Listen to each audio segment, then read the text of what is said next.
all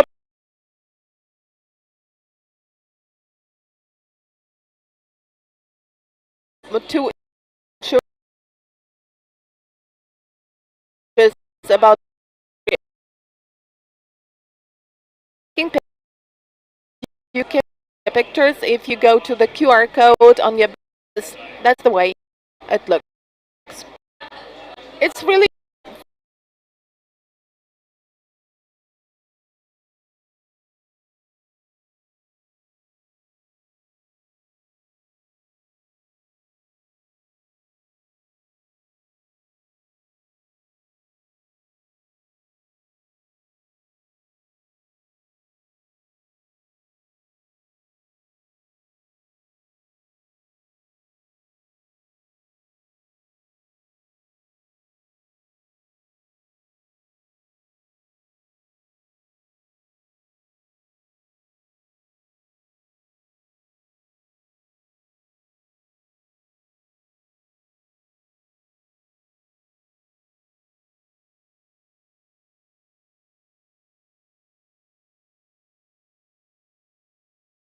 occur was to to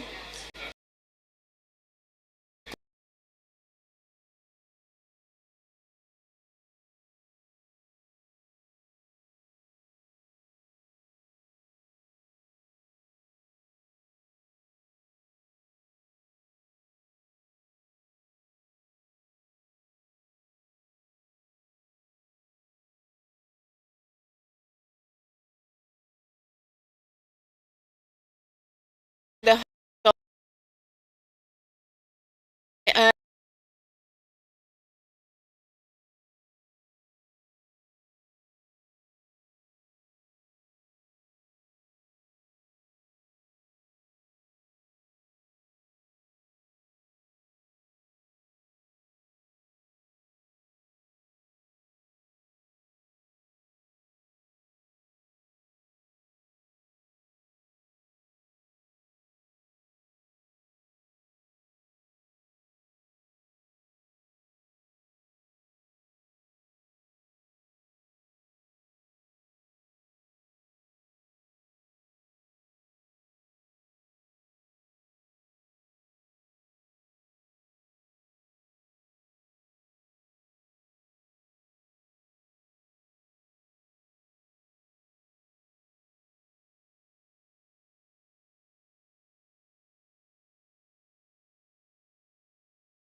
that will improve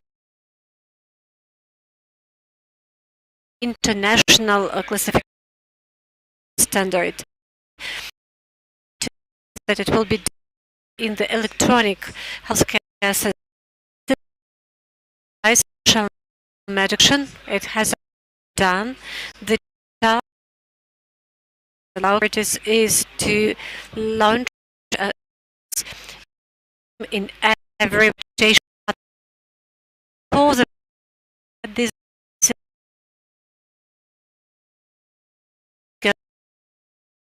Want this cycle to be with different specialities are providing rehabilitation services. If we are talking about physical therapists, there are about 1,200 people. If we talk about assistants, then there are about 50,000 workers of the medium rank, and that means a lot, and this shows the dynamic of changes. So we can do up to 8,000 sessions in our institutions. Is it the limit? No, it's not. We have to develop. Every stroke center is supposed to have a rehabilitation department that will deal with uh, acute and subacute conditions. You do not have to build huge rehabilitation institutions, but we have to take into account these figures, and we have to organize rehabilitation and give priority to those institutions with the greatest number of patients.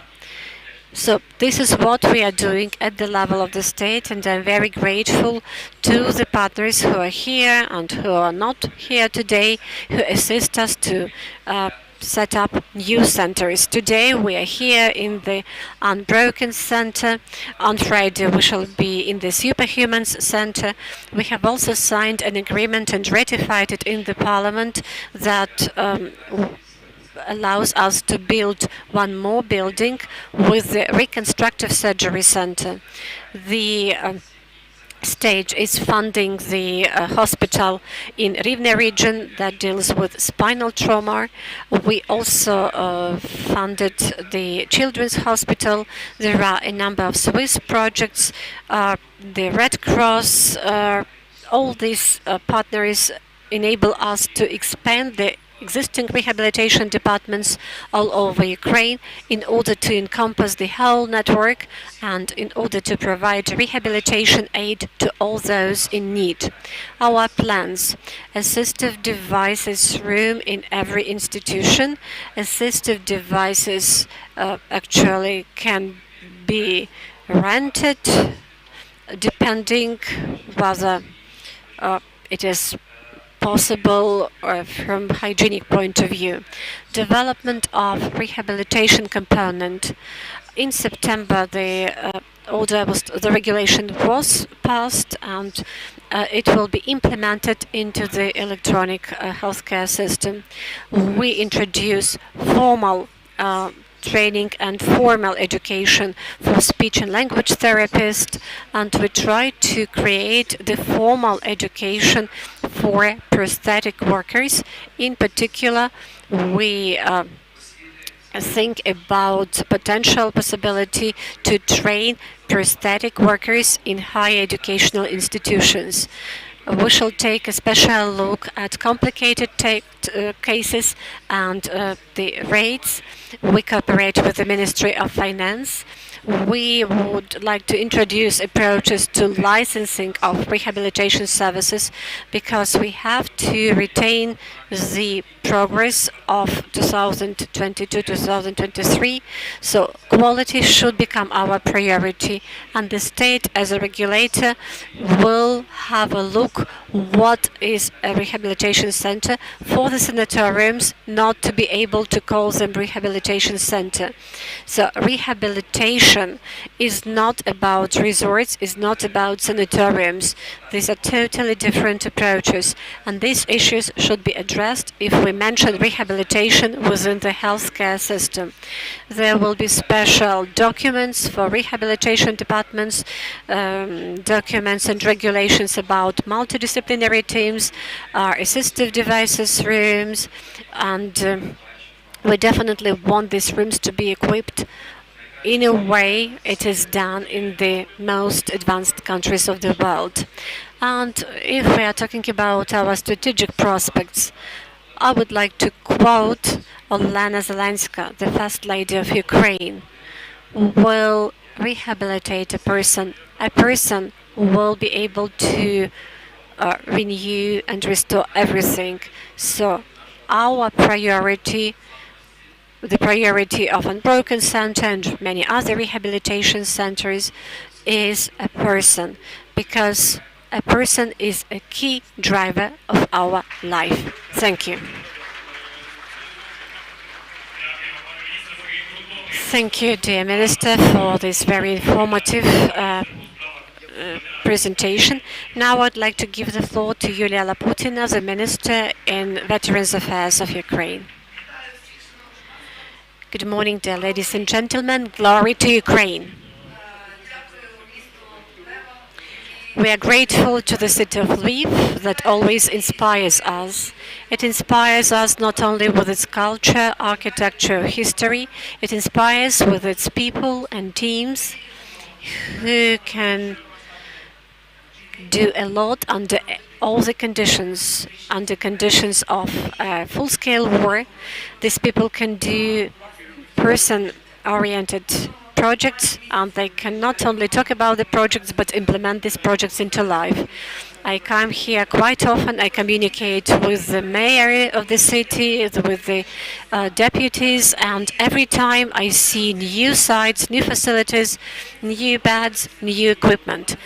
It looks that everything is simple and nice, but behind all these things there are efforts of lots and lots of people.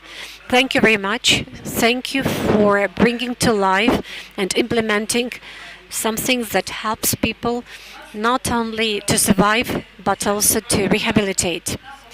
In the at the beginning of the war, in the Unified State Register of Veterans, there were about 500,000 people.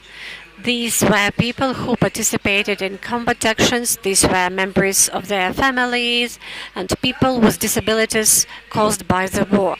Now we understand that there will be more and more people like this. And that means that they will require more state support and coordination of the efforts of all the levels of power. Rehabilitation sometimes is equal to the medical assistance that is provided.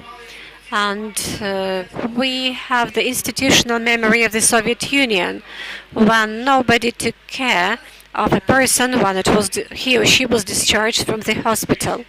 Now we hear all the time human-oriented approach, person-oriented approach. And this is very important because it is very compatible with our philosophy. Because I call the Ministry of Veterans Affairs the Ministry of Human Hearts, because a bureaucrat cannot work here. We have only those people who try to reintegrate into peaceful life all those who are fighting for us on the battlefields. So the government has approved a strategic document about transferring from military career to a civil life, and it will be signed by the president. And what does it mean? It means implementation of a human-oriented approach. It means corresponding medical treatment, social guarantees, and integration of a soldier into peaceful life. For 30 years of our independence, nobody thought what happens to the military staff after they resign from military service. So they have become pensioners and they have to find their new career in life. Now we are trying to do everything possible to integrate the military staff into peaceful and civil life. And rehabilitation includes physical and psychological components, and definitely the reactions felt by people after participation in the combat actions is normal reactions to abnormal conditions. So this transfer from military career to civil life requires bringing together the efforts of all the ministries and local authorities. We should equip a person with tools for development. It's not only about rehabilitation, physical rehabilitation, mental rehabilitation. We are also talking about requalifications, employment, having a license to set up one's own business. So these are the components of integration into a peaceful life. And when a person gets certain services, if a person gets certain services, and if a person cannot integrate into community, he or she will require reintegration. But in order to prevent this, we have to do everything possible and give a person all the tools. Therefore, we shall have projects on creating the Institute of Veterans Assistant. This will be a person who will help veterans get certain services. This assistant will be able to provide the information where to go. And this veterans assistant is also a component of rehabilitation, because a person who comes from the war probably hates all bureaucracy, all bureaucratic institutions, and definitely requires a person who will help navigate in these institutions. And one of the pilot projects will be held here in Lviv region and in the city of Lviv. And after this event, we are going to negotiate all the conditions about these projects. There will be a special project in Dnipropetrovsk, Mykolaiv, and Vinnytsia regions. I would like to mention a couple of words about psychological rehabilitation. Within our system, we have 5 rehabilitation centers, and one of them is on psychological rehabilitation. Now we are trying to restore these centers in the modern understanding of this word, because we deal with the element of post-Soviet psychological rehabilitation. Now it should not be the case, and we launch a pilot project. It will be our center in Borodyanka. The representatives of the centers will speak at one of the panels. At the beginning of the full-scale war, our center was fully damaged. It was tank shelling. The workers of the center died, and the building itself was damaged. But I would like to say a very important thing. Our psychologists, during the occupation, were providing services to people who are trying to improve their psychological condition. Some of our workers lost their families and lost their flats, but during this time they helped people. So glory and respect to these people. And these psychologists, even under such extreme conditions, got extreme experience of providing psychology assistance in crisis. And therefore, we would like to put it in methodology, and then we would like to use this methodology for rehabilitation of our defenders. And I would like also to set up a special scientific institution that will study those inhuman acts caused by the Russian troops to our civil population. Raping children. Lots of other things that cannot even be imagined. And to conclude, I would like to mention one more thing, which I personally felt, and I remember myself, my hands shaking and trembling when, after the occupation of Borodyanka, I came to one of the humanitarian hubs, and our psychologist had a small room there, and there was a mother and a son who were provided psychological services. I came there and I was in a military uniform, and I hugged the boy, and the boy asked me, have you seen a monument to Shevchenko? And they shot at the monument. There was a bullet in the head of the monument. And at that moment, I understood that we have to do everything to protect this young generation for whom this monument to Shevchenko is of the greatest value. A child lost many things, but this child is thinking and talking about these values. And this human-oriented approach should be the central part of all our projects. Working hard for our victory. Glory to Ukraine. Thank you. Let's proceed and not waste time, and let's have this discussion. I would like to invite here Mr. Leshko. I invite you, Ms. Laputina. I invite Elena Kulchitska, who is the Counselor of the Minister of Social Policy of Ukraine, Alexei Solovyov, Vice Secretary of the Defense Council, Jacqueline Hart, the Doctor of Medicine, Head of the Center for Homeless and Youth, Oleg Samchuk, General Director of First Territorial Medical Union, Maxim Dotsenko, General Director of the Red Cross Ukraine, and online with us is Tatiana Lomakina, who is the Counselor of the Presidential Commissioner on accessibility. She's cooperating with us and she helps us to understand how the system is going. Tatiana, you have the floor. Good afternoon, dear participants of the conference. I see that here we have lots of people representing the healthcare system, representatives of the civil society, cities and towns, and this is really great because the topic of modern evidence-based rehabilitation brings together many people, and we all understand that this topic is highly topical, and I'll be grateful if you open my presentation. It's opened. So let's have the next slide. Initiated by the First Lady of Ukraine, the strategy of no barriers is going on in Ukraine. The goal of the system is implementation of modern rehabilitation and creating all the conditions for our people to be able to live a full-fledged life and to do it as soon as possible. And the key role is played by the Ministry of Healthcare of Ukraine. But understanding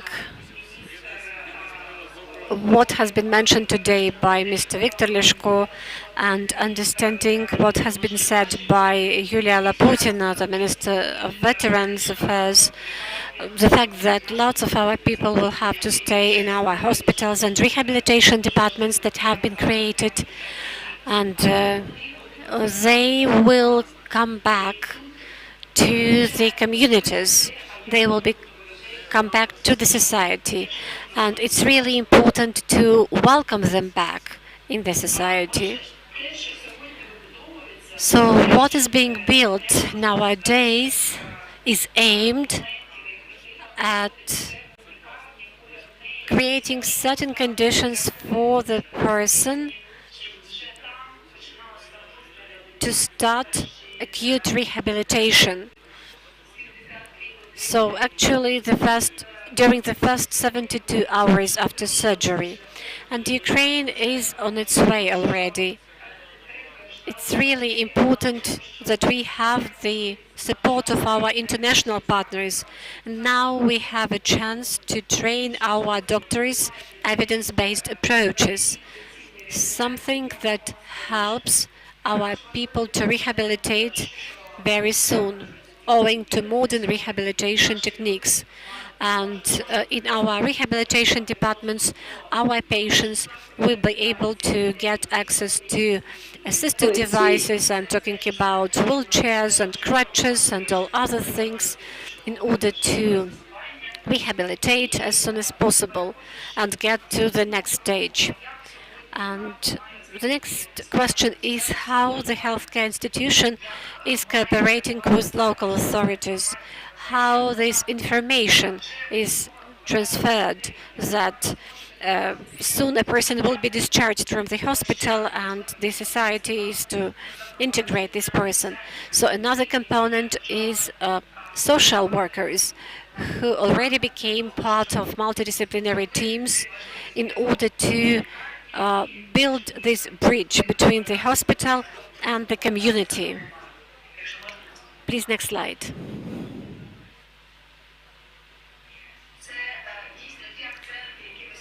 These are the important points that should be addressed.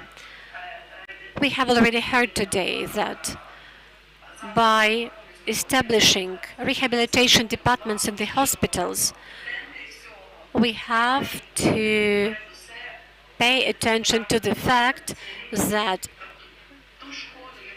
the key point is multidisciplinary team, and the damage that was caused should be remediated by real people, by real experts who have some experience and knowledge in order to rehabilitate those in need.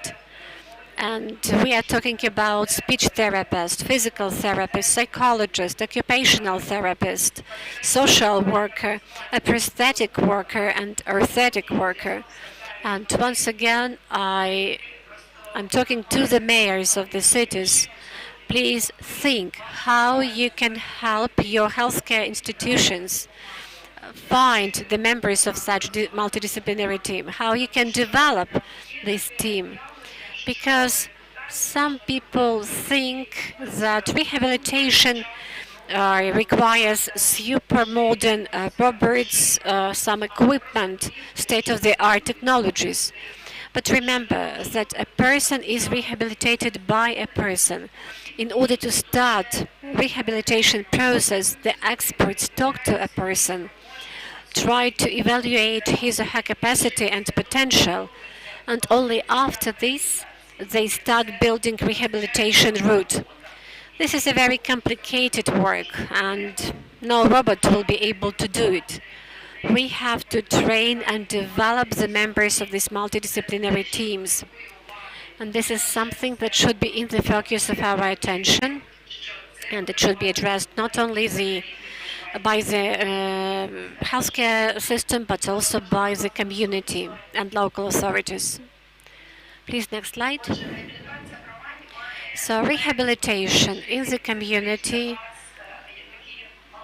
has a number of components, and this is a sort of checklist for you, just to check whether your community is ready to accept and welcome people, whether you have all the conditions for this person. So we are talking about highest responsibility, how we are going to build spaces and services around a person, how we are going to create accessible routes for a person in a wheelchair to be able to get to his or her destination.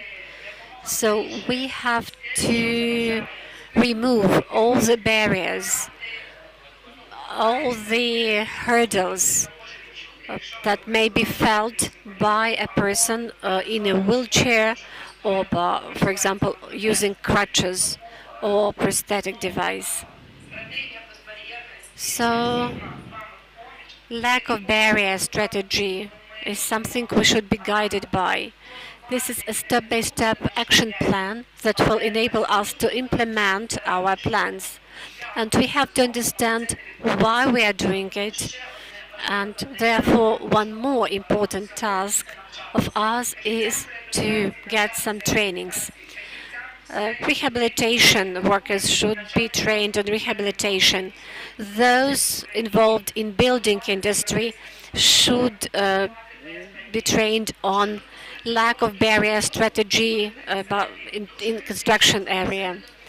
Those who provide different types of services should cooperate with civil society institutions. You should take a look at all the premises and equipment. Is it accessible for people with disabilities, for people on some assistive devices? So we have to remove all the barriers. Thank you for the chance to participate in this important event. And I wish very fruitful work to all of you, and I do hope that we'll be able to achieve all the plans we have. Thank you, Ms. Tetiana, for being with us. And now I have a question to the representatives of the Ministry of Social Policy. The Ministry of Social Policy and the Ministry of Healthcare are the key stakeholders in the rehabilitation topics. It's necessary to bring together the efforts of all the ministries and local authorities. They should also probably be working in teams in order to tune this system in a proper way. So we have had the presentation of the Ministry of Healthcare, and we have had the presentation of the Ministry of Veterans Affairs, and what is the strategy of the social policy? Thank you. I would like to welcome all of you here. I'm really pleased to welcome and to greet the participants of this forum. Unfortunately, the development of rehabilitation in Ukraine was stimulated by the full-scale war. As a result of this war, now we started making some progress in building and developing rehabilitation centers. But it's really nice that Lviv is a role model in this process, and it shows the correct approaches in building rehabilitation system. This system should be based on human-oriented and patient-oriented approach. It should be based on consistency principles, and the Ministry of Social Policy is engaged in this process. So what are our achievements? The Ministry approved the procedure of engaging the prosthetic worker into a multidisciplinary team. And here in Lviv, we see that the prosthetic worker is an active participant of a multidisciplinary team, and this is really a good example. But we also should remember and understand that the best practices and our legislation mentions the guaranteed right of a person to choose the prosthetic enterprise and prosthetic worker. And definitely the members of the multidisciplinary team, an occupational therapist, a physiotherapist, can provide recommendations, but it is the patient who actually chooses the prosthetic worker who he would like to work with, because this process lasts actually throughout his or her life, and therefore this choice is of particular importance. Ensuring the consistency and coherence of rehabilitation process, it's important for us to engage a social worker into a multidisciplinary team. And today, during the excursion, I have heard some discussions behind the sidelines. The participants were discussing this issue actually. And I would like to express our gratitude to Ksenia Voznitsina for sharing positive examples of clinical social work. This is a very good example how the social workers should work in healthcare institutions. Definitely it is understandable that the workload is too high, and we have to increase the number of social workers in healthcare institutions. The ministry is trying to take some steps here, and with financial support of UN Development Project, we launch a pilot project on engaging a social worker into a multidisciplinary team. And I do hope that at the end of the month we announce the beginning of this pilot project, and will be able to show in practice what kind of functional should be used by a social worker. Because this is the connecting link between the community and a hospital.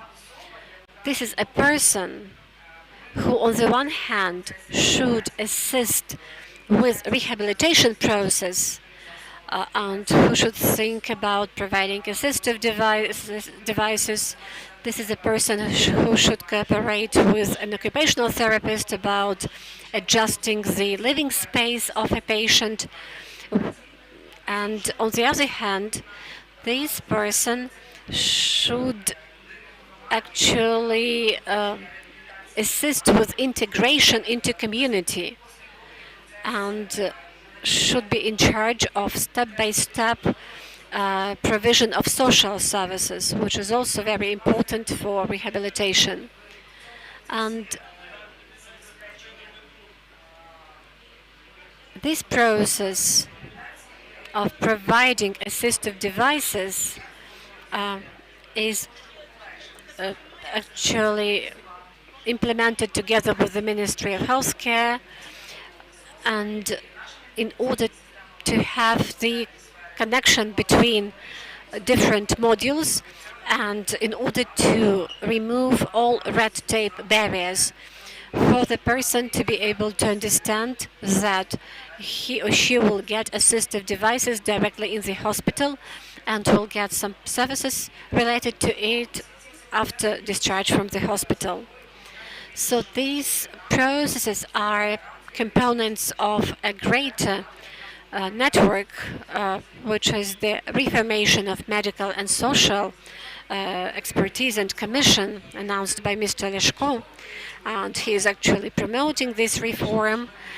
This reform is of critical importance not only for medical and social field, and here an important component is evaluation of a person's needs on the basis of the international classification of functioning.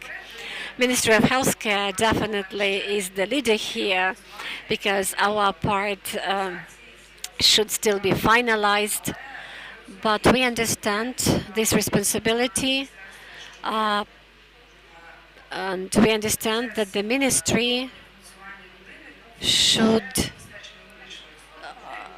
take care not only of the medical component, but also should be supported with social initiatives and should have social support packages guaranteed by a state to a person in case there are some limitations in functioning and full rehabilitation of a person is impossible. And in this context, the active role also belongs to the community. The communities should also become proactive in providing social services, in particular implementing rehabilitation community practices. It has already been mentioned today that this process is impossible without high-quality training and high-quality education of our specialists. And education is also one of our priorities, and one of the components is to improve education of social workers when we are talking about evaluating of a person's limitations according to the international functioning classification system. And we badly need here best practices and best approaches in order to speed up this process. There is no need to build something from scratch if certain countries have already achieved almost 100% implementation of this classification system. And we would be very grateful if we had a chance to communicate with the representatives of our international community and discuss these issues, how these practices can be implemented in Ukraine. Summing up, I would like to say that all our efforts are streamlined into making the rehabilitation process comfortable for a person. We want all the needs of a person to be met in the healthcare institutions. And when a person comes back home, a person should understand that he is not forgotten and he will be supported not only by the state, but also by the family and by the community. Thank you, Olana. If we were not limited in time, we could talk a lot about it. But now I have a question to Yulia Laputina, the Minister of Veterans Affairs. So you have voiced a number of initiatives and you have voiced a social support package. And I hear from our psychotherapists that they're very grateful for this package. It was something the patients needed. And now we have heard from you about a number of other initiatives. But Olana Kulchitska just finished her presentation with the statement about socializing of people in the community, about integration of people within the community. So if we are talking about our veterans, and if we say that employment is a part of psychological support, what is the vision of Veterans Affairs, Ministry of Veterans Affairs? Because here we have our soldier Ilya, who will become one of our prosthetic workers, and he will become member of our team.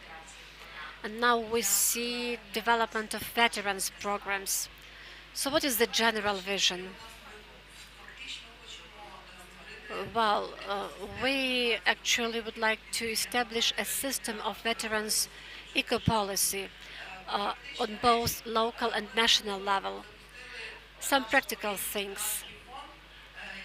We established a Veterans Foundation, and last year we had three competitions for developing veterans entrepreneurship. We are talking about veterans businesses that have been operating for more than 2 years, and we have the winners, and these are very inspiring projects. It is more than 1 million hryvnias for development of veterans businesses. And one of the businesses is that provides equipment for drones, provides equipment for weapons. There is a very nice women initiative on producing women's military clothes and uniform. This year we have a special project WAR-20, and that means that we organize a competition for 1.5 million hryvnias grants for development of veterans entrepreneurship. And I would like to provide a very nice example. We have a veteran who is the winner of our competition. He was born in Donetsk. He has been living in Donetsk. In 2014, he joined the army. Later, he came back home. Donetsk is occupied, and in Konstantinivka, he had his craft farm business. So he was given a grant from local authorities. He developed this business, and he produced high quality products, food products. And this year, the new city where he lived was also under threat. He won the grant of 1 million hryvnias, and he brought all his cattle, all his animals, so practically everything he had on his farm, to his friends in Vinnytsia region, and now he's selling his products to Volyn, to Transcarpathian region. So here we see a peer-to-peer principle, and now this person is able to develop his business. Apart from this, we have some centers for veterans. They are established at higher educational institutions. For example, in Lviv, this is Ivan Franko National University, and we are going to train the applicants, I mean those who would like to become assistants of veterans. And these centers for veterans development will become special centers for those military soldiers who resign from the army. And in these centers, it will be possible to get some trainings in business and entrepreneurship. Also, we have established communication with the representatives of top businesses in Ukraine. This is Укрпошта, Укрзалізниця, Сільпо, Фора, Приватбанк. So now we cooperate with Silpo network in order to launch special veterans brand. We provide this brand to those entrepreneurs who are military veterans, and I think it will be really inspiring when our people will be able to buy products produced by the veterans. We also work with MasterCard business on loyalty programs, and we have already made an agreement with Укрзалізниця that our psychologist from Slavutich Center will train HR staff of Ukrzaliznytsia how to work with those people who came back from the battlefield, who came back to their working places. Because the representatives of businesses say that sometimes people come back to their working places, and the HR people say that a person cannot immediately come back from the battlefield to the peaceful life. Special mediation is needed. Mr. Leshko, we have had your presentation. You have mentioned plans and strategies and developments, but could you please voice some challenges, honestly? What are the challenges on the way of implementation, certain things you have planned? There are lots of challenges and problems, and every challenge should be addressed separately. We are talking about expanding possibilities for post-diploma education. We are talking about technical re-equipment and refurbishment of healthcare institutions and rehabilitation departments. We are talking about launching of e-healthcare system and technical modernization for all the people to be able to include cyclic elements. We are talking about evaluation scales. We are talking about the rates and funding for these rates. The financial component should also be one of our priorities, because the work of a rehabilitologist is a very complicated procedure. There are lots of challenges. We are aware of these challenges. We know how these challenges can be addressed. And these conferences should not only raise the challenges, but also should be aimed at finding solutions, and probably should describe some ways to make progress. Thank you, and thank you for being honest with us, because, for example, in March we have had a conference on amputation and reamputation, and every third person actually requires the second operation as surgery, and that means that for a couple of more months a person will stay within the healthcare system. And I know that the decision has already been made that those healthcare institutions should have consultations of prosthetic workers in order to understand whether the secondary surgery, amputation surgery, should take place or not. So yes, these things definitely allow us to move forward. Thank you. Let's applaud probably, because what has been just said is really important. Rehabilitation and coming back to life is the strategic issue for our state, is the issue of our survival, because if we are talking about physical injuries, we are talking about hundreds of thousands of people. But if we are talking about psychological traumas, we are talking about millions of people. And there is a special category of people, both military and civil people, who were in captivity and who were tortured.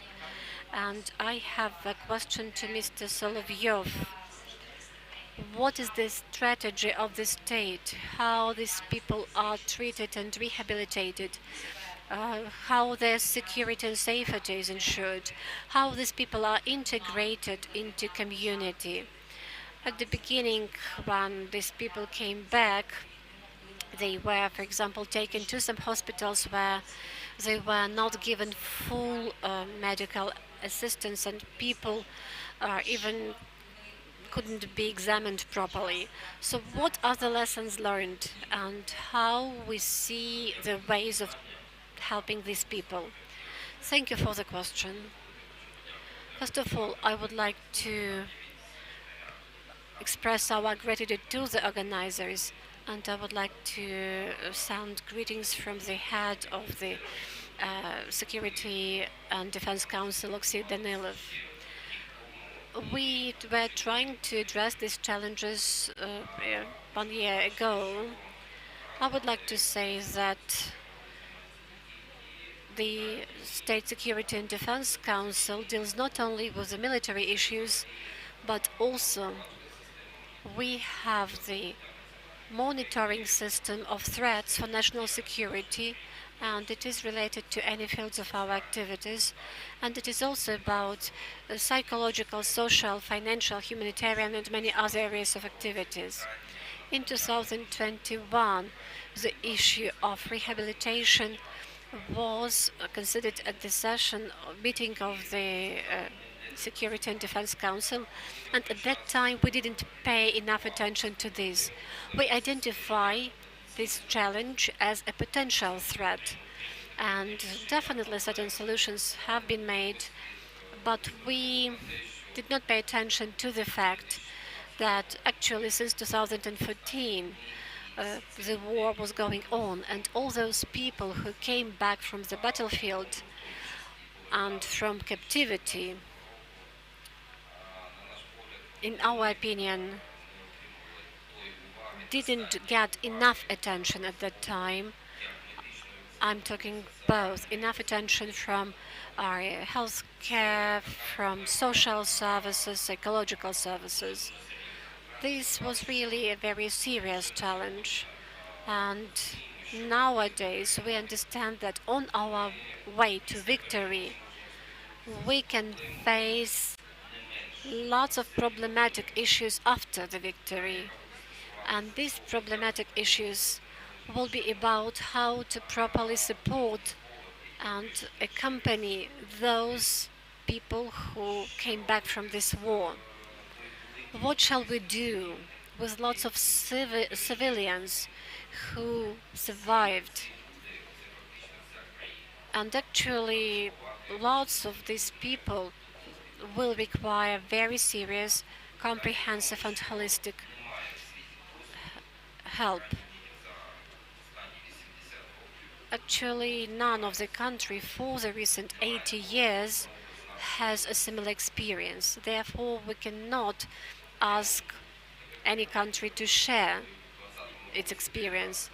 In 2019, we identified COVID as a threat to national security.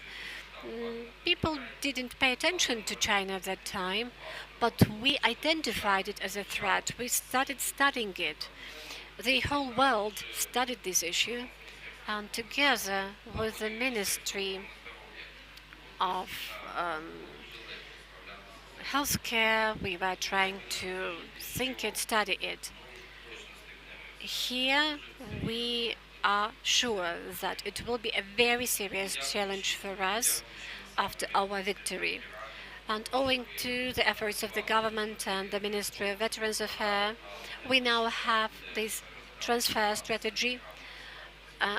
strategy, and it will be again the matter of discussion at the Defense and Security Council, and it will be the beginning of our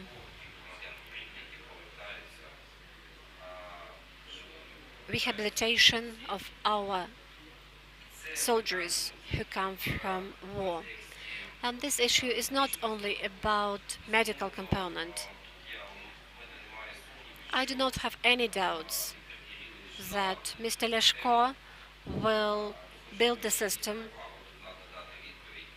on the highest level. But we should ask a question: will 1,200 physical therapists will be enough? Will 400 healthcare institutions be enough to provide these services? We should be very clear about evaluating our resources in future. It can be in 3 months. It may happen in 6 months. But what is definitely 100% that we'll need this system for many, many years to come. And the question is that we have to calculate the number of people and the number of institutions we need. And then the most complicated part comes, and this is part where we do not have any experience.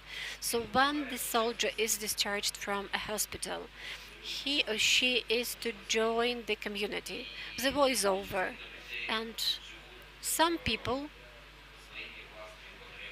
have their own needs, but we understand that the soldier will always be in the battlefield, mentally and psychologically. And we should provide not only proper medical and psychosocial support, but we should probably think about attitudes of people. We should think about attitudes in the community, and this is probably the issue to the Ministry of Social Policy. There should be centers that will work not only with the military people, but also with the civilians, with the community. There should be special programs that should start from the kindergartens and schools. I'm talking about educational campaigns on adaptation of these military people into community, integrating them into community, and how this issue should be addressed is still the question to be answered. It's a real problem, and this is the problem in terms of the competence of doctors, psychiatrists, psychotherapists. This is the problem of working with people who have got back from captivity. They have really experienced something that our doctors should be just prodigies, should be just genial people to know what to do with them. So psychological, these people are still there in captivity, though they are no longer there physically. There must be a separate approach, specific approach to such people, and they should all the time be supported and accompanied by their respective social care services, by special people who will clearly understand what they have to do, what relationship they now have in their families, what is happening, how they communicate with their wives, with their children. That must be an ongoing support and accompaniment that just should be in place. Someone should do this. There should be a specialist who would have a clear understanding of what to do with this person. And let me also mention one more important issue. You know, all psychological problems and all psychological issues start from zero, from the front line, because the commander of the military unit can clearly see when a serviceman requires physical rehabilitation, because this happens as a result of some injury. But he does not see when a physically sound serviceman requires psychological support while he's staying in the zero line, in the front line, or in the military unit. And then this problem leads to reduced combat capacity of our servicemen, and it becomes really very difficult for doctors to work with these servicemen later as with their patients. We should realize that this is a comprehensive problem. I hope I have given the answer to your question, and thank you very much for the question. Thank you very much for the invitation. We'll keep working, and glory to Ukraine. Glory to heroes.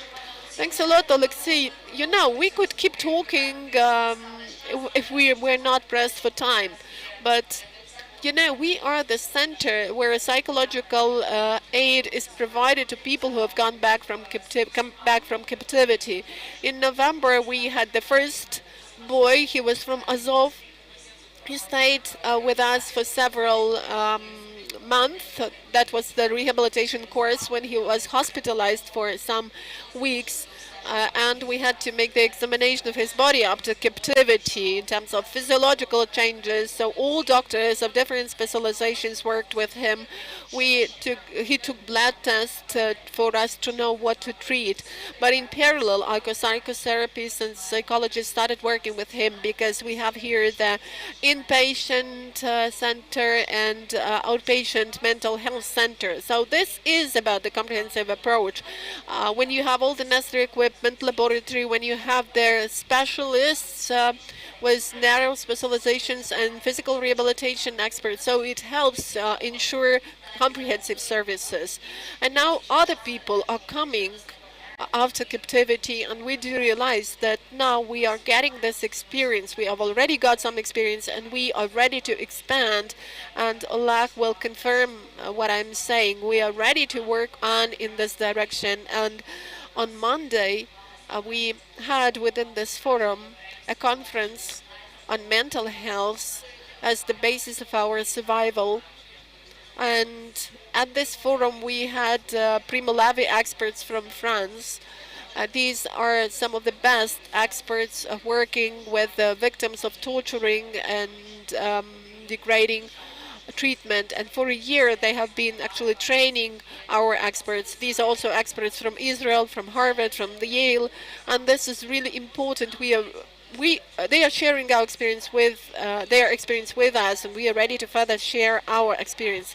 So if we speak about physical rehabilitation, we have Jacqueline Gard, a director of the Center of Provision of Help to Vulnerable Youth and the founder of the group in Harvard that is helping Ukraine. Jacqueline is one of the persons who has been helping Ukrainian doctors with training, with reconstructive surgery, with rehabilitation, with psychology. And you had a great speech on Monday. There you spoke about the institutional resilience and the unbroken center, and is the center we should have more in Ukraine. And of course it should have the signs of this institutional resilience. So what are the signs of this institutional resilience?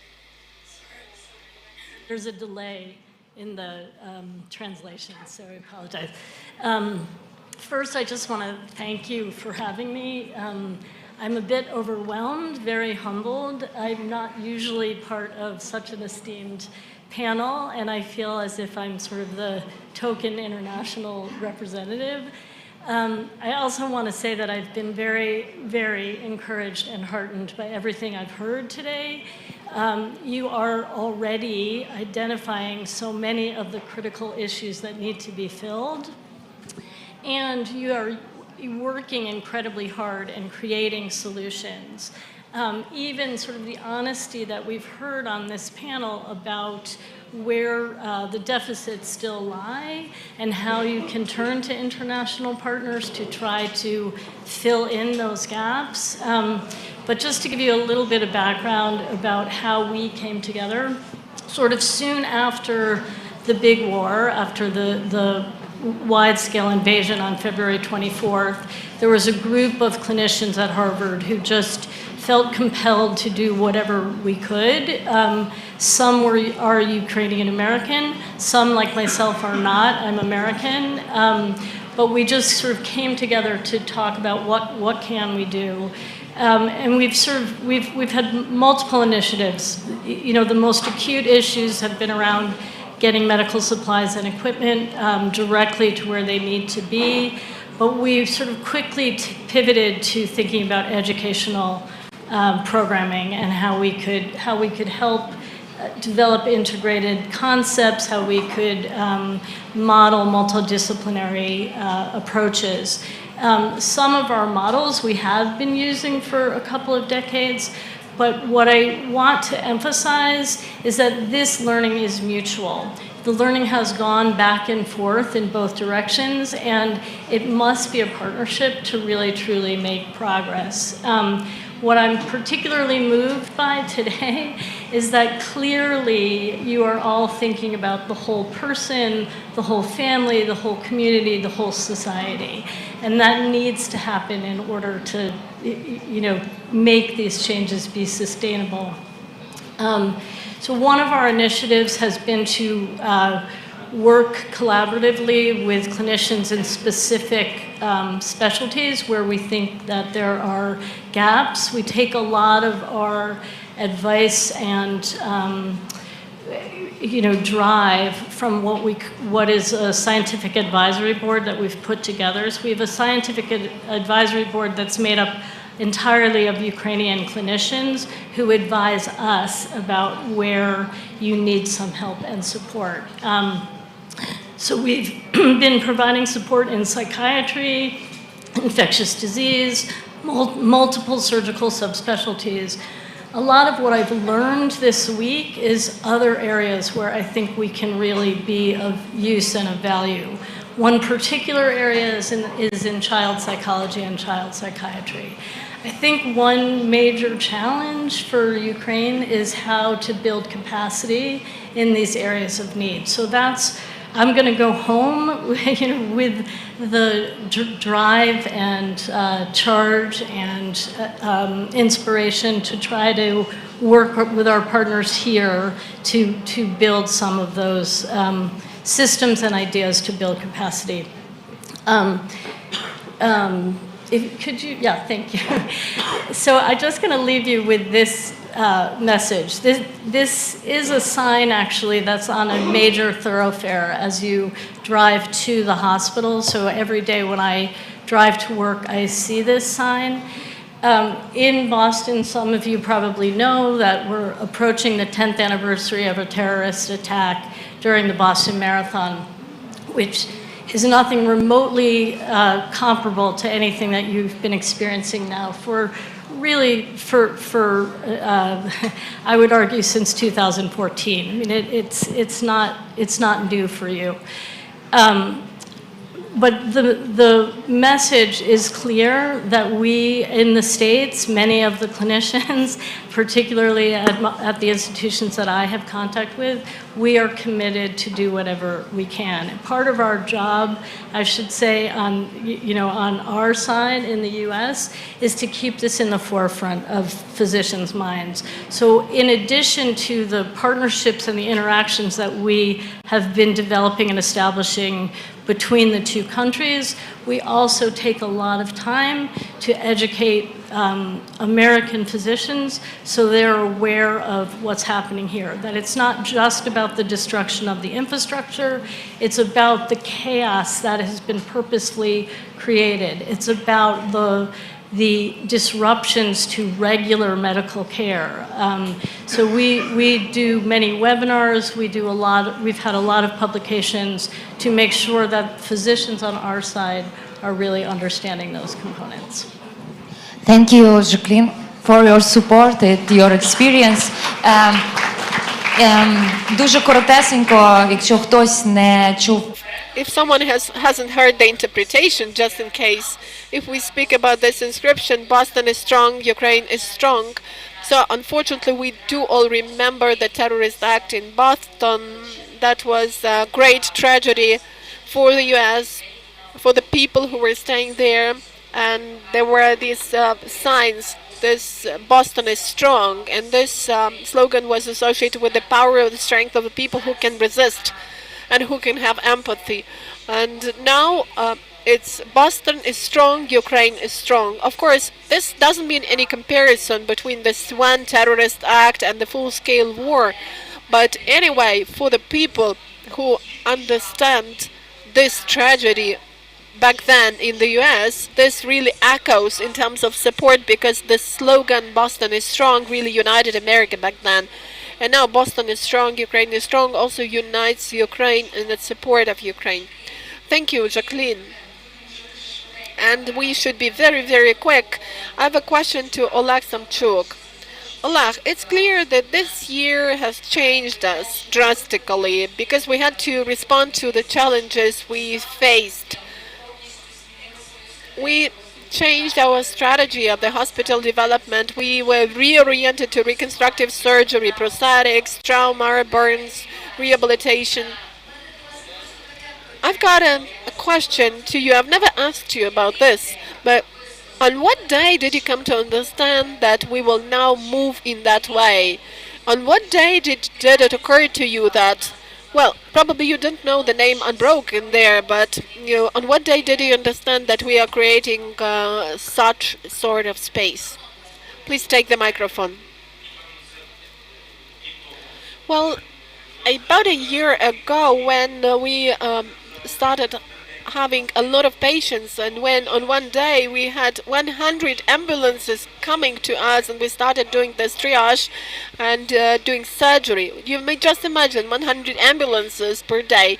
That was the day when all the surgery, resuscitation teams had to go to the workplaces to treat those patients. So I think that the evening of that day was the turning point for me and for my team. And we understood that the hospital that was dealing with some other directions need to change something, because we are not ready for the war trauma. We are not ready to receive such patients. We are not ready because we don't have military surgeons, we don't have the areas sufficient for those patients. So we understood that we needed to change something. To change what? Everything. Because over the whole period of the war, all doctors need to change. We need to see what doctors we have in our hospital. We need to have trainings for them in terms of war trauma treatment. And where from can we get these trainings? In Ukraine we don't have this, and other countries also didn't have a war of that scale. So we decided that we need to take the all global experience and try to bring it into conformity with what we have and with our current situation. It was about 10 months ago when we understood that we need to treat all the people who are addressing us for aid, for care. We need to provide high quality medical services to them, and that was actually the turning point. And then the idea of this rehabilitation center was born, and then the idea of Unbroken was born, and then we started sending a lot of our doctors abroad to the best clinics dealing with the treatment of war trauma, because why should we reinvent the wheel if there are some people who can quickly give you some knowledge, and this knowledge can be really implemented here. And we started inviting people, because it's better to invite top specialists from the world to our workplaces, because here they can show their knowledge to more people, they can train more people and share their experience. And the world really responded to our request, and many people from different countries of the world, be it the US, Israel, Australia, Germany, the UK, Poland, a lot, Italy, really came here, brought their experts, actually transferred their experts to our hospital for a period from 2 weeks to 3 months, and they started doing those trainings. We were not ready for rehabilitation because we had been dealing with rehabilitation only of patients of stroke units and heart attack units. But when patients with severe war trauma started being brought to the hospital, we realized that we needed to change everything. It's not only about surgery and reconstructive surgery. We need to do rehabilitation with them. That should be the recovery process. So we understood that we also lacked this experience in our hospital. And this year our goal is to train about 200 rehabilitation experts in our hospital, because thousands of people are coming to our hospital for help, and we would need 100 of our staff members and 100 of external experts. We would have them in the hospital to do this. Thank you, Oleg. And here is the question to Maxim Dotsenko. We do realize that if war stopped even tomorrow or today, we will still have the issue of rehabilitation urgent for many years, and we need to pay a lot of attention to this. The Ukrainian Red Cross is really working a lot in this direction. Thanks to you and thanks to Direct Relief, we have this forum today and yesterday. What about the strategy of the Ukrainian Red Cross Society as far as rehabilitation in Ukraine is concerned, as far as assistance provision to people who have been affected by the war is concerned? Thank you once again. In fact, let me start with the following. I'm happy that I'm involved in the development and construction of such a large rehabilitation center. We realize how important it is. But let's be honest, after the recovery, after the reconstruction, real life starts in the society, in the community, when a person gets back to the community, faces trivial problems, ordinary problems. And we are trying to build barrier-free Ukraine, and I'm sure that we will be a success in this. But how much time do we need for this? This is quite a long-lasting process. And our task, as the task of the Red Cross, is to ensure the best possible access to rehabilitation services, to other social services, to ensure as comfortable existence of a person after rehabilitation as possible. That's why here we are focusing on several aspects, which are provision of assistance to local self-government bodies in the development and construction of such rehabilitation centers. That is also a provision of assistance to our patients, to our beneficiaries locally.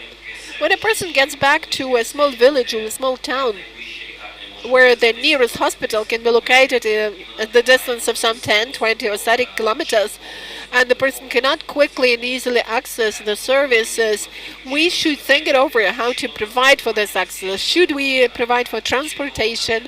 Should we provide an opportunity to a doctor, physiatrist, or mental health doctor to come to the patient's place? We continue with our mobile teams. We have got about 100 mobile teams in Ukraine, and they provide access to hundreds of thousands of people to services. Yes, they don't work now with rehabilitation as yet, but we need to think it over how this could be reoriented and how we could also help them work with rehabilitation closer to patients.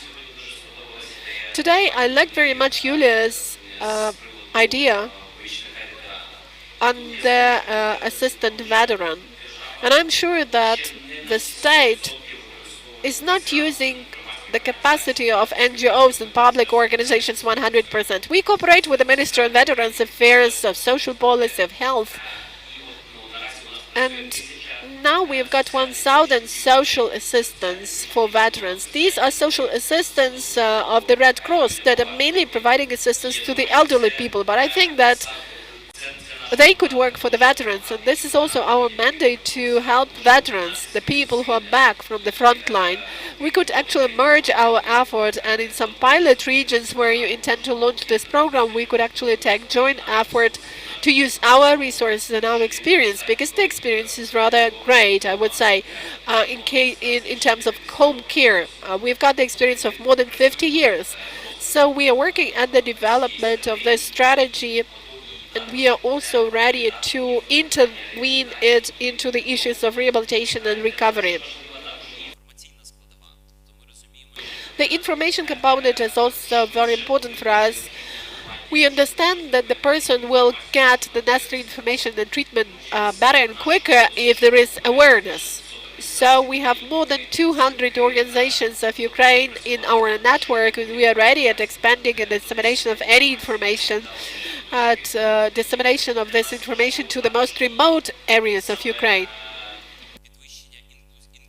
It's also important for us to raise inclusivity in the very society. And that depends that much on the upbringing of young people, of school children, because they are going to build the future perception and treatment and attitude in our society to the people who are in need of rehabilitation. So this is also an important training point, learning point for the Red Cross. In fact, the Ukrainian Red Cross is a multi-profile entity, and it's very important now to ensure the best possible coordination between national, local self-governments, and NGOs to use the capacity of each of those branches to the best extent possible, and to provide a people-centered system, and for us to build our future on the basis of this assistance and on the inspiration and enthusiasm which will help us to help everyone. Thank you. So let's wrap up with this panel discussion. Thank you for joining us, for staying with us today.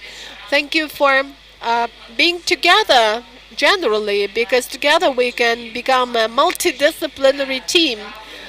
This is the team of the representatives of this government, hospitals, the state, the public sector. We will work together. We will keep working together.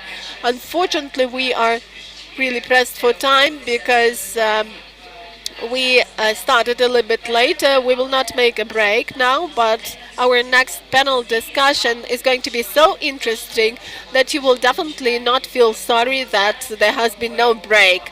Let's now talk about mental health, and Oleg, you are going to be the facilitator. Good afternoon, dear colleagues. We will speak about mental health in a much more dynamic way than our colleagues politicians. So now I will ask the following people to go to the stage.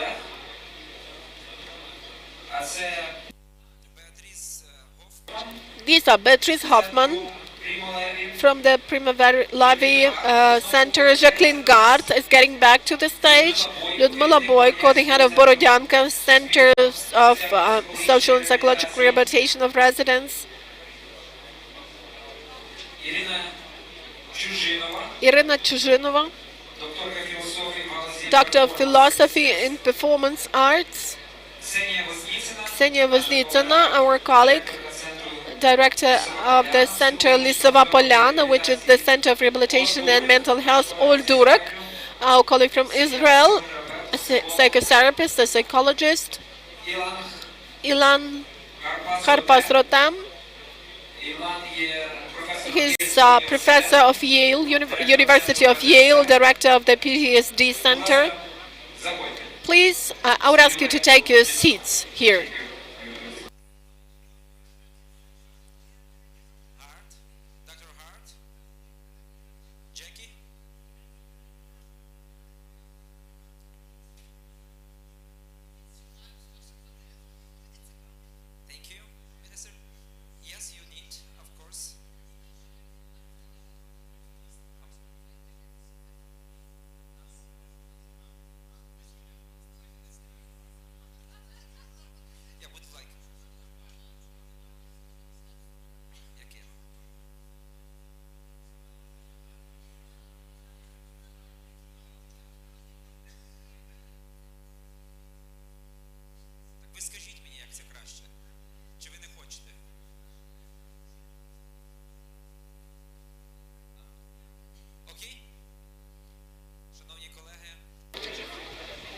So, dear colleagues,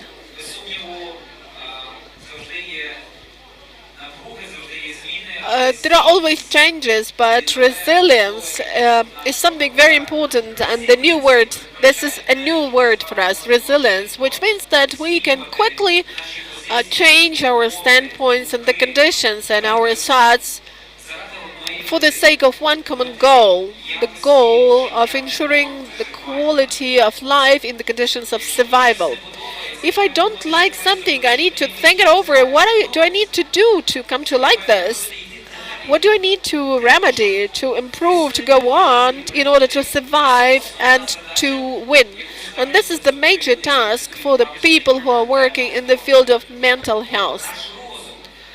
Our mind, our brain, has got only one function for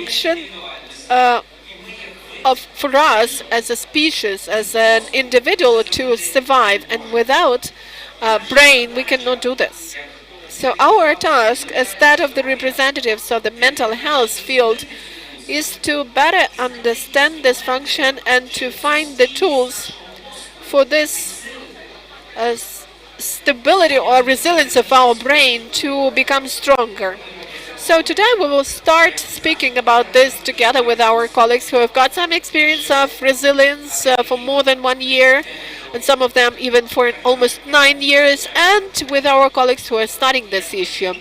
And let me start our discussion with the most difficult question we are now facing. Now, doctors, psychologists, psychotherapists in our country, in our hospital, in any other hospital. This is about working with people. We are starting with a paradoxical thing. Working with people who have gone through captivity. Working with people who have gone through torturing and violence. Physical, sexual, moral violence. One of the most difficult traumas, which makes it more complicated to treat any other diseases, is moral trauma, and this is also a new trauma for us. So let me invite first our personal friend, the person who has been training us for almost a year. This is a psychotherapist of the Primo Levi Center, a French Paris center, and about 400 or 500 patients are treated there every year from violence, from torturing, and from captivity. This is Beatrice Patsalides Hoffman. Coming, and this stage is yours. Thank you, Oli, for inviting me to speak today. Yeah. Thank you, Oli, and Mariana to have invited me. This travel will be in English, travels through this very important topic. So please take the headsets because it's not going to be easy. I will tell you why. Please get ready, take the headsets. So thank you again. To preserve the mental health of our patients, we clinicians need to preserve our own mental health. I have been working for the last 18 years as a psychologist and a psychoanalyst at the Primo Levi Center in Paris in a multidisciplinary team. We provide care for patients from around the world who survived torture, war, and political persecution in a team of medical doctors, psychologists, psychoanalysts, body workers, and physiotherapists, social workers, and legal professionals. Most of our patients suffer from severe traumatic symptoms, physical and psychological, which are rendered more complex by patients' forced displacement and exile.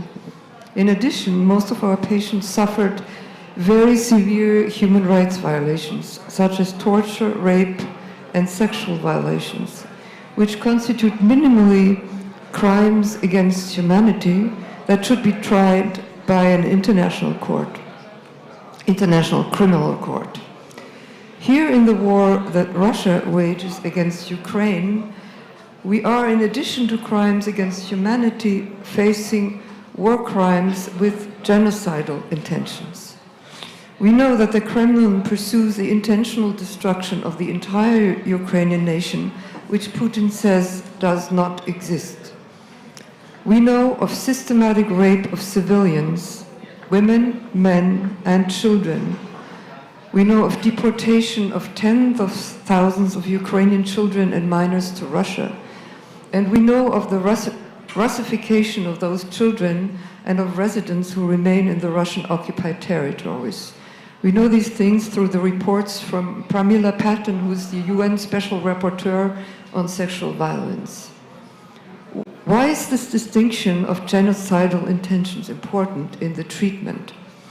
When extraordinary, unimaginable pain is being intentionally inflicted by humans on humans, that is, when humans intentionally seek to dehumanize their fellow humans and destroy their will, their resistance, their dignity, their intimacy, their health, their sexual lives, their family lives, their social affiliations, their fundamental beliefs, their entire existence as a group or nation, and even destroy their children's and future generations' mental health, then we need to respond to the person, this person who is both victim and survivor on all those levels, and not only provide them with therapy and basic medical care.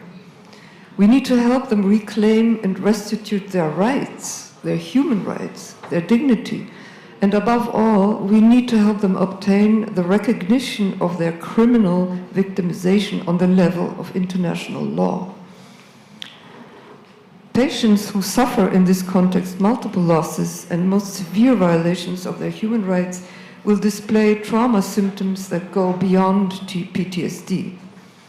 The pain of torture, physical, psychological, manifests the undoing of a world. Elaine Scarry, the scholar who thoroughly analyzed the structure and effects of torture, said, "Intense pain is world-destroying." Between pre-trauma life and the post-traumatic survival, there will be a radical rupture that will forever change the victim's entire sense of identity. His or her life before will in no way resemble his or her life after. These patients' bodies have most often been wounded, their bodily integrity violated, and their health taken away. Their mood and affect will be different than before the torture experience. They may all of a sudden feel labile and explosive, or dull and self-destructive. They may have amnesia for large segments of their traumatic past, but at the same time be invaded by flashbacks and nightmares and dissociate. They may therefore want to withdraw from all contact with others, be hostile and distrustful, even hopeless and without any faith in a future that could bring relief. On Monday's panel, Bohdan Zaritsky, who survived the horrors of Azovstal, so generously shared with us this. He said, "After imprisonment, you come out with half of your identity only," literally because he had lost half of his body weight, and symbolically. "Only half of you comes back home," he said. The American trauma theorist Judith Herman in the 1980s spoke of complex PTSD for a syndrome that characterized persons who had survived severe childhood abuse. But many of our patients who have experienced torture go beyond that diagnostic picture. Some survivors of torture will not even recognize themselves anymore when they return from captivity. A patient of mine who used to be a ferryman in an African country said, after having been tortured in his first session, "The mirror, my mirror in the water, in which I could always recognize myself in the morning when crossing the river, this mirror was broken after the torture. My soul is gone. I now live without a soul. No, actually, I do not live anymore, because I is dead. Life goes on. I try to find the broken pieces, to put them back together, but I don't know if I can find him again one day." This is an important metaphor. My mirror was broken after the torture. I tried to find the broken pieces. This is why we need multidisciplinary teams to treat survivors of torture. They will tell fragments of their stories and unconsciously deposit different aspects of their suffering with different clinicians in the team. Psychic fragmentation, as we know, is the core feature of trauma.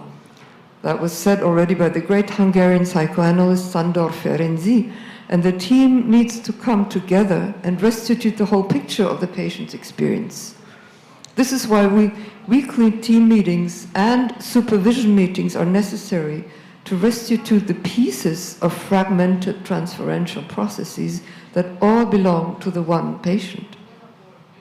Because of the complexity of the trauma related to torture and human rights violations, we need to establish treatment and institutional models that address the traumatic effects on all levels on which our patients' lives were unhinged: the physical, medical, the psychological, the social, and the judicial, legal.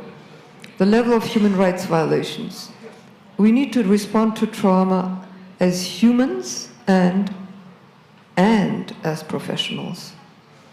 My 30-plus years of working with individuals who survived torture in different countries proved to me again and again that the only model of treatment that could do justice to the main three dimensions at which the person's life had been ruptured was a multidisciplinary model, such as the one we use at the Primo Levi Center in Paris. Those three dimensions in which ruptures have occurred manifest as: one, traumatic pathology on both physical and psychological levels; two, the severe effects of forced displacement and exile; and three, problems in the legal realm that here in Ukraine concern the documentation of the torture experiences and of its physical and psychological effects for the sake of testimony in a court.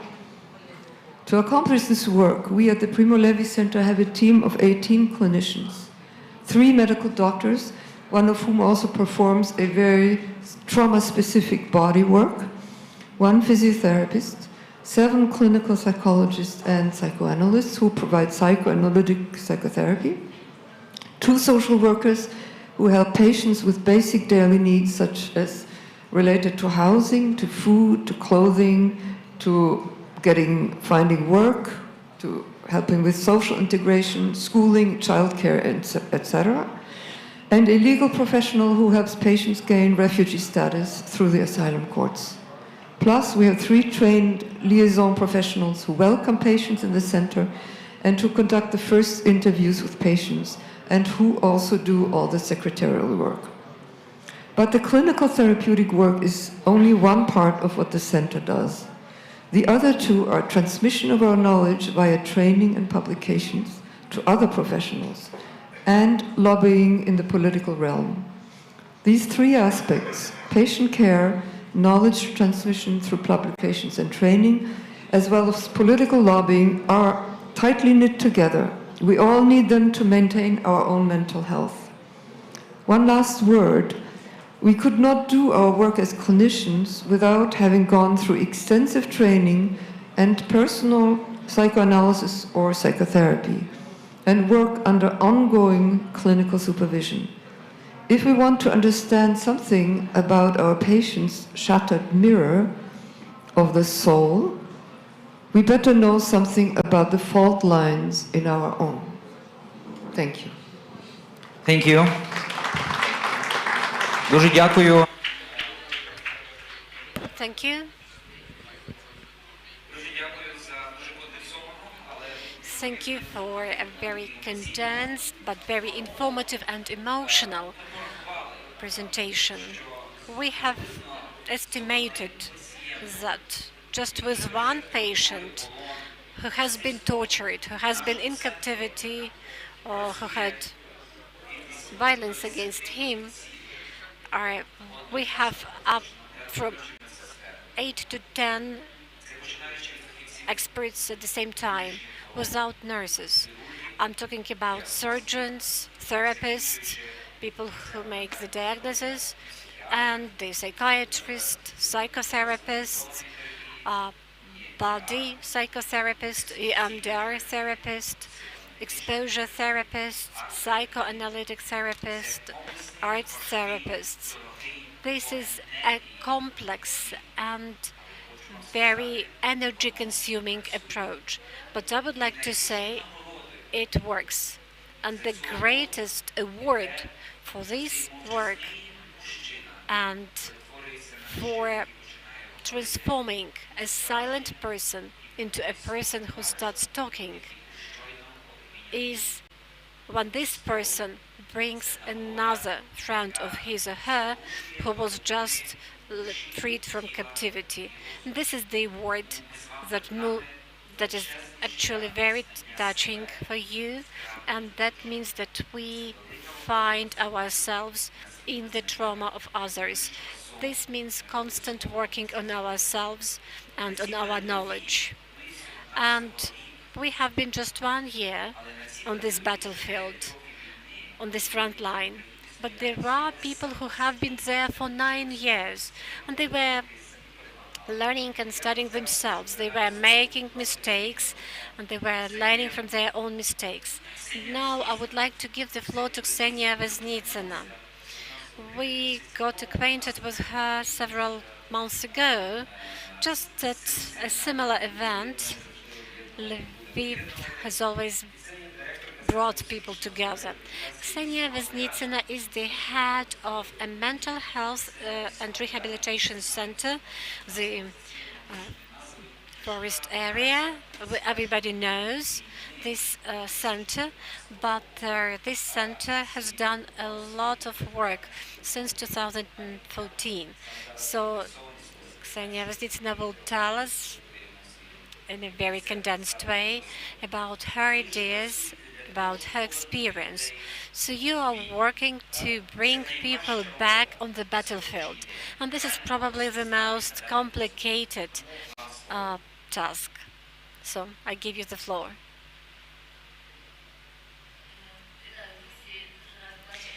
Good afternoon, dear friends. I'm happy to see you. We have a big center, 240 patients, definitely not 1,000 patients, but these 250 patients are those patients with some issues related to mental health. And sometimes the traumas are so dense and so complicated and heavy that you really feel it in the corridors, in the rooms. And I would like to say that a Ukrainian trauma, Ukrainian soldiers overcoming their traumatic experience has very clear Ukrainian context, and very often it is quite different from experience of Israel, the US, NATO countries, uh, Great Britain, Belgium, and many other countries. Why is it so? Why? Well, we wanted to have a PTSD center, but in 2017 we understood that it should be something bigger. And now it is a mental health center based on 3 pillars. So, stress associated disorders, I'm not going to list them, everything that is related to combat trauma. The second pillar, post commotion syndrome. I'm a neurologist. I'm not a mental health expert, but I do like the topic of explosion trauma, which is called the autograph of war, and this is actually the topic of our expertise. And I'll make a spoiler. In a couple of months, we shall launch a fundamental big course on explosive way, and this course will be launched at the National Health Care Center Academy. So please follow our announcements. It will be very useful to all the doctors, particularly experts in mental health. And the third pillar of our work is working people who have gone through torturing and captivity. We had a training in 2015, and since that time we have had more than 1,000 patients. And dear colleagues, and Oleg, I probably recommend it to you to go through the Istanbul protocol of torturing documentation. It's really important if you would like to protect your rights in the courts. So the protocol is filled in by the general therapist, and some of our experts know this methodology. So coming back to the Ukrainian context, the trauma of a Ukrainian war, which is really a catastrophic war, is a multimodal trauma. I'll explain what I mean.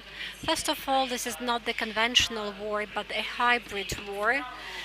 A conventional war still has its rules, and in this war, everything is used that can only be imagined. All the cruel and the most violent things and weapons. You may include all the 3 elements. The second huge aspect is the civilians in the army. This is not the army as such that selects specially trained people. I'm not the one to talk and mention how many people are in the army. And definitely this presupposes certain complexity and aspects related to training. The third aspect is the duration and staying in the battlefield. Lots of military people are staying on the battlefield for many months, and this is another factor that complicates the course of trauma. We are talking about total physical fatigue, which actually finds its reflection on the mental health. Another issue. By fighting on the battlefield, practically each of our soldiers is worried about his or her own family. For example, an American soldier fighting in Syria is confident that his family is safe. Unfortunately, our soldiers cannot be that confident, and this is an additional traumatic factor. A war on one's own land may be a plus because we protect our own country, but at the same time it's a minus because very often we hear from our patients that they were actually at the school or kindergarten his or her kids attended.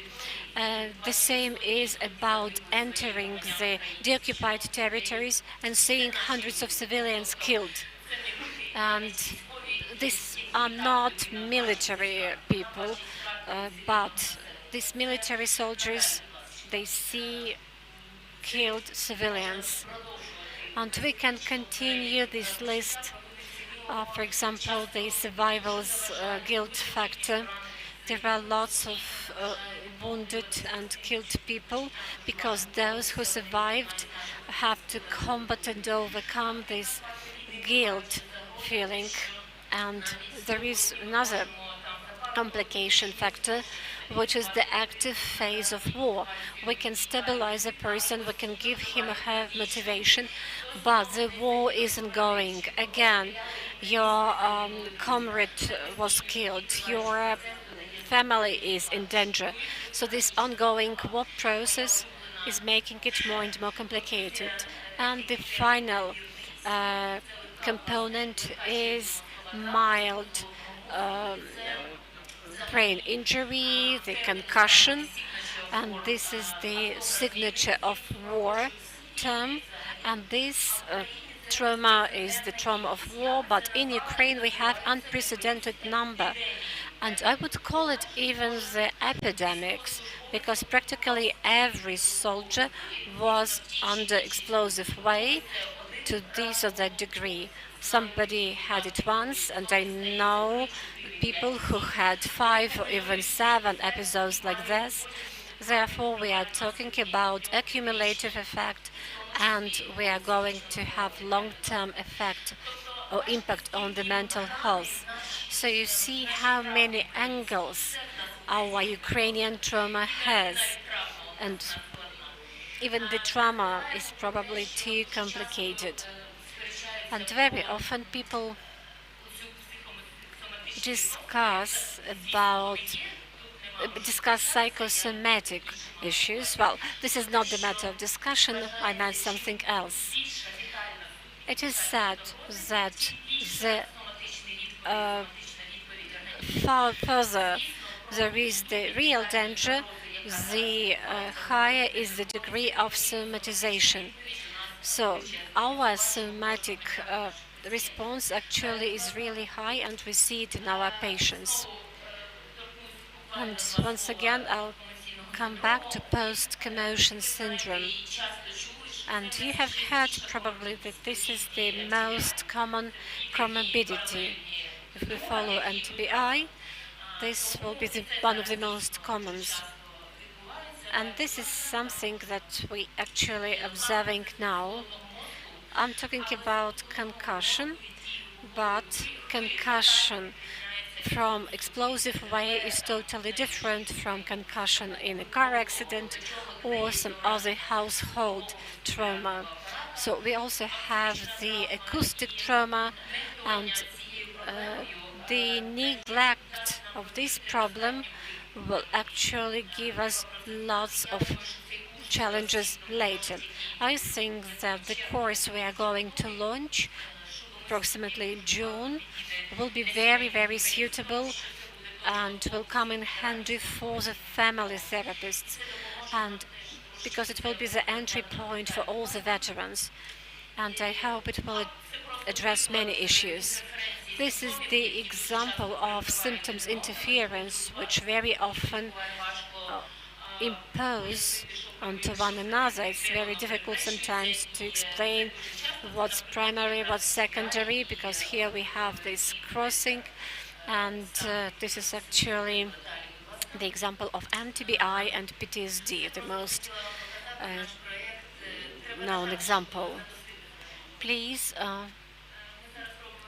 show some more. We tried to launch a media project describing this concussion trauma in the form of photos.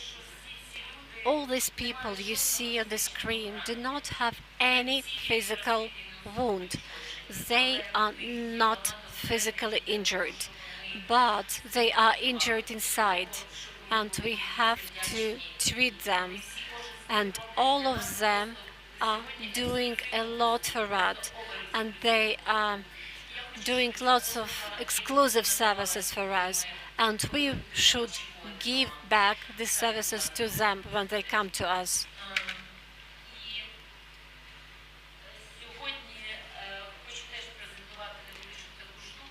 And I would like to say one more thing. Taking into account this combination, complexity of trauma, comorbidity, high somatization, our team has taken an intuitive route for 9 years, but during the recent years we have launched and we have used a number of issues, and we have called it a multimodal model of restoring mental health. And talking about this somatization and organic component, I was talking about, so because of this we use a number of additional therapeutic methods, and each patient who doesn't have any physical injuries still has sessions with physical therapists. So we pay lots of attention to physical therapy. We also apply biopsychosocial approach, and we have a social worker who has been working with us for 4 years, and this person really makes wonders.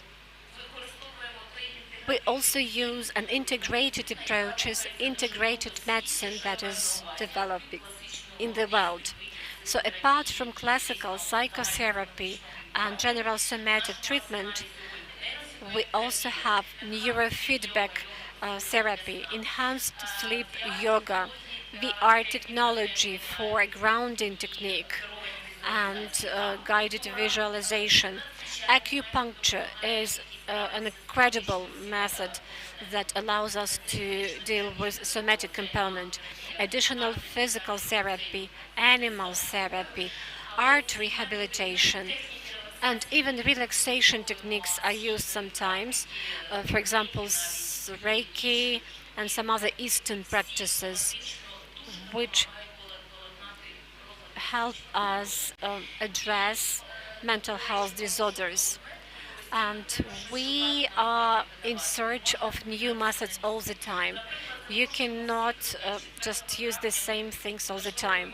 On the 4th of May, we invite you to attend an international conference on psychedelic psychoassistive therapy.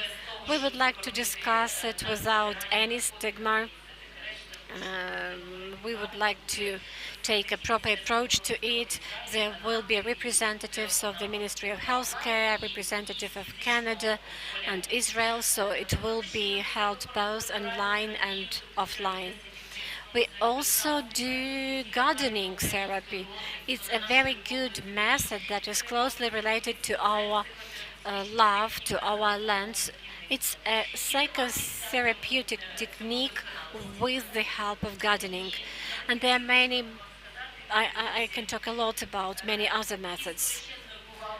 In conclusion, I do respect our foreign partners, but one of the key principles of our center is to nurture the Ukrainian dignity and the Ukrainian identity.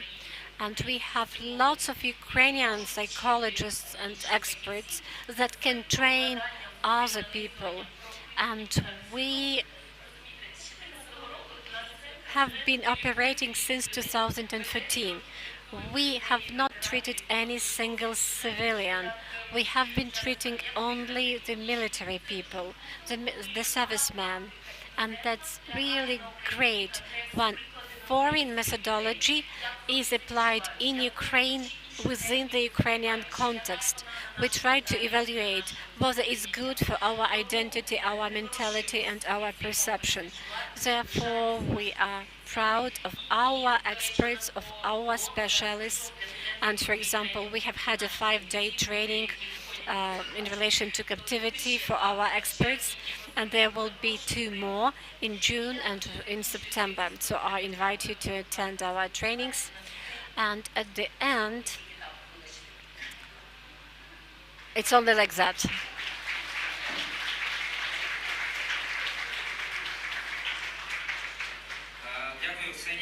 Thank you, Ksenia.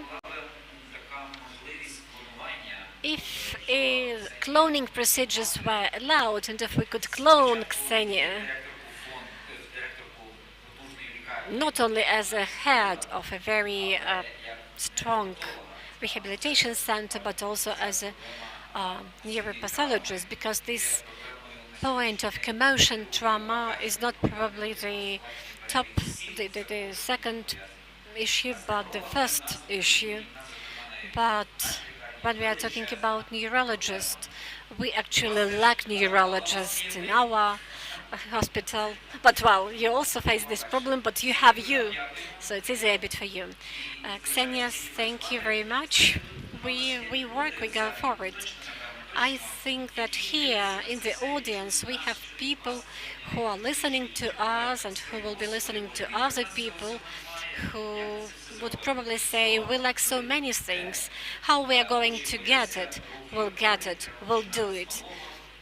You should start with some small steps and still you move forward. You have a neuropathologist, you start with concussion, with commotion trauma. You have a psychotherapist, you start with psychotherapy. You have a psychologist, you use the services of a psychologist. Ksenia has put an emphasis on the treatment methods. There are pharmacological treatment methods, conventional treatment. There are certain procedures that we have to apply according to our protocol. But when we are talking about servicemen who have been tortured, using additional methods of treatment is an indication. This is mandatory actually. And today, among the speakers on this panel, we have quite specific selection of people, and we have Irina Chuzhinova, who is the head of the Directorate of Art and Cultural Information Policy of Ukraine. She is the Doctor of Philosophy in the area of performative arts. So why do we have here a representative of the Ministry of Culture and Information Policy, and we have a person with a PhD in art here? Why do we have this person here?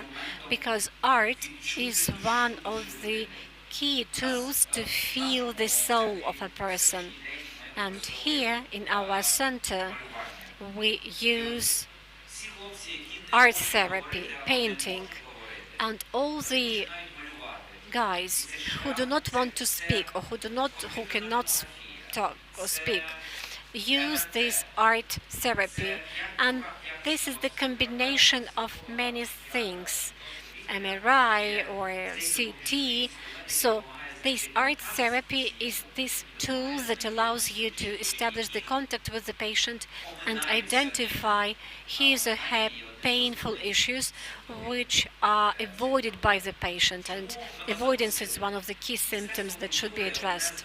So why have we invited you? This is one of the most progressive ministries in Ukraine, and you have a plan how to come to the hospital, how to come to rehabilitation centers such as in Borodyanka or our center, or how to come to any district hospital that will become the rehabilitation centers at the local level. So how to come to this hospital and bring the art that will heal the wounds of war. It's not an easy task, but I think the ministry has lots of resources. I'm first of all very much grateful to you for your introduction to my speech.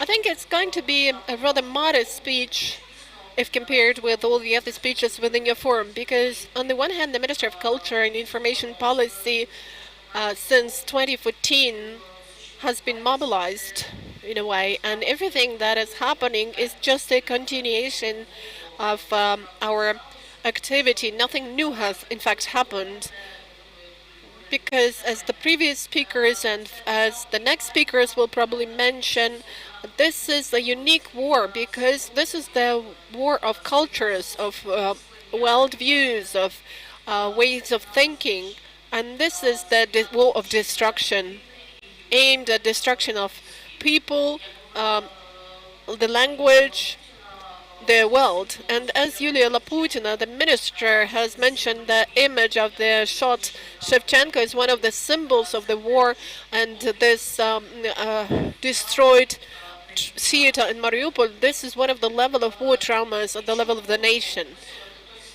If I describe very briefly the condition in which we all are now, the Ministry of Culture and Information Policy that seems not to be directly involved in the war, in fact is engaged in everything that is happening, because everything that is happening is is happening for the sake of the front line of the defenders. Over the period since 2014 up till 2022 and even up till 2023, the art therapies practice and the art practices, which are, well, in fact, you call it art therapy, but there are a lot of art therapies, and the WHO has acknowledged art therapy to be one of the effective means of talking about traumas, because trauma is always silent. It's very difficult to work with traumas. And the projects I've been watching in the field of performance arts in the theaters, I can tell that, for example, there is the Veterans Theater in Ivano-Frankivsk, and it's difficult to describe it in words if you haven't ever watched any performance. And the result, art seems to be entertainment, but when you see a person who does not have trust in this life and in the future, and in the finals the person feels needed and feels that the experience he or she has got is also required, is also needed by someone. This is the direction which can now be discussed both within this forum and in the art dimension. The most valuable thing is that veterans, or people with the experience of the war, let me call it as a broader category, are creating art not just about war.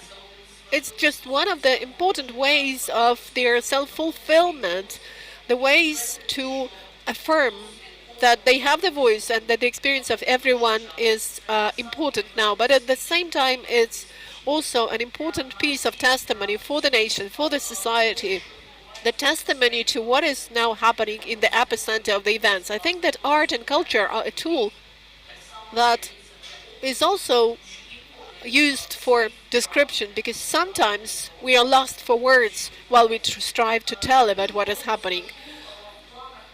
The plans of the Ministry of Culture include the hope to implement one of our projects entitled The Art to Help, or The Art of Helping.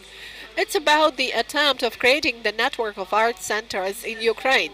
The Ministry of Health has provided some consultations to us, and I'm really grateful to them for these consultations. We understand what the red lines are, what the role is, what the red lines that cannot be crossed are. We will not talk about psychological intervention and psychological corrections, because for this we really need experts, experienced and competent, qualified medical experts. Unfortunately, I have to point it out that now we have an increase in the pseudo art therapists who are offering their services, and that is also a problem, because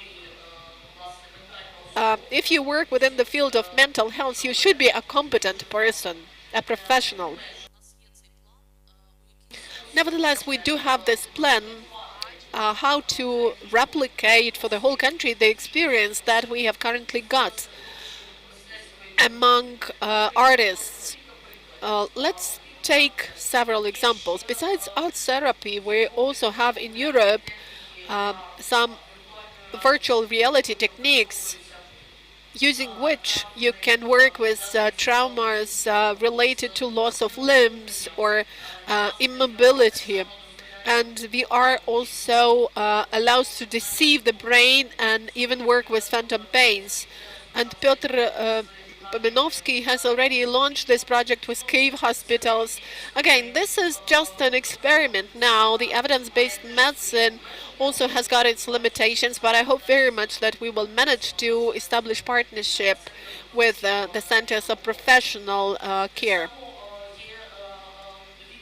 Also, we have Viktor Ruban and Lyudmila Mova, and for 7 years they have been dealing with developing recommendations for commanders. They work with commanders of units that are in the front line now, and they are sharing with them the practices of body therapy or body-oriented practices, as we call them. These are the practices that enable to increase the level of concentration, to feel some relief, to remove some fatigue. Working with the body and knowing that trauma is also about an inability to relax, to come to an adequate condition. They work with the body, and that's their task. The task of the Ministry of Culture was to take the positive achievements and recommendations to understand how they could be further replicated. And at the lowest level, of course, these are the art therapy practices like cascade therapy, it's like drawing, it's like writing essays for children via the network of art schools or via the network of youth centers. We also have got some offers for such partnership which would involve several ministries, because we need to discuss what is happening to us now, what we are experiencing now, not to transform the experience into a trauma. We need to have a dialogue in order to provide some relief to the unit that will work directly with the real trauma. At our level, we could actually reduce the load on that unit, or at least make referrals of people to professionals if we need that. In this specific case, they need professional care. To sum it all up, I would like to say that the Minister of Culture is ready for cooperation, for partnership at different levels, in different ways, and we hope that together we will manage to overcome the consequences of this war and to make a step to the future. Everything is going to be Ukraine. Thank you. Thank you, Irina. Let me pass my best wishes to Mr. Minister. And you know, even in my best dreams, I couldn't have imagined that the director of the department from the Ministry of Culture is so much professional while telling about art therapy. That is a real benefit. It's a real progress. We are all together fighting for every single person. And one more thing, you know, you shouldn't be afraid. You should never be afraid. Art will never do harm. In Lviv, we now have a very interesting experience, because together with the Academy of Arts from Lviv, we are developing a new workshop of ceramics. Clay is a universal, wet clay is the universal mother. I know about this workshop. It's our institution. Great. So this means that we are already working with your institution. Thank you.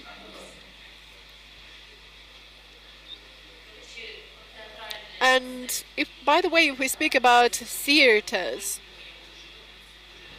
we know Van der Holt and this well-known psychotherapist really recommends to use these therapies, so we really have a lot of work in this dimension. Please expand your department, take psychologists, psychotherapists, and I think that these will not be bureaucrats. We have here a person who is rebuilding something now, rebuilding the institution that has become the symbol of resilience. For those who don't know this, I should mention the town of Borodyanka. I think that all of you know this. town. This is one of the first tragedies of this brutal war of Russia against Ukraine. And in that town, there has always been the center of social, psychological rehabilitation for residents that is called Borodyanka Center. And Lyudmila Boyko is here with us today to tell how they managed to build on the resilience to survive and to live over this trauma of self-destruction, and to also build on the resilience of other people who will definitely need this. Lyudmila, we are happy to see you here. Let me give the floor to you. Thank you, dear colleagues. Let me welcome all of you.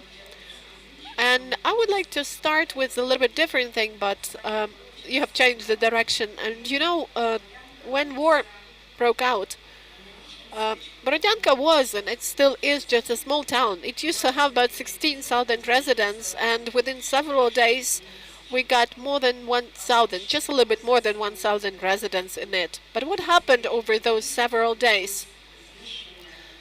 What happened was destruction of the town, destruction of families, total destruction of infrastructure. And in that town, only one house remained. That is the Lyceum. It was damaged, but actually it was not fully destroyed. Just imagine, one facility left and one small area with some cottages where some apartments were hit and destroyed, but some of them were still there. So the most awful thing was when people were trying to save themselves, but the enemy was shooting at them on their way. And all residents of multi-apartment buildings went to the basement because they thought that it was a shelter, but it appeared to be a grave for all of them without any exception. And there were more than 40 people in the basement of one of the 9-story buildings, and these people still were alive. They asked for help. We were trying to rescue them, and all the people who were trying to rescue them were just shot at. They were executed. It's not possible to perceive this. That was full-scale war, but we were still thinking that it's absolutely unrealistic. That is a movie, a kind of a horror movie.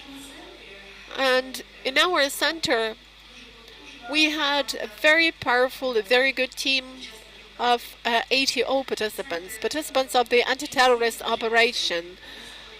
Our centers have a long history, and we were united into one network, and we always applied informal approach to our work. We did not work for the sake of quantity. We wanted on the very first days to provide assistance to everyone, and even if one person was rescued, it means that you are not working in vain. And that approach helped us to become a very strong team in ordinary inhabited settlements. And these small towns, small inhabited settlements, became known all over Ukraine and in other countries, because now we have people from different countries undergoing probation in our centers, and we are exchanging experience. Our center united a large veteran cohort, and in 2018 we created the Coordination Council. And this council consisted of the representatives from each inhabited settlement of our region. We were not afraid to work. We were not afraid to quit working in a certain direction if we saw that it was no longer efficient, that something needed to be changed. And in our center, we had the territorial headquarters of the Territorial Defense Forces. And in the territory of our center, we had a battle. The battle, when you see soldiers and boys and girls just falling down when shot. These were boys and girls who didn't have weapons to fight the tanks. The tanks just shot at them. And 2 of our staff members perished there in this battle as well. But anyway, people decided to stay in Borodyanka. 4 of us stayed there. And when the situation became stable, we still didn't have connection. I mean, when they settled, when the orcs, the enemy settled in Borodyanka, there was no internet connection, mobile connection, but there was some face-to-face connection still. We were creating teams that were helping people just to survive. And on the second day after the occupation, we came back to the premises of the Lyceum. That was the only undestroyed premises. And we were given a small room there, and psychologists started working there. Each of us has got his or her losses, the losses that are irreparable. And we have just started working not to think. We have been working to forget about everything.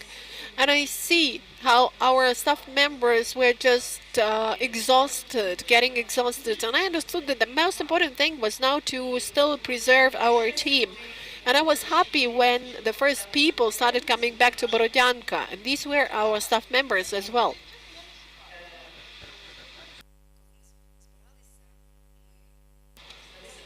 And we decided that every day we would record some bright events. And for about a month or a month and a half, we couldn't do this individually. I mean that even up till now, I'm not myself able to record one bright event for the day. We were trying to get together and tried to find these bright events. What was bright, what was positive about the day. But we couldn't do this individually, we could do this as a team.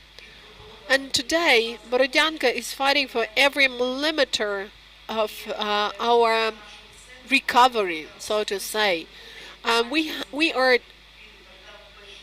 feeling now the care of the president. He has given a large amount of money to us for recovery, and Mrs. Laputina, as the Minister of Veterans Affairs, is also helping us on a daily basis.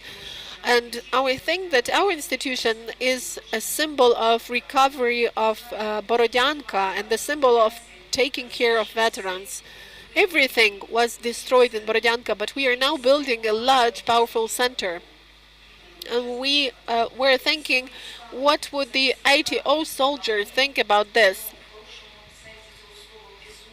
They are madmen in the positive sense of this word. They are going to the front line. They are trying to protect other guys with their shoulders, with their bodies. And they have brought their families to us. They have brought young people. Because young people see their example and they want to follow this example. And today we have united the families of veterans, the army members and the community members. We have got all of them united to prepare the space for implementation of rehabilitation programs on the basis of our center, because rehabilitation programs are something we need badly. We are also supported by the team of the mental health from Vorzel. For many years we have been cooperating with this mental center. We just take our veterans, we go to Tatiana in the center, she's our friend. And you know, there are some pillars in all the countries, in all the centers, and these are the pillars that are highly reliable. But I didn't know Tatiana is here, but she's here, I can see her now. So, well, sorry for this, Tatiana, but really, this is a lady who is a reliable pillar for the development of mental health. You know, our veterans keep coming from different towns and cities. They come to us and ask us, please take us to that center, to Tatiana. Teamwork, you know, is the power and the strength that enables us not to be exhausted, not to lose faith, not to lose trust, not to give up. when you lose just a building, you still can preserve this strength and this power to keep working. We have all come back to our work and we keep working as a multidisciplinary team. We cover 32 inhabited settlements. There we also cooperate with the mental center of Warzel and the All Ukrainian School of Self-Care. And I will be happy to see the graduates of the school in this room, because the graduates of the school are the people who are now working throughout Ukraine, and we keep in touch with them. And what I would like to wish all those present in this room is to stay unbroken. I was coming here and I thought what I would like to do here. You are the symbol of this invincibility.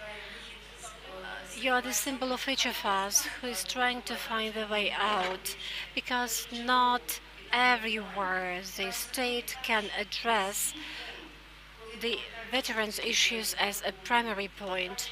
And we have our own front line, because some people lost their families, some people lost their flats, and some people lost their jobs. And our task is to restore in the center that is being restored the attitude to the attitude to the veteran who is the main driving force for our state. I'm grateful to every veteran, to every family of the veteran. Thank you very much for inviting me here, and I invite you to attend the opening of our center, which will take place in October 2023. Thank you very much, Ludmila. I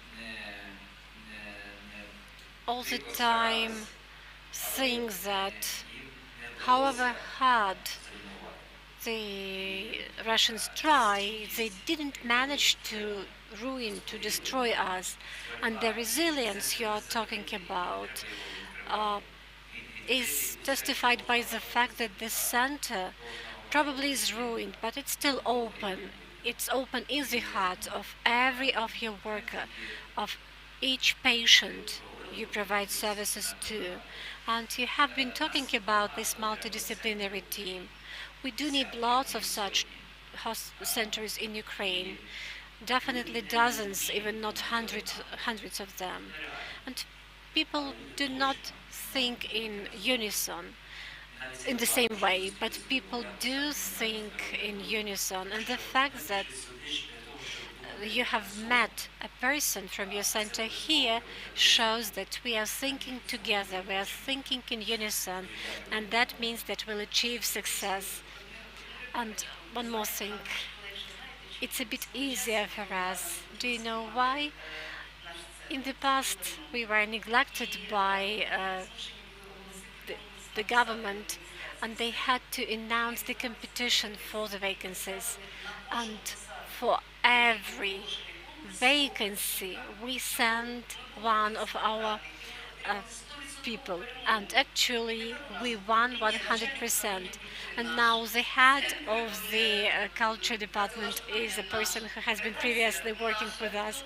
The head of the editorial board is our person, etc. So Borodyanka is yours. Yes, Borodyanka is ours. Therefore, it's a bit easier for us to work. Thank you, and let's applaud to our speaker.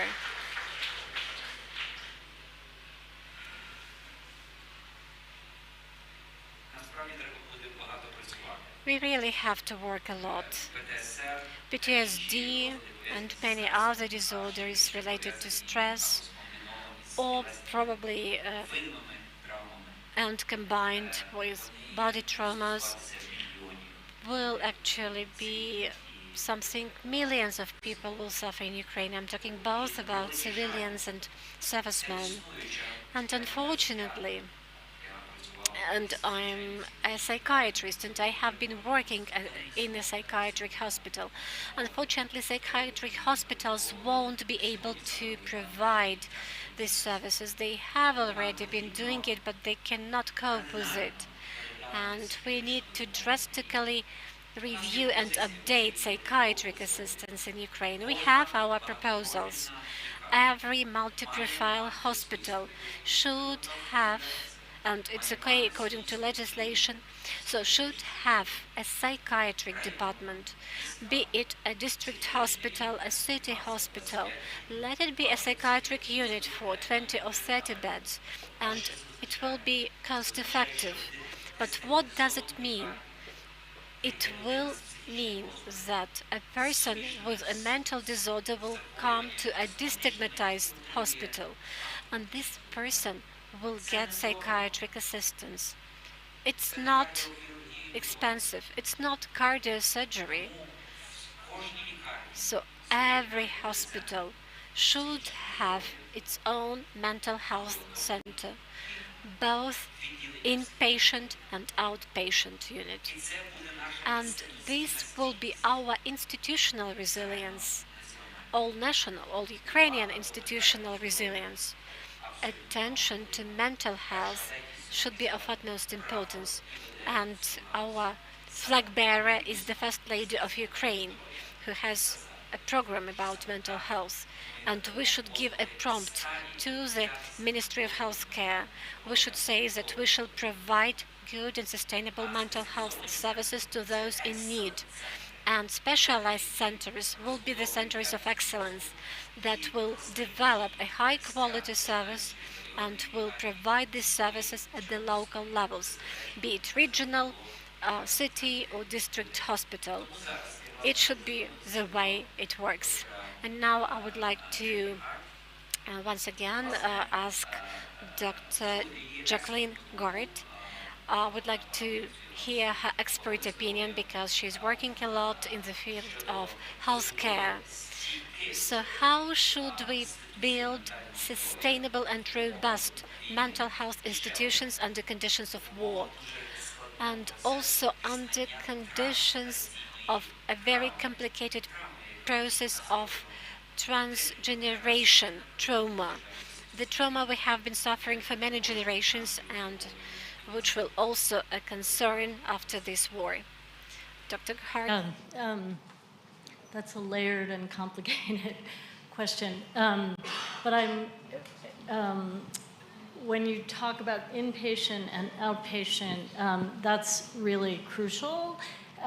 In terms of inpatient models, that's actually been a standard delivery of care in the US for at least 20 years, more like 30. I mean, I trained, did my residency roughly 30 years ago, and that was the standard of care as long ago as that. So we've been working with Oleg and with his team, and we had a psychiatrist who's been in Boston for 3 months. She just came back late last night. She works at this hospital and this center, and she has been learning about that inpatient model of consult liaison psychiatric care.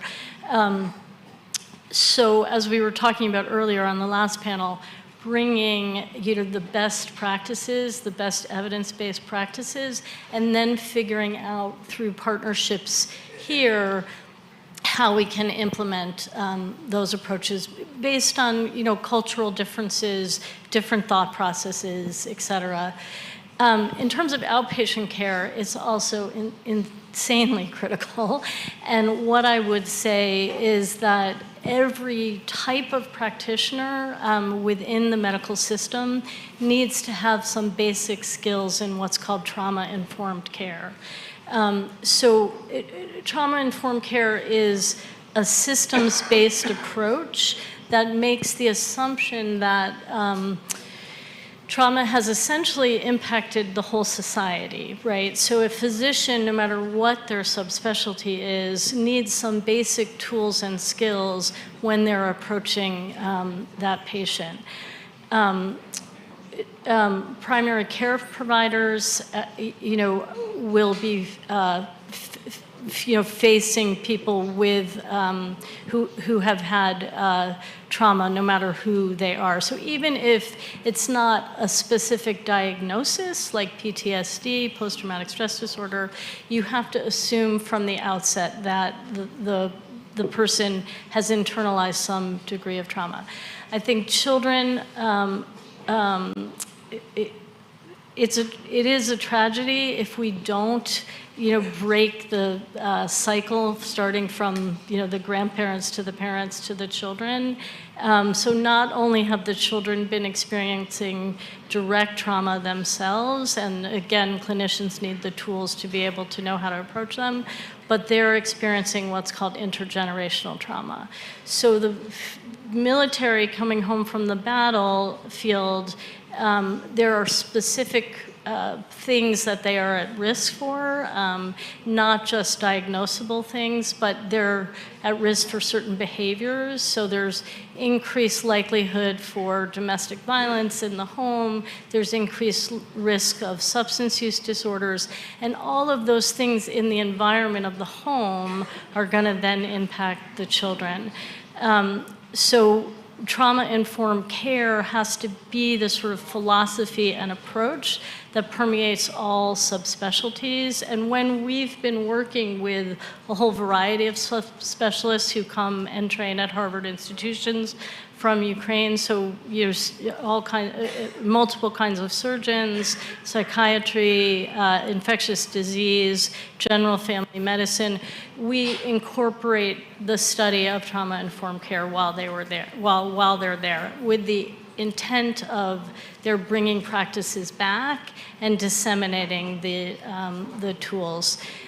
When kids experience trauma indirectly or directly, we refer to that as adverse childhood experiences. Some people refer to it as, instead of ACEs, as traces, trauma, and adverse childhood experiences.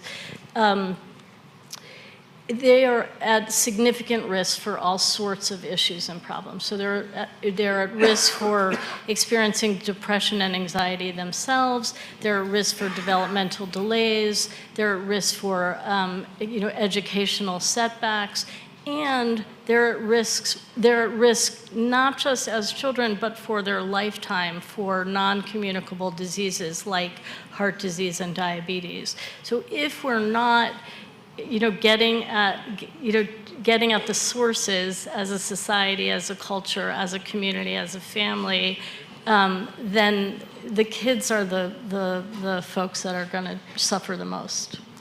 Thank you. Yeah. Страждають найбільше. I hope we all have understood that every hospital, every healthcare institution should become a trauma-informed institution, providing trauma-informed care. And in order to do it, a surgeon, a family doctor should have some basic knowledge of psychic trauma and its treatment. This is the basic task of ours.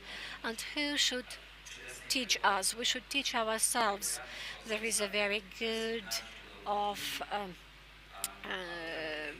the previous rehabilitation center who wanted to launch a concussion webinar, but there should be more webinars like this. When we opened our psychiatric unit in 2018, we were not prepared for the war. Now we have 28 beds in our unit, but do you know how many patients we have who are provided services by our doctors? 80, 100 and more. Where do we take them? These patients are in every department, in cardio unit, in urology unit, in oncology unit, and it will be the situation in every hospital. And our task is to understand it and to learn what we can do about it. From the first day of war, we are given support, we were taught, we were educated by our colleagues from Yale University. And actually, the former dean and the former head of the art school of Yale University, Marta Kuzma, is the Ukrainian by origin. And she said we have to do something in the area of mental health. And she brought her colleagues from PTSD Center of Yale University Medical School.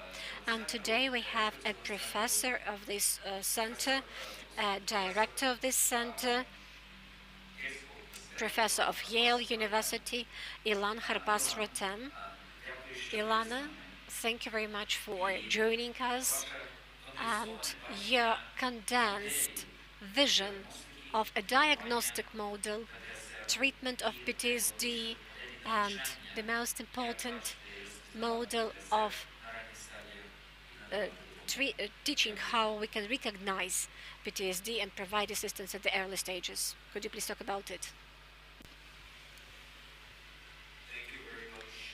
For having me here.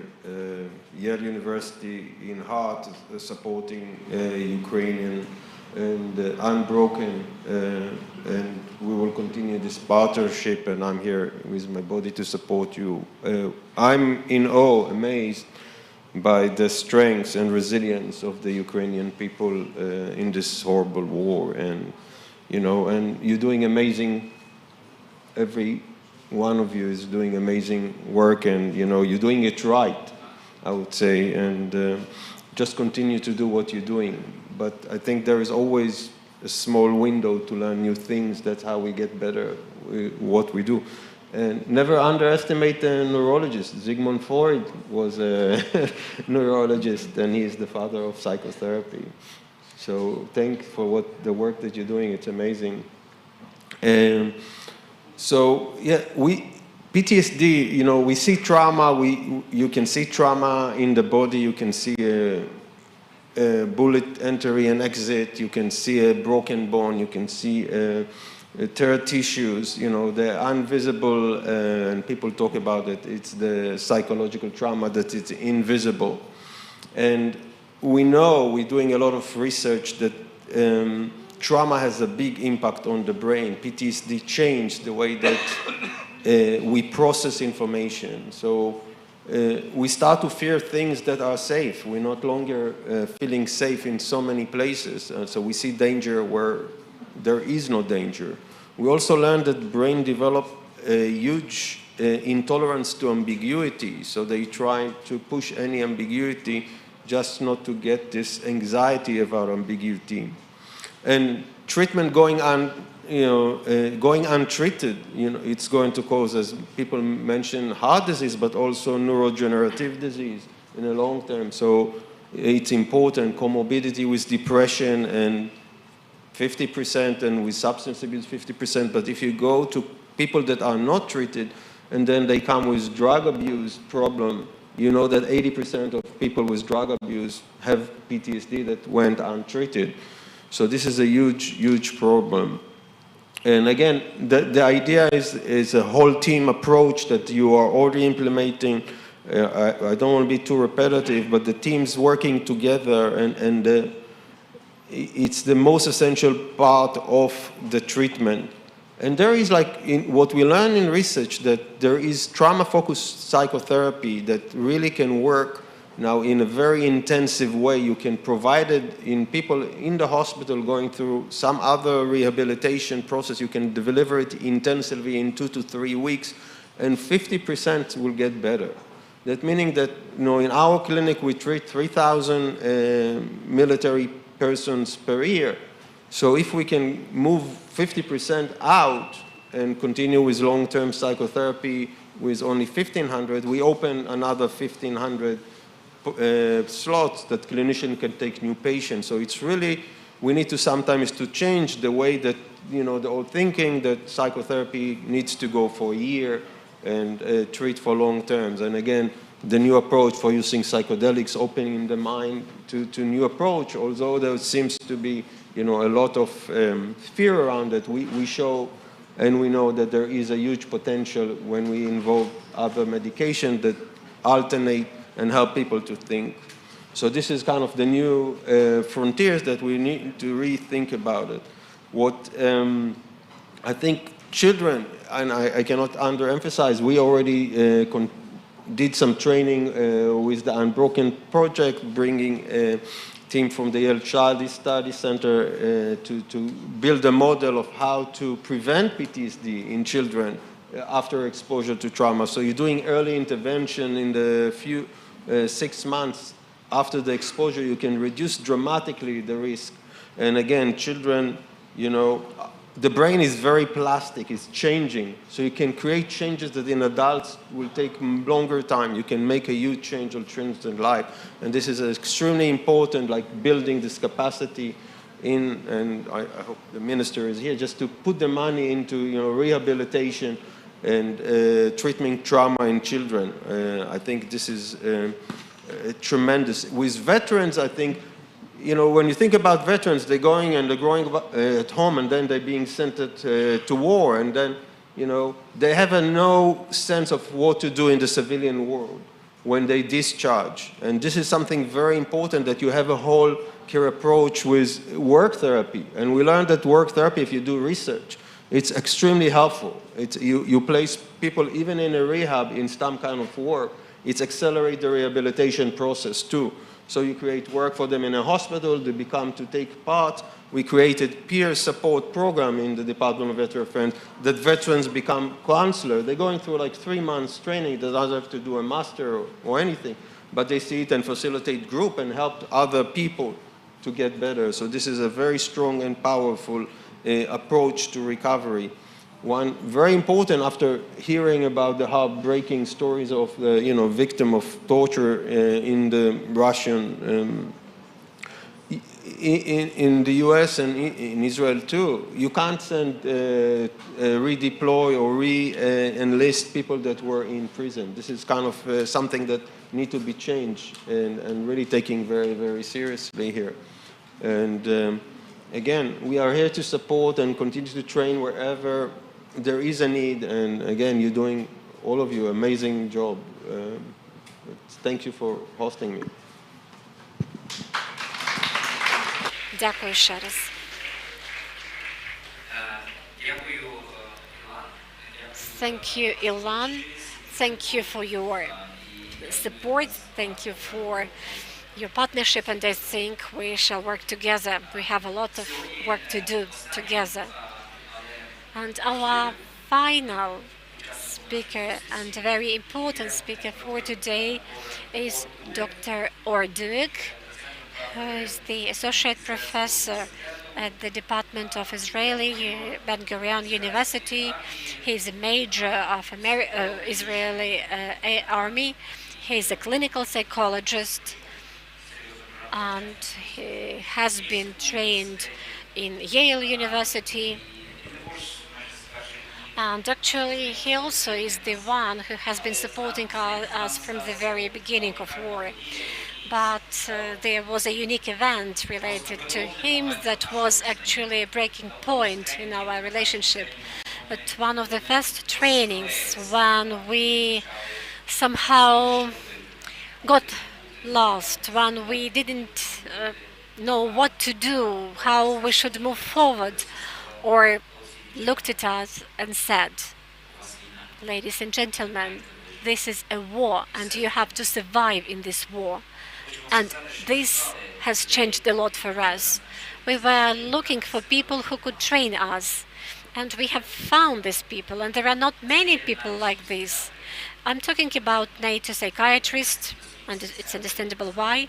These are American research centers who work for the Ministry of Defense, and these are Israeli psychologists, Israeli doctors, because they are talking about something they have been going through for 70 years.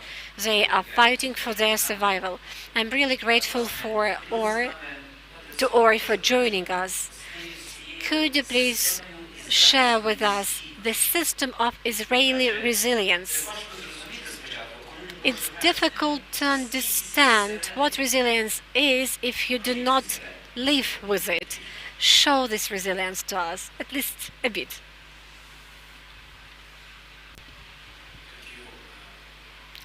Дякую, Олег. I just want to join. You're talking about show us resilience, and I think when I came here, I looked and saw resilience already. So, and I'm at awe with how much strength you show, you specifically, and all of you here. I want to just give some examples and to try to be brief, of course, about the general idea of resilience in civilian population now. We can talk about the army. Excuse me, can you take the microphone closer? Yeah, okay, wow, okay. So we can talk about the army in a later opportunity, but in Israel we have, well, every region almost in Israel possibly can be under some kind of a rocket attack, and in that aspect we have what we call resilience centers, and those centers are community-based, and the general idea of those centers is, on top of allowing or implementing some group therapy or individual psychotherapy, they are also educating people from specific neighborhoods or specific villages on how to promote resilience in their own communities. Basically with the general idea of achieving individualized intervention based on people who know you already.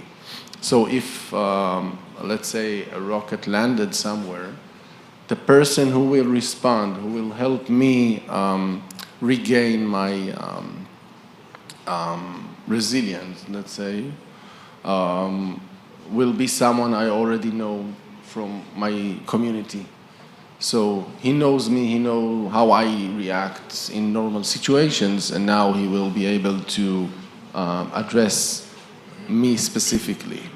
And this requires, well, it requires some organization, but not a lot of education, because the basic idea of how to react in acute stress reaction is relatively easy to kind of implement.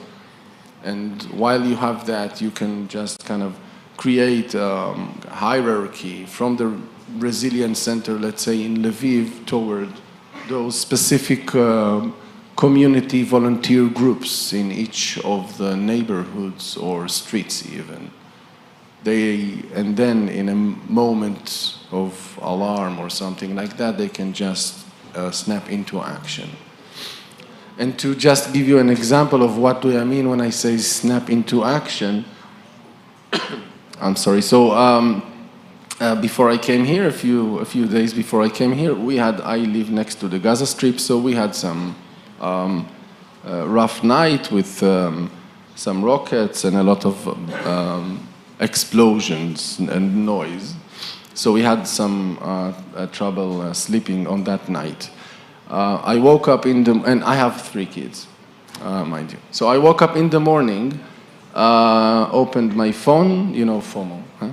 And looked at the WhatsApp, and I received a WhatsApp message from my older boy. He's 6th grade. I received a WhatsApp message from the teacher of my daughter. She's 3rd grade. And I received a WhatsApp message from the kindergarten teacher of my youngest one. So all of those teachers send us WhatsApp messages, and and I received another one from my own kind of place's community resilient group that I was talking about. And the general concept of all of those was very similar. It's like we had a rough night. You might feel overwhelmed. Here are some things that you can do, very simple steps. Here is some ideas of how you can communicate what happened to your children and how you can help them relax. It's very important to keep routine, and you can reach out whenever you want to me or to these numbers. Very simple intervention, very efficient. So at least, like, even when you wake up, you know you have, like, someone was thinking about that while you had that night. And I think you are on this way already, if I understand correctly. But this helps a lot to kind of promote the idea that I am not alone in what I feel and what is happening to me specifically. Thank you.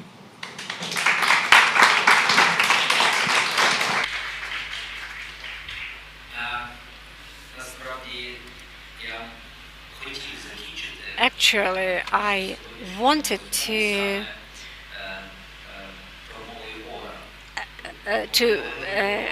let Or speak at the end of our panel. We were talking about complicated traumas, complicated interventions, complicated diagnostic procedures, but prevention of PTSD, any other disorders, somatic disorders related to stress, and there are actually dozens of them.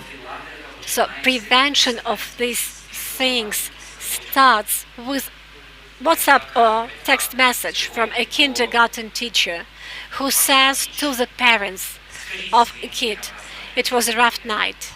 Just let your kids do this and that, behave in this or that way, and it costs nothing, but it means a lot." You have to train this kindergarten teacher. You have to train the local authority to introduce this communication system, and you have to maintain it throughout your life. And this is our task, the task of doctors, psychologists, psychotherapists. We should be the one who talk to the authorities. Now we do not have some abstract authorities. Each one of us is the authority. So let's introduce this training system for the kindergarten teachers, how we can help our kids survive through the war trauma. And then this intergenerational trauma that was mentioned by Dr. Hart will become not a weapon of the enemy against us, but our weapon against our enemy. Dear panelists, I'm really grateful to you for being with us. This is the international team of experts. This is the international team who will help those in need. Thank you for coming. Thank you for hosting us. See you later. And the administrators ask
Dear colleagues, please take your seats because we're going to start in 2 minutes.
Just we start in a minute.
Good afternoon, dear friends. Thank you for coming back. And let me remind you that on your badges you have got the QR code on the reverse side, and you could go to those QR codes and see pictures from today's and yesterday's event downloaded, uploaded for you to have good impressions. And we continue with our International Rehabilitation Forum in Lviv, and we have the people here who are developing the rehabilitation system in Ukraine, our foreign partners who are helping with their experience and support. And we truly believe that by our joint effort, we will ensure uninterrupted, ongoing rehabilitation of Ukrainians in Ukraine.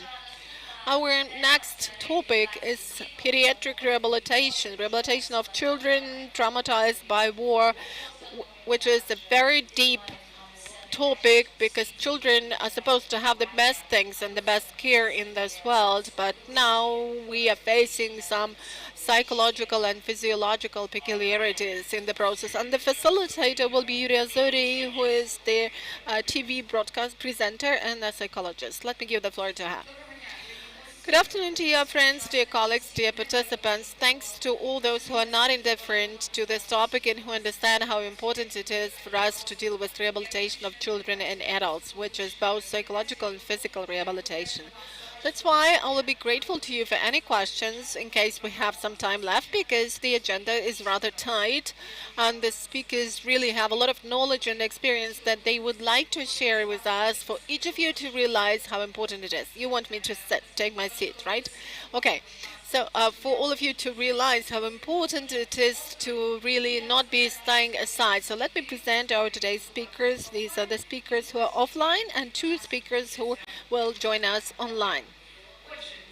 So this is Rihuda, who is a pediatric physical therapist of the National Rehabilitation Center Unbroken.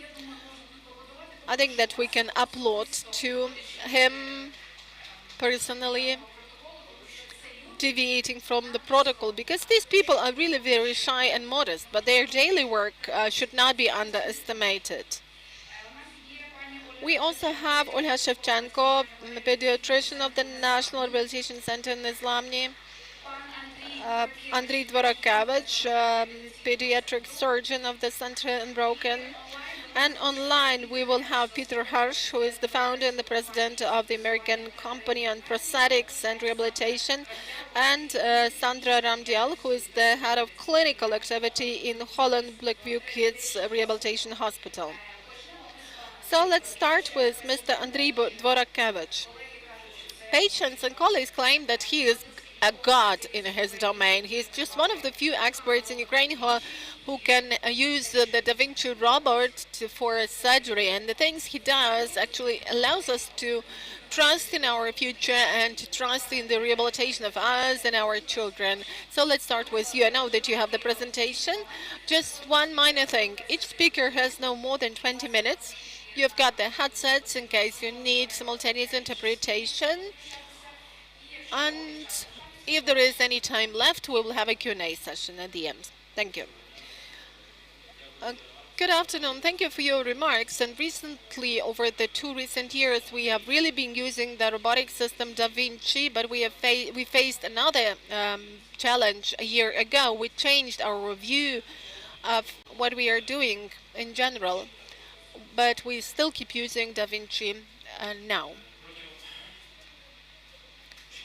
Starting with the 24th of February 2022, Lviv hosted over 5 million Ukrainians up till now.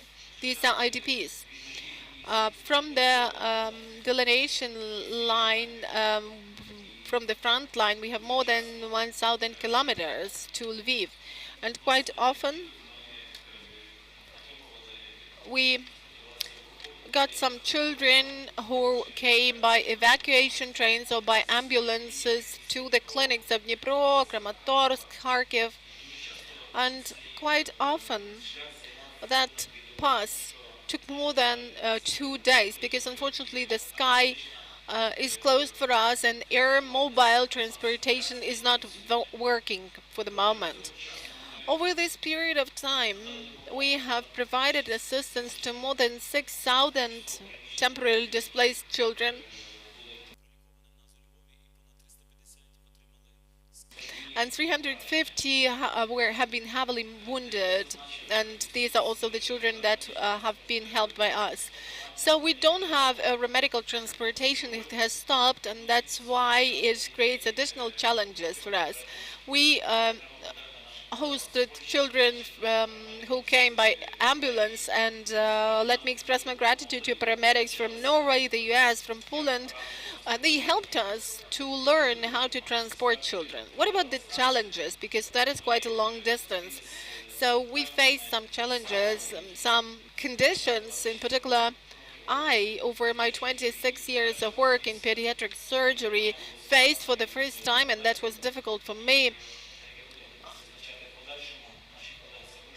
and our colleagues who were staying side by side with us actually also saw this, in particular those who came to the St.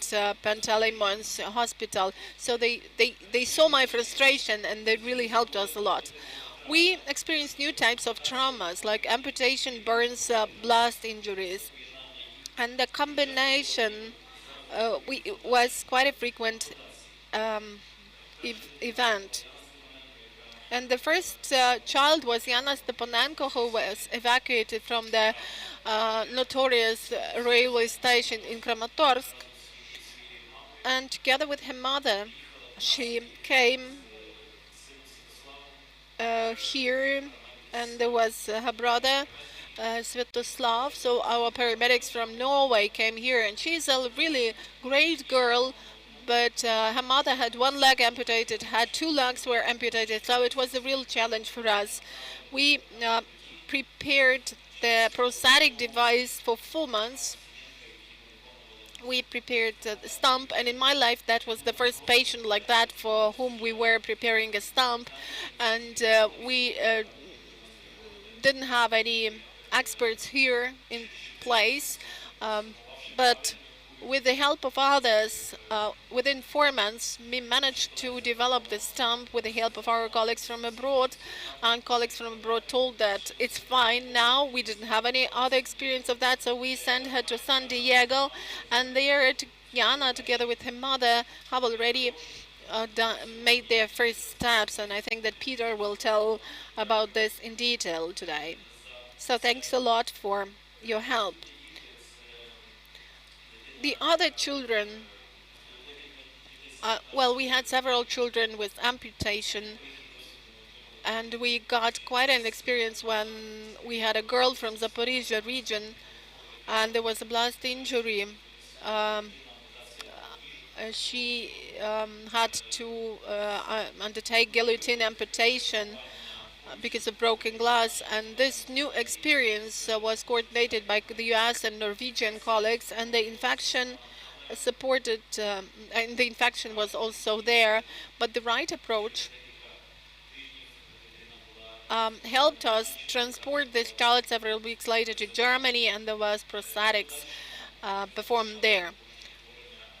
Then we established their prosthetics workshop, and this enabled Ukrainians to do this prosthetics here without sending patients abroad. And the first child with whom we worked in prosthetics here, this is Bionic Prosthetics, the Auto Block company. This was the girl, and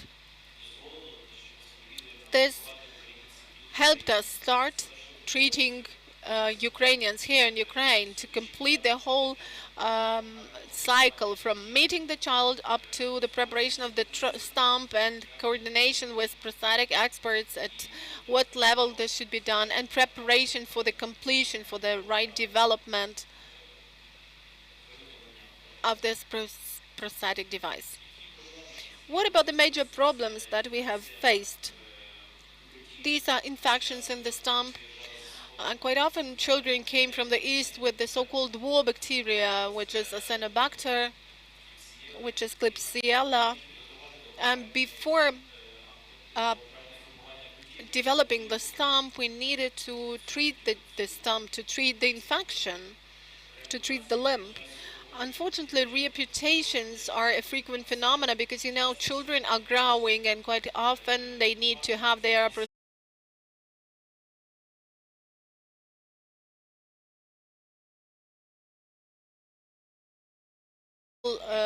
hospitals, but doctors there just had to stop hemorrhage and to develop stump and to send the child further on.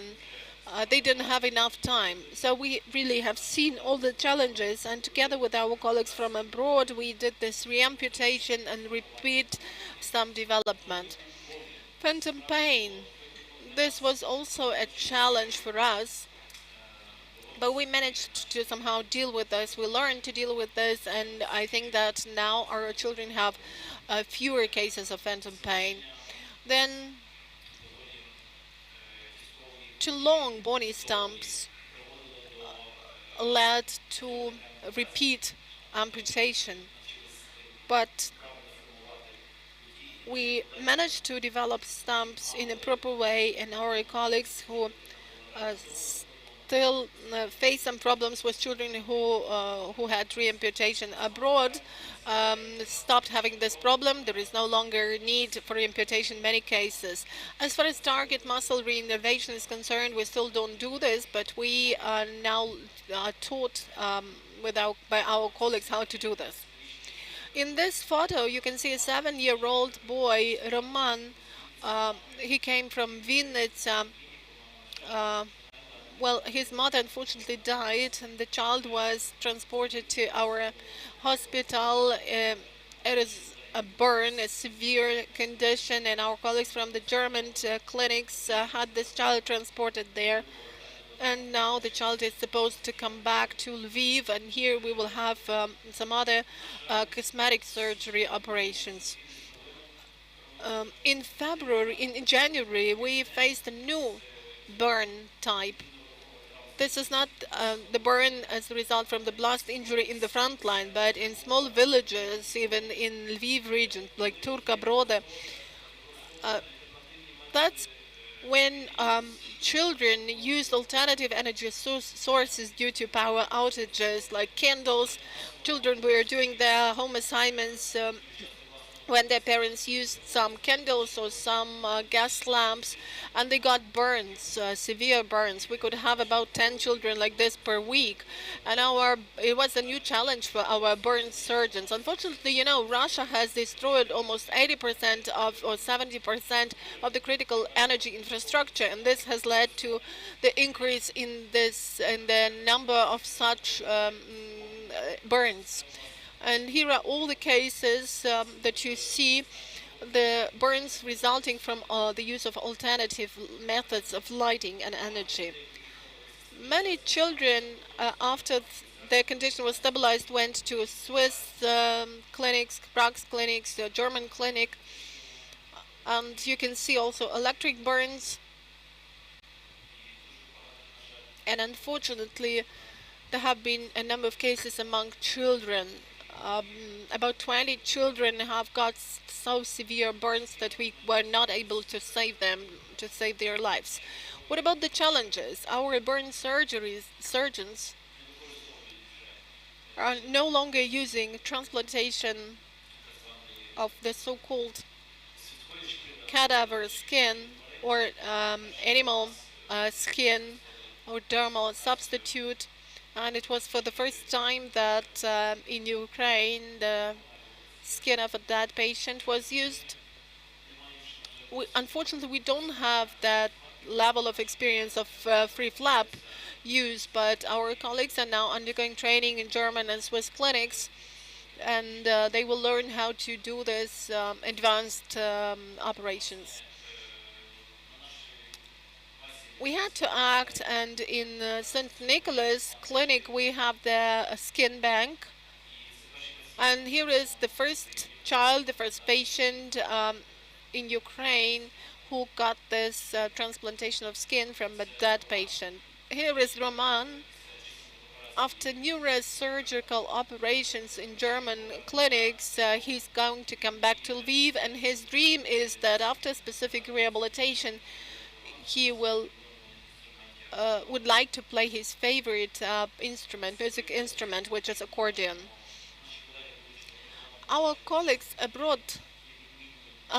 who went abroad actually saw the difference in the conditions in the bandage rooms, in other rooms, in the wards, where you have anesthesia of patients, and they understand what needs to be changed, and that's why we're having repairs in St. Nicholas Clinic right now. What else? We are trying to keep improving all the time in terms of reconstructive and plastic surgery, and our plastic surgeons go abroad to their clinics, and our medical nurses go to those clinics, and they also learn there how to take care of small children of this younger generation. What about blast injuries and the results of shellings? Let me show you another challenge that we had. Here is Artem, who was wounded. This was a combined trauma. He got it in Kharkiv. This was a breast injury, and by the way, that was the case when Russia used banned cluster bombs. So he had the diaphragm trauma, breast trauma, and the intestine trauma. That was another challenge for us because we didn't have a previous experience like this. So we involved our colleagues who were working at that point in time in the St. Pantelemon's clinic.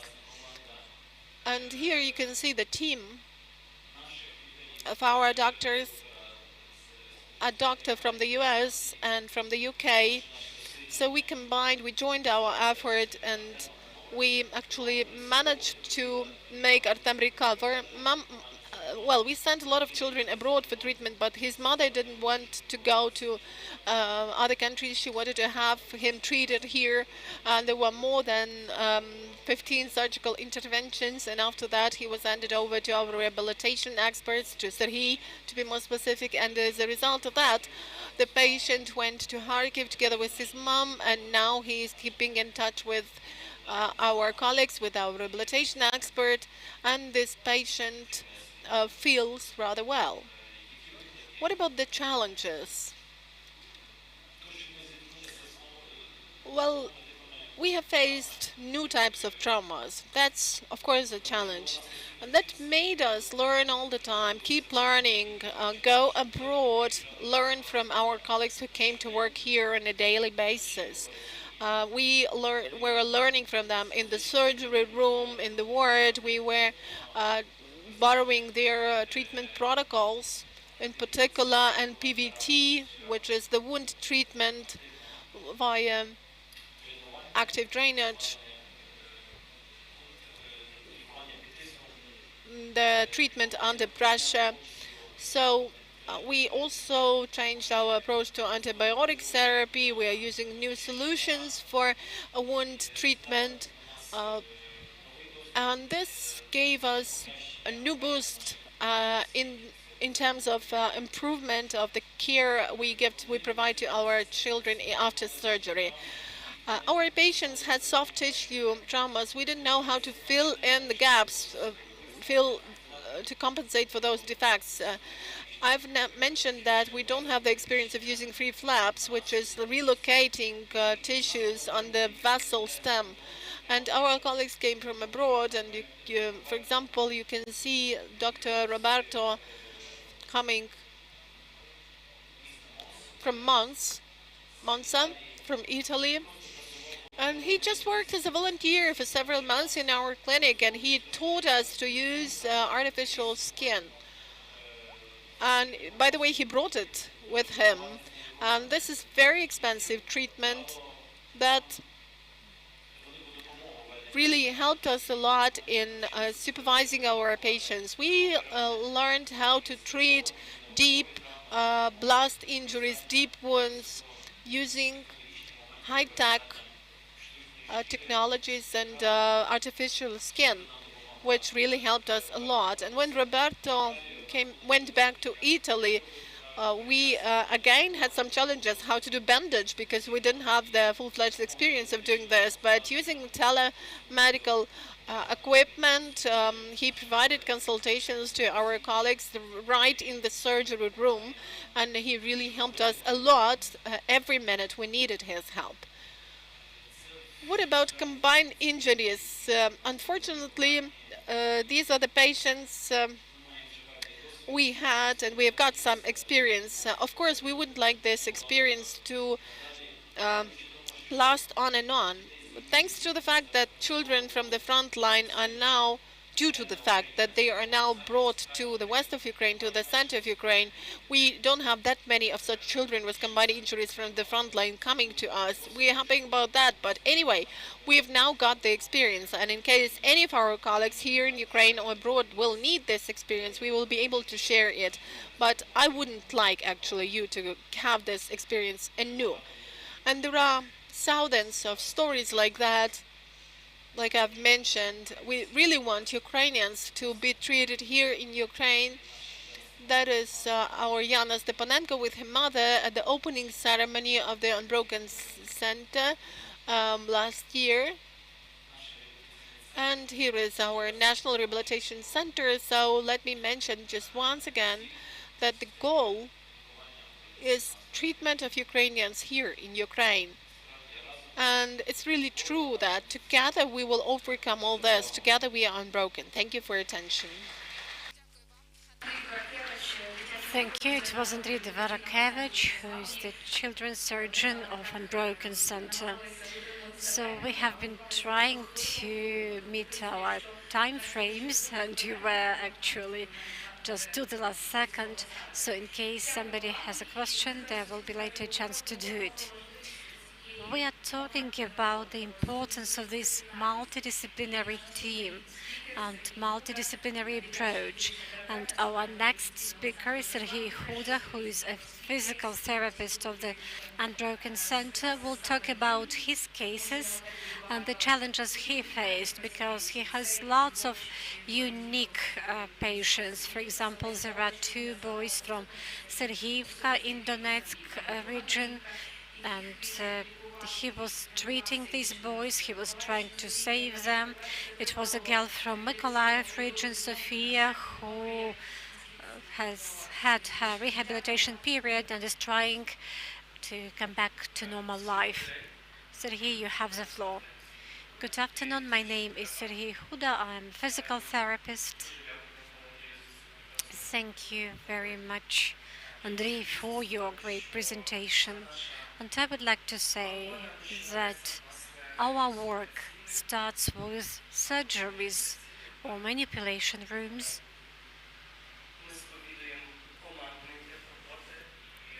We really follow a multidisciplinary approach, and this multidisciplinary team is the basis for successful result. Since February 2022, we have faced a new type of trauma. And there are no protocols, there are no targeted treatment protocols, because we are talking about very individual stories and there are no universal approaches. And I would like to show how we operate.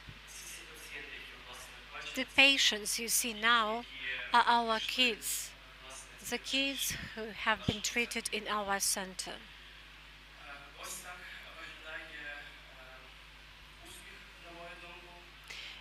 This is the way success will look like, in my opinion and in the opinion of my team. And here you see that the patient is in the center and all the rest is around the patient. So this is patient-oriented approach, and it depends on the needs of the patient, on the needs of his or her parents, that the rehabilitation model is developed. You see that among the experts are the doctor, and it may be a physical rehabilitation doctor who is treating the patient at the subacute stage, occupational therapist that assists the patient with getting dressed or with moving. And I would like to focus on one of the points here, and I'm talking about the relatives of the patient. It's really important for us to engage them into rehabilitation process, and our therapy is going on with the support of patients' relatives. So we do not take our patients somewhere. Our patients and the relatives of the patients are participating in the very process, and they also have certain tasks to complete together with us. This is the communication between the members of this interdisciplinary team.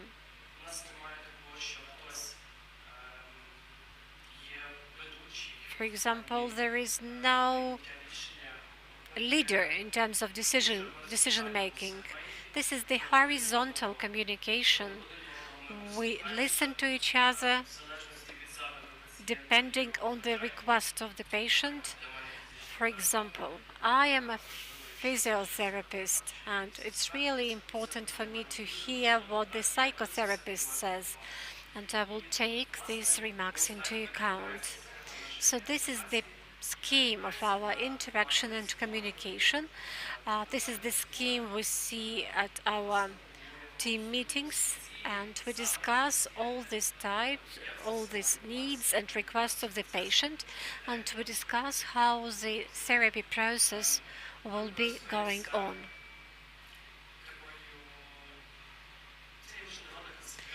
This is international classification of functioning.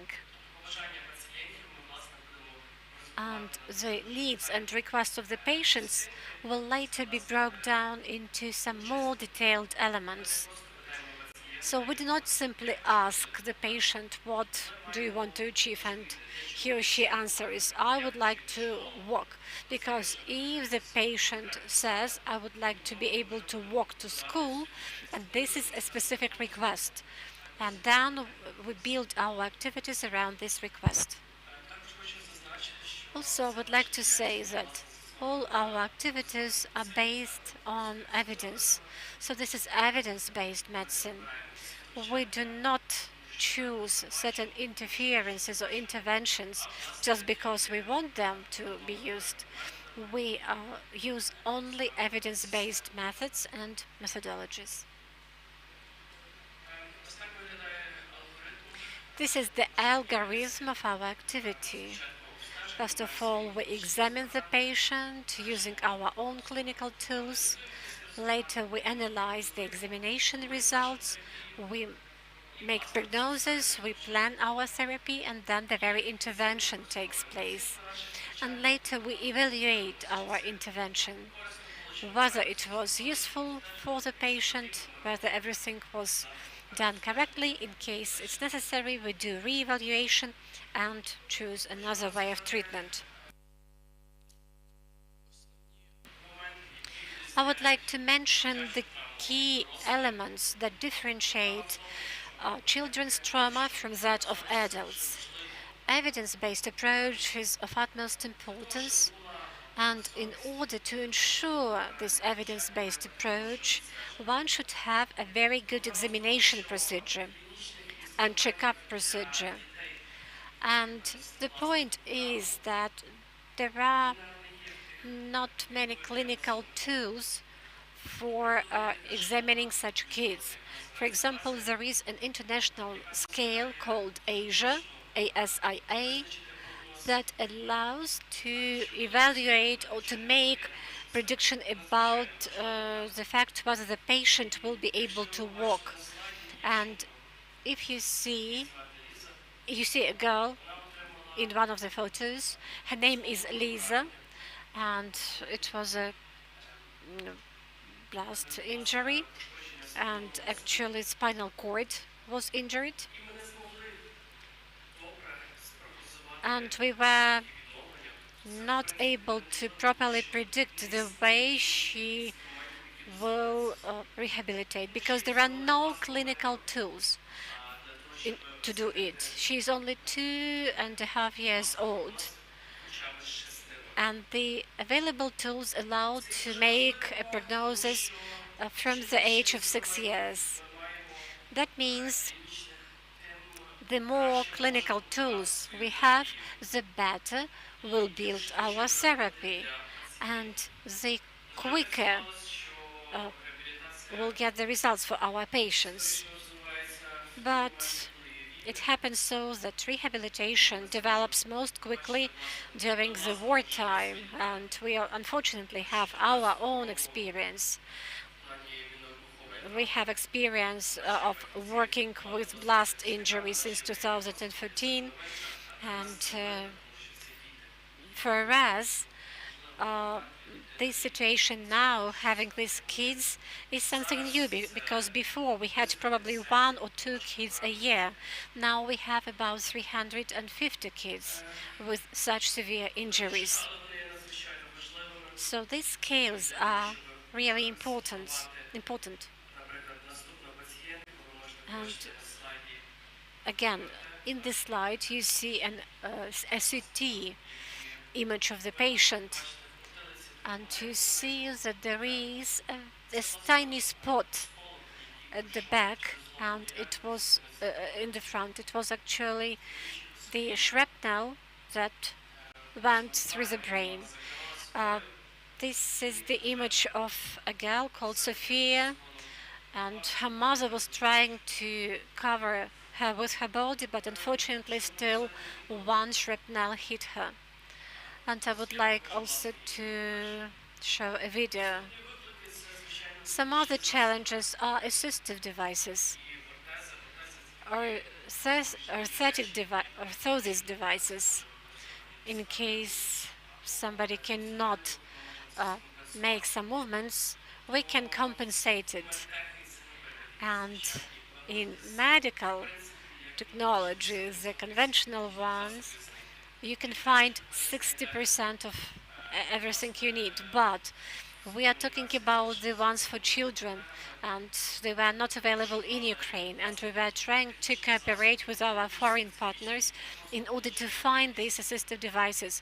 They are very specific. And here you see two photos, two slides. This is a boy who is actually holding a spoon, and there is this orthotic device on his hand.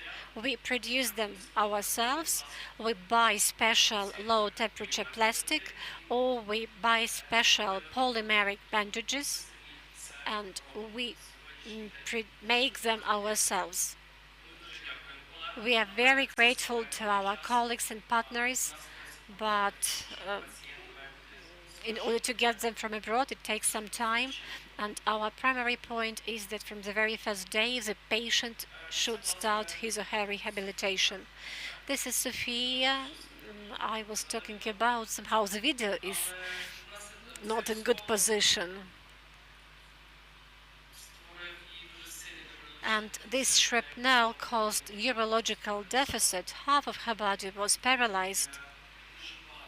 And we took lots of efforts in order to ensure her rehabilitation, and we've made it. We were successful about it. We faced a number of other challenges, amputations including. And here you see the stories.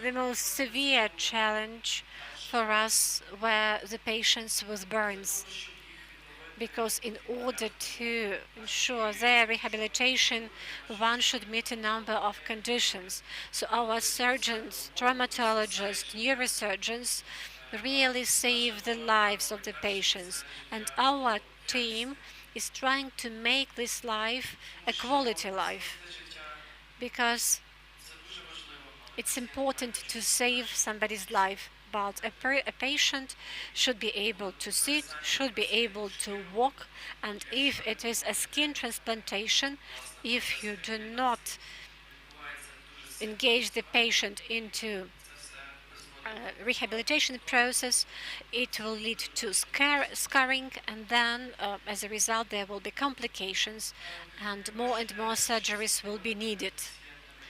And you see that the major therapy exercises are done in manipulation rooms. These children are under anesthesia because in this way they can tolerate pain better. You understand that this is a totally different story. You have to still somehow find some approaches to them. But once again, we try to start working as early as possible from the very first days. And I would like to again show an example. This is one of our patients. He has 63% of burns, and you see that the first session is in the intensive care ward. So we are not waiting for the patient to be transferred to the usual ward. We have very good communication with our patients. We see them many times a day. We know all the information from the very beginning, and in case there are no counterindications or restrictions, immediately the patient is engaged into doing some work.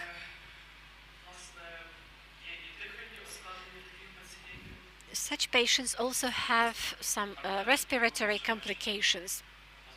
This is Artem, who my colleague was talking about.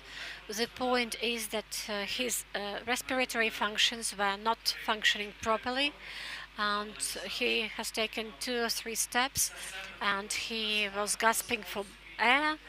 There were breathing difficulties, and again, it required lots of effort, starting with occupational therapist, a psychologist, a profile doctor, physiotherapist. So lots of efforts should be taken in order to rehabilitate such patients.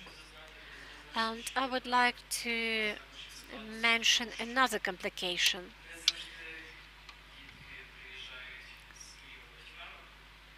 Sometimes kids come without their parents. For example, their parents have been killed and we become their parents because they stay with us for a long time. We try to take care of them. We spend time with them. And believe me, it's not an easy task either. And definitely, you all understand how much attention these kids need. And when you have a child as your patient, it means you have three patients because the two others are his or her parents, and they also need your attention, and you should also spend lots of time with them. And sometimes treatment even takes less time than talking to parents. Unfortunately, this is our reality. And I would like to show another patient of ours. His name is Yasha. He came to us with his brother, Volodya. Volodya also had rehabilitation with us. The Russian rocket hit their flat directly, and the parents were killed immediately. Volodya was more fortunate. He had brain injury, shrapnel wound, there was arm fracture and neuropathy of the nerves. And I call him lucky because Yasha had even more complicated story. He had a great number of shrapnel wounds. There was forearm fracture, and also he had a very severe shrapnel wound that led to the rupture of one of his arteries, and we had either to close the artery and save his lives, but the matter is that the circulation is developed with kids in a slightly different way. He was saved alive, the artery was closed, but due to this there was a hypoxia and a stroke happened, and it affected half of his brain, and now it is a 1-minute video about 4 months of our work.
Glory to Ukraine.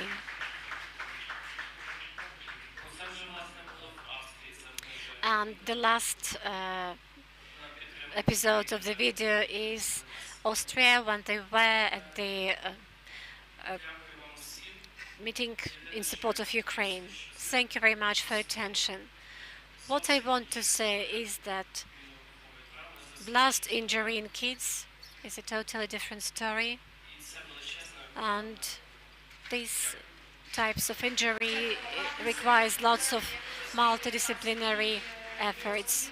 Thank you, Mr. Huda. As you've understood, his major specialty is strokes, blast injury, shrapnel wounds, and many other things. And I re-evaluated my strengths by agreeing to moderate this panel discussion because, well, I'm very sorry for my emotions, but I'm human, and what you are doing is one more proof that you are incredible people. Thank you very much for what you are doing. Thank you for these team efforts. Thank you for kids whose lives you save. Our next speaker is Peter Hirsch, and he's with us online. Therefore, dear audience, please take headphones for interpretation. Peter Hirsch is the founder and president of the American company on rehabilitation and prosthetics, and he helps people return to their normal life. And with his team, Peter is also training the patients to participate in some sport competitions. He uses innovative prosthetic methods. Moreover, he rehabilitated Stepanenko's family from Kramatorsk. It was a mother and a daughter who lost their limbs. And you have seen those photos. Mr. Hirsch, hello. Thank you for your support. Thank you for your work.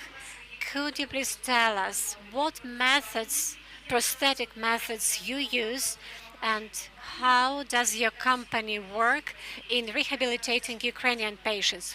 What about our cooperation?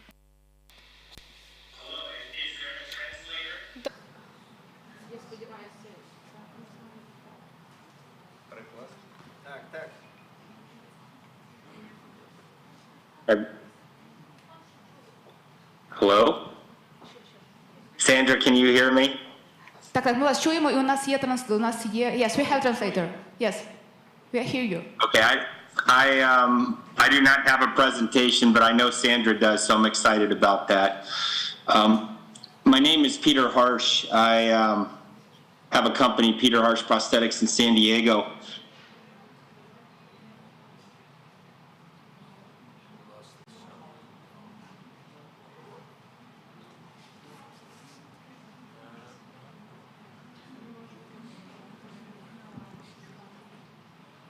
Ну, а може перекладач сказати, що немає звуку? 2004, 2005.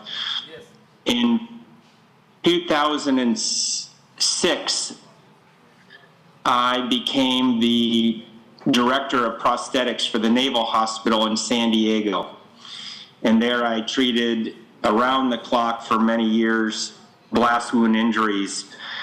And in 2012, I started my own rehab center in San Diego. We do in-house physical therapy and occupational therapy through subcontracting, but most of my patients have been double and triple amputees, very complex athletes, young and old, Paralympians. And I was fortunate to be asked by the ambassador in the United States, Aswana, to support Ukraine's prosthetic needs early on.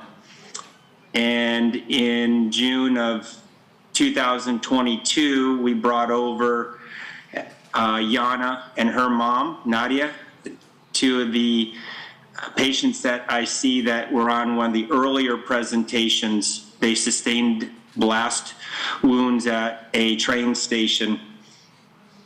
My experience, also we brought in a 15-year-old young man, boy, who was run over by a tank by the Russians, and unfortunately he lost his father. So we continue to take and support Ukraine, but my experience, what I think I'm sharing here mostly, is that when we started with Yana, children are growing nonstop.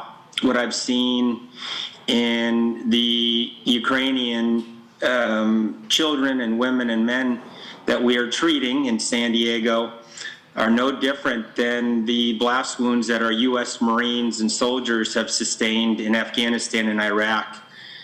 We are looking at really a high rate of HO, or heterotopic ossification. Both Yana and one of our 15-year-old boys had to have revision surgeries at Rady's Children's Hospital in San Diego due to some bone growth, some challenging residual limbs. We don't criticize anybody or anyone in Ukraine. I think you're doing an extraordinary job. And I think most of the time the surgeons are looking at saving a life. But sometimes these amputations, what we're noticing, don't have beveled distal tibias, maybe a little shorter fibula on our transtibial. The strength of the Ukrainians, of course, is that they all want to come home. So we bring in each patient here, each Ukrainian that has sustained a limb loss for at least a year. We believe in getting the foundation right. We are working through growth of children. We are looking at weight gains and height gains. And prosthetics takes a long time to get it right.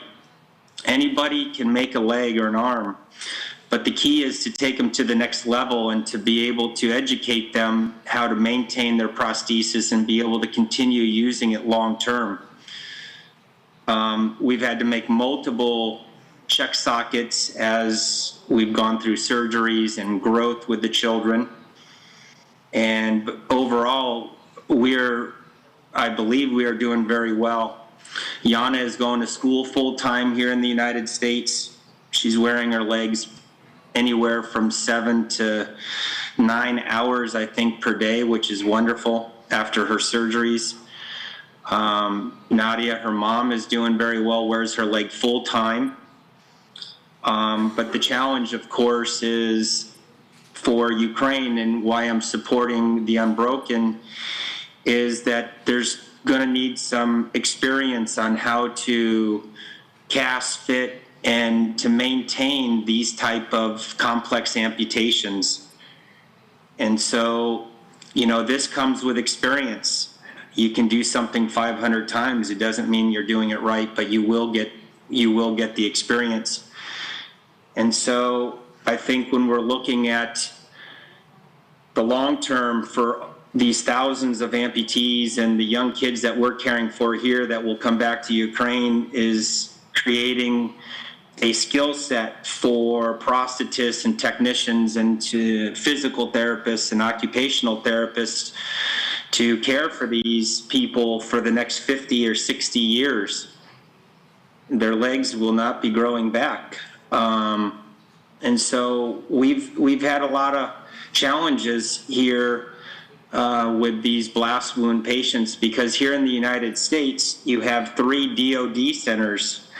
You have Walter Reed on the East Coast, you have Brooke Army Medical Center in San Antonio, and you have the Naval Medical Center in San Diego.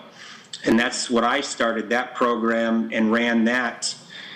And you have a complex care unit there with the surgeons, with plastics, with orthopedics, with physical therapy and occupational therapy, prosthetics and orthotics.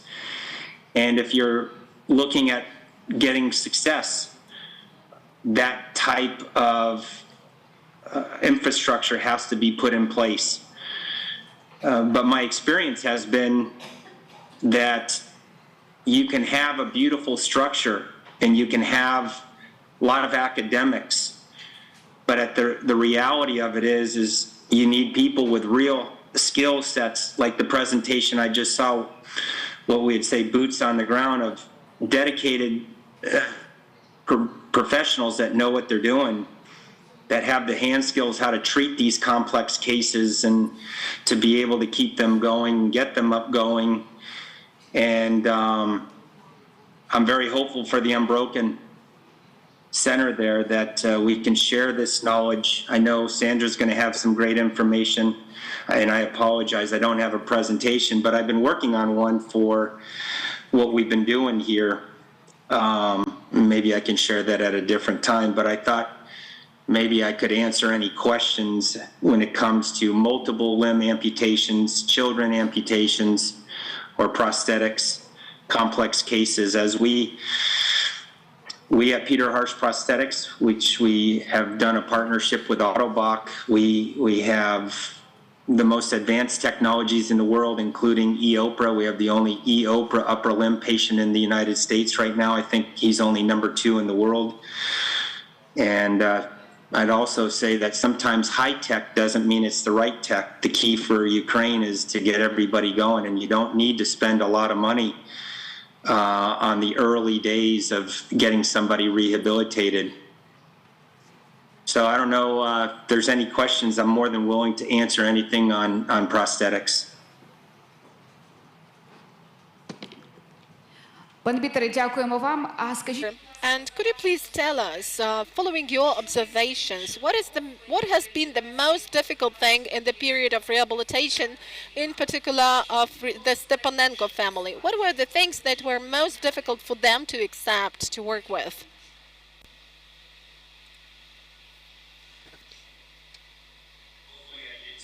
Quickly.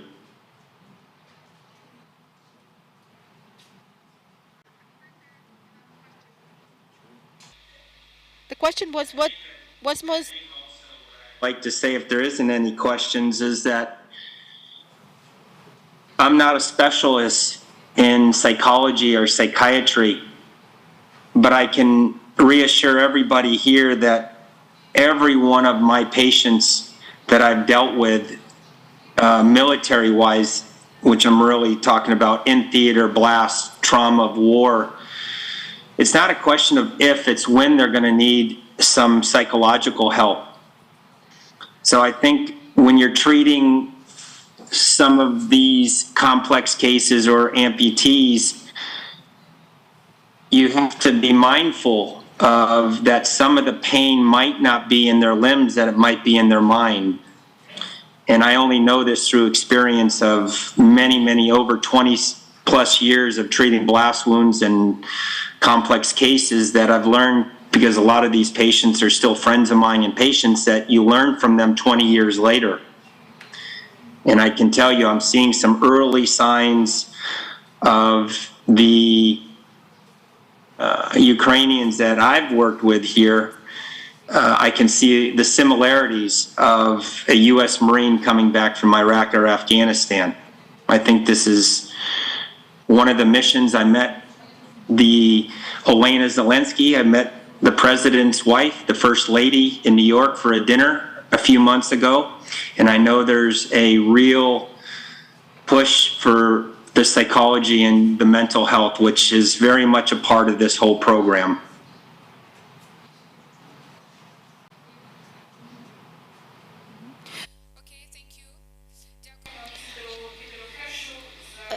Thank you, Peter, for your presentation. And as far as I understand, then the other speaker will also not have simultaneous interpretation. Sandra, can you hear us?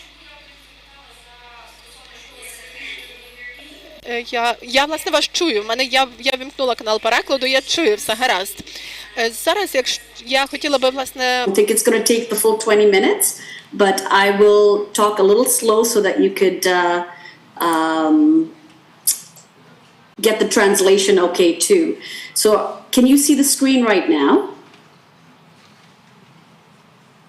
Yes. Perfect. So greetings. Yes. Я лише представлю, це нагадаю вам. Just going to remind you, I've already introduced Sandra Ramdil, but I would like to say that she is the head of clinical activity in Holland, Horview Kids Rehabilitation Hospital, and Sandra has got the presentation, so please, the floor is yours. Дякую. We had two other people on the call, but they had to go see some patients right now. Elaine Ouellette, she's and myself were both certified prosthetists, and Lisa Artero, she was the occupational therapist. So between the three of us, just so you have an idea, we specialize in pediatric prosthetics, and we have about more than 55 years of combined pediatric experience. So we're very passionate about getting to know each child's unique physical, emotional, and social needs. So we can design, as Peter said, and a few of the other speakers said, the right solution or treatment to fit that child's life.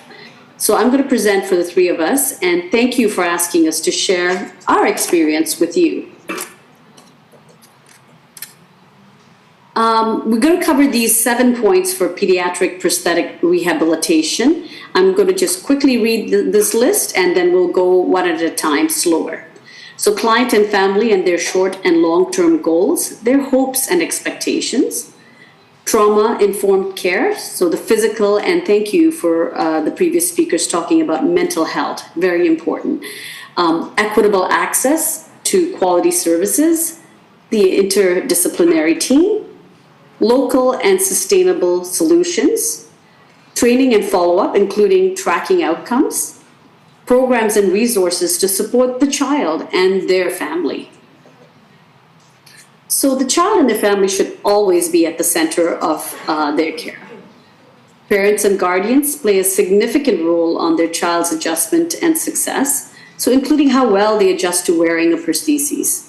When we see clients for an initial assessment and also for follow-up appointments, we start by asking them what are their goals, hopes, and expectations, and what are some of the things they would like to do better or be able to do. And what are some of the challenges that they face, in the areas of simple things like self-care, productivity, and also leisure. Then we help them prioritize these short and long-term goals. We always encourage our clients to try tasks or activities without any devices first, and that's to develop adaptive life skills. If they experience any challenges, we problem solve on adaptive strategies and explore prosthetic devices to enhance their performance of daily activities. It's important to give the clients and families an overview of the rehab process, explain the treatment options, and some of the things we do is we show examples and pictures and videos, and hopefully that helps them understand what the rehab process is.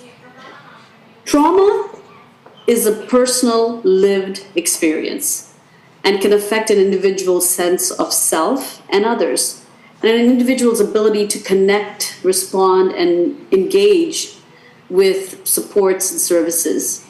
Trauma-informed care strives to understand the whole person and realizes that trauma has a direct impact on access to services and the efficacy of treatment. So healthcare providers can follow some guiding principles for trauma-informed care to avoid or minimize possible re-traumatization. So creating a physically and emotionally safe and welcoming environment, being transparent and sharing the decision-making power, being clear with all the steps and processes, maintaining respectful and professional boundaries, offering peer support networks with shared experiences, and then collaborating with clients and families and giving them a choice with decision-making and treatment planning.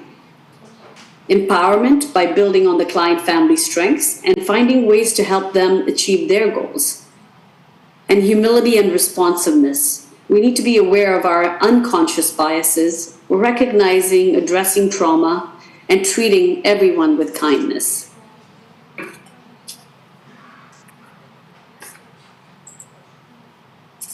We provide consultation on available treatment with clients, their families, healthcare and community partners. Physical development and functional assessments are carried out along with treatment recommendations that reflect the client and family goals. We have prosthetists and technicians that are involved with prosthetic treatment, including the provision of prostheses or adaptive aids right on site. And OTs and PTs, so occupational therapists, physiotherapists, provide prosthetic and functional training in activities of daily living, as well as walking and environment navigation. We schedule follow-ups according to the client's needs and progress so that we can monitor physiological changes and modify the treatment plan accordingly.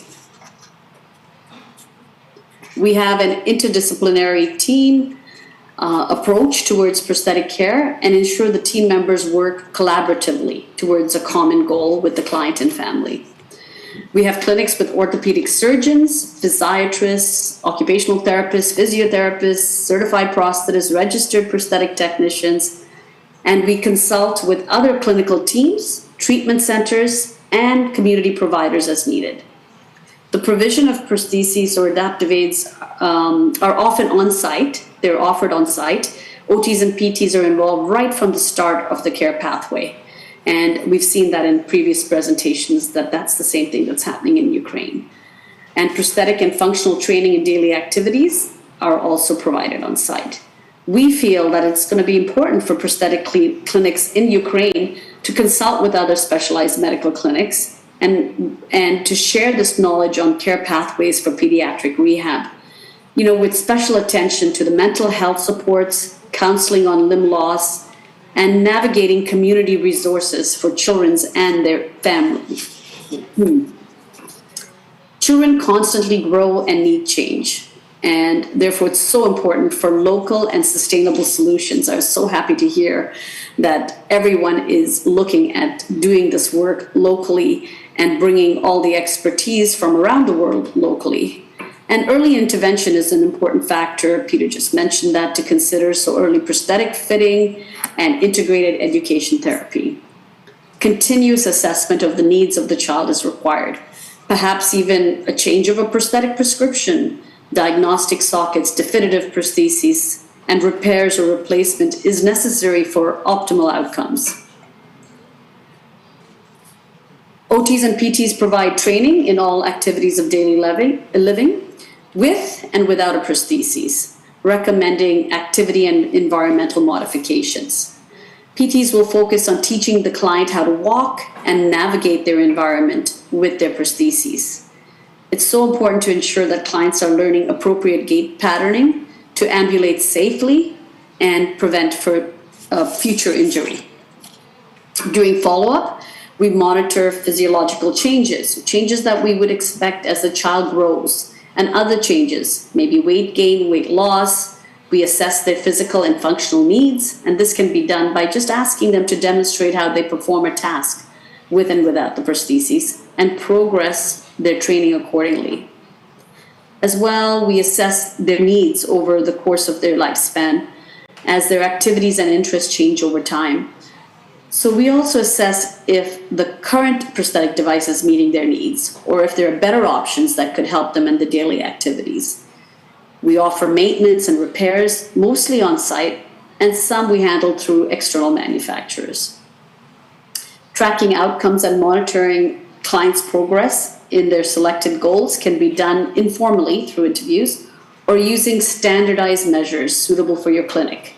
For example, the Canadian Occupational Performance Measure is widely used internationally for different client populations, where the client identifies occupational performance issue in self-care, productivity, leisure, then rates this performance and satisfaction with the performance.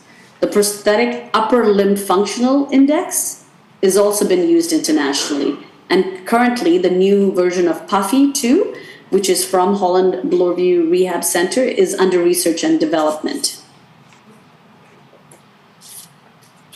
So it's so important to connect with the child's families, community providers, their support system. For example, school teachers, the therapists in their schools, possibly coaches, to ensure that the child is using these adaptive strategies to suit their needs and integrating their prostheses optimally in their daily activities, whether at home or at school.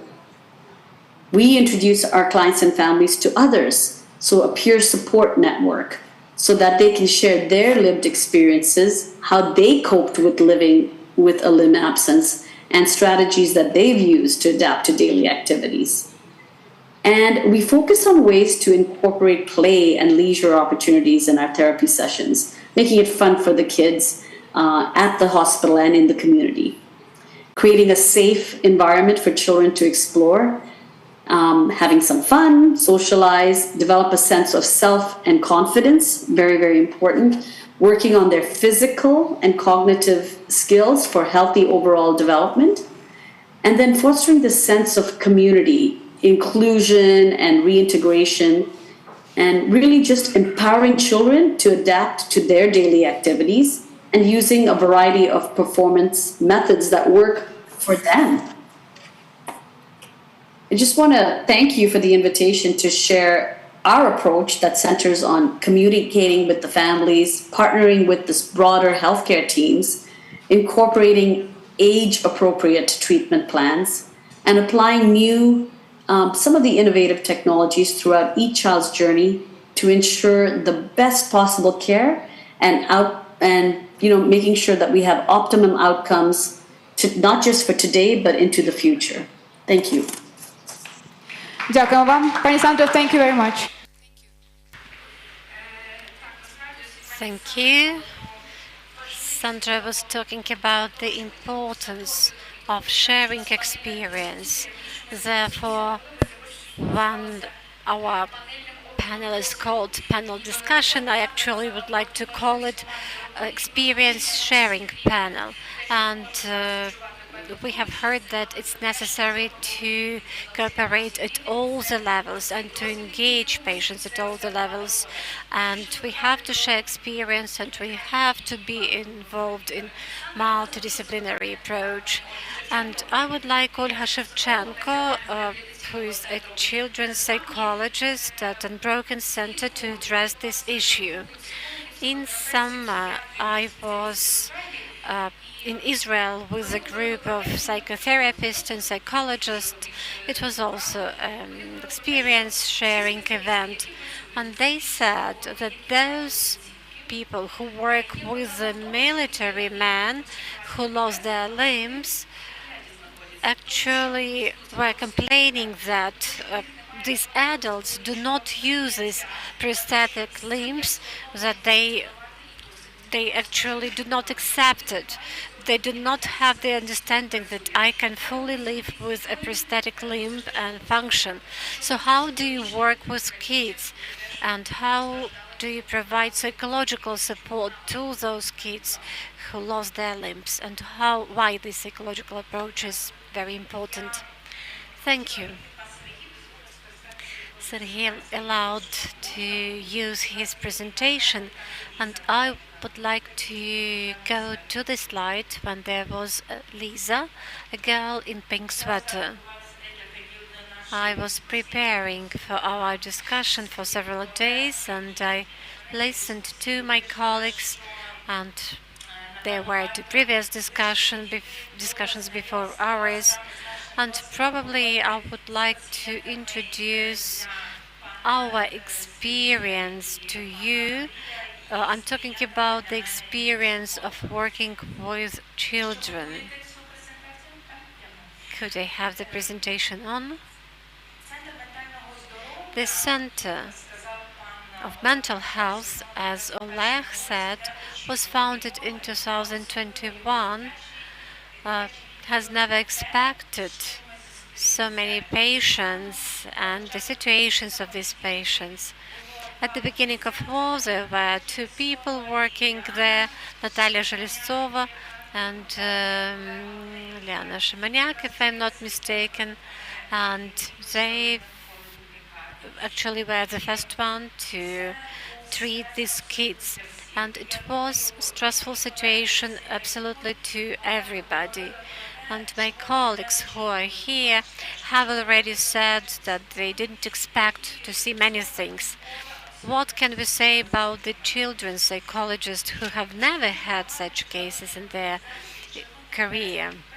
And a number of international organizations like the Red Cross and many others started assisting us in treating children affected by the war who suffered from explosions.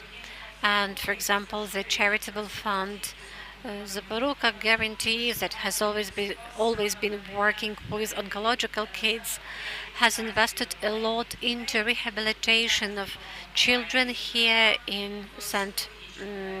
Nicholas Hospital, in particular into psychological rehabilitation. So when I joined the hospital in summer, my first clients were Yasha and Vova. So he was right when he said that the family is the first element we work with, because when a child has 60% of burns and the child is in medication coma, not to feel any pain, then it's the mother or a father who becomes a destructive element who is destabilizing the situation, and I would say affects the medical staff. The beginning, I felt lots of stigma and not lack of proper attitude to me, because in the past, a psychologist was not part of rehabilitation departments and rehabilitation process.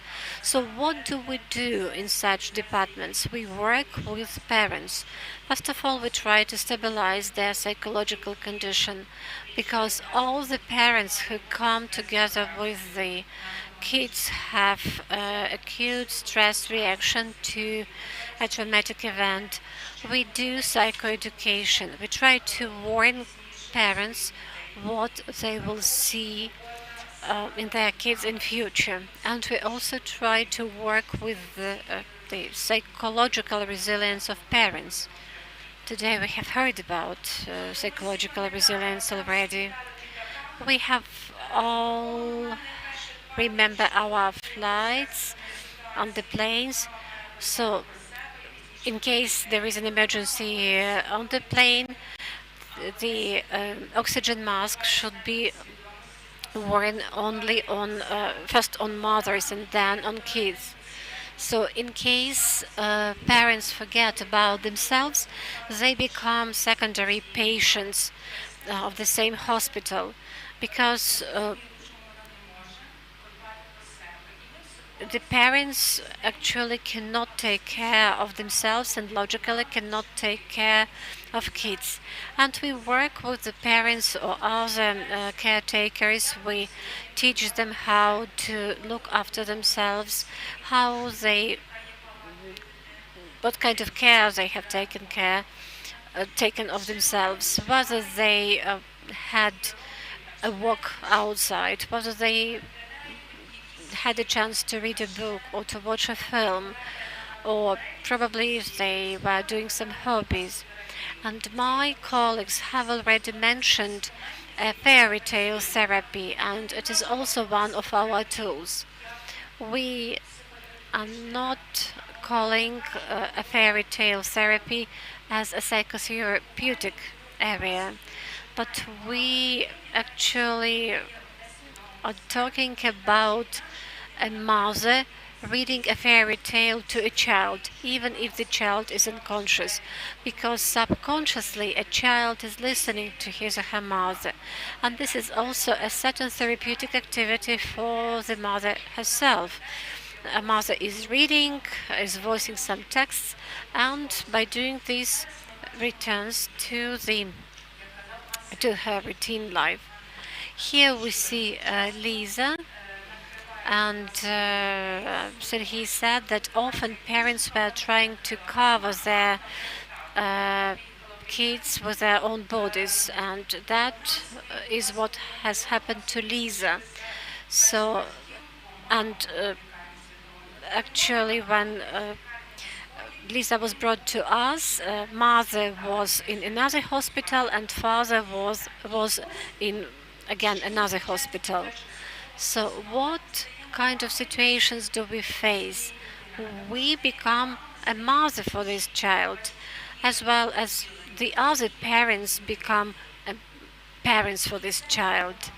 And it doesn't work, it doesn't help, because a child needs his or her own parents. And what is also multidisciplinary approach in our union? Our psychologists actually are heard by the other doctors, and when a mother could walk and when this mother was allowed to stay with her kid, it enhanced psychological rehabilitation of a child. Definitely this mother had her own treatment and procedures, but still she was doing it. It was difficult for her to walk, but she was doing it.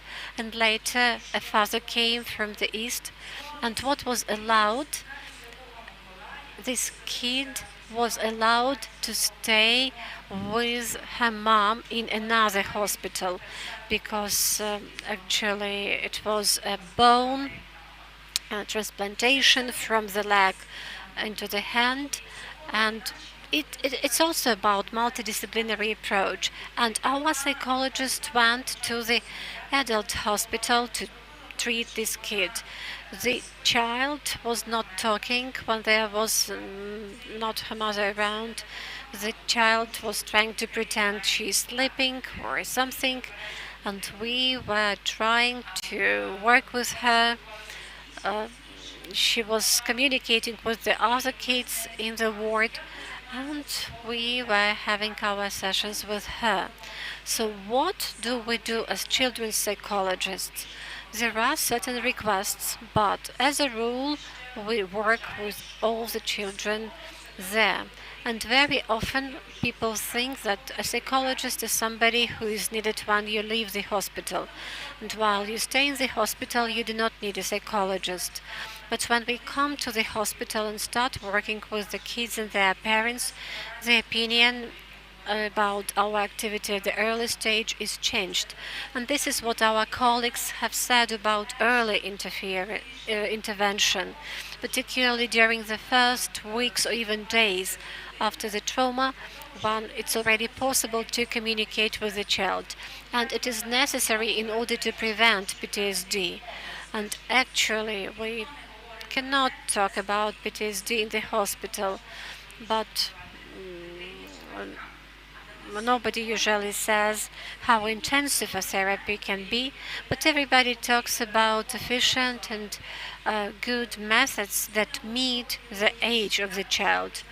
And I'm not talking about biological age, because you know that a child may have some regress in her development, and then we try to interfere at the stage the child is in. If it is non-verbal stage, we try to start with it and help the child go out of this stage. We use art therapy methods, game methods, music therapy, and there are many other issues that can be used individually. And what we also do are some small group sessions for the parents of these children. So when we work with children, the parents are still probably in some stressful condition, which is exhausting. And then we work with stabilization techniques, which Oleg was talking about. This is EMDR, certain breathing techniques, tapping. So we are trying to teach the parents help themselves. And we are also thinking about psychosocial support. Please bring back the presentation. So when we are talking about this Lisa, and Lisa is just an example, and every child is like Lisa.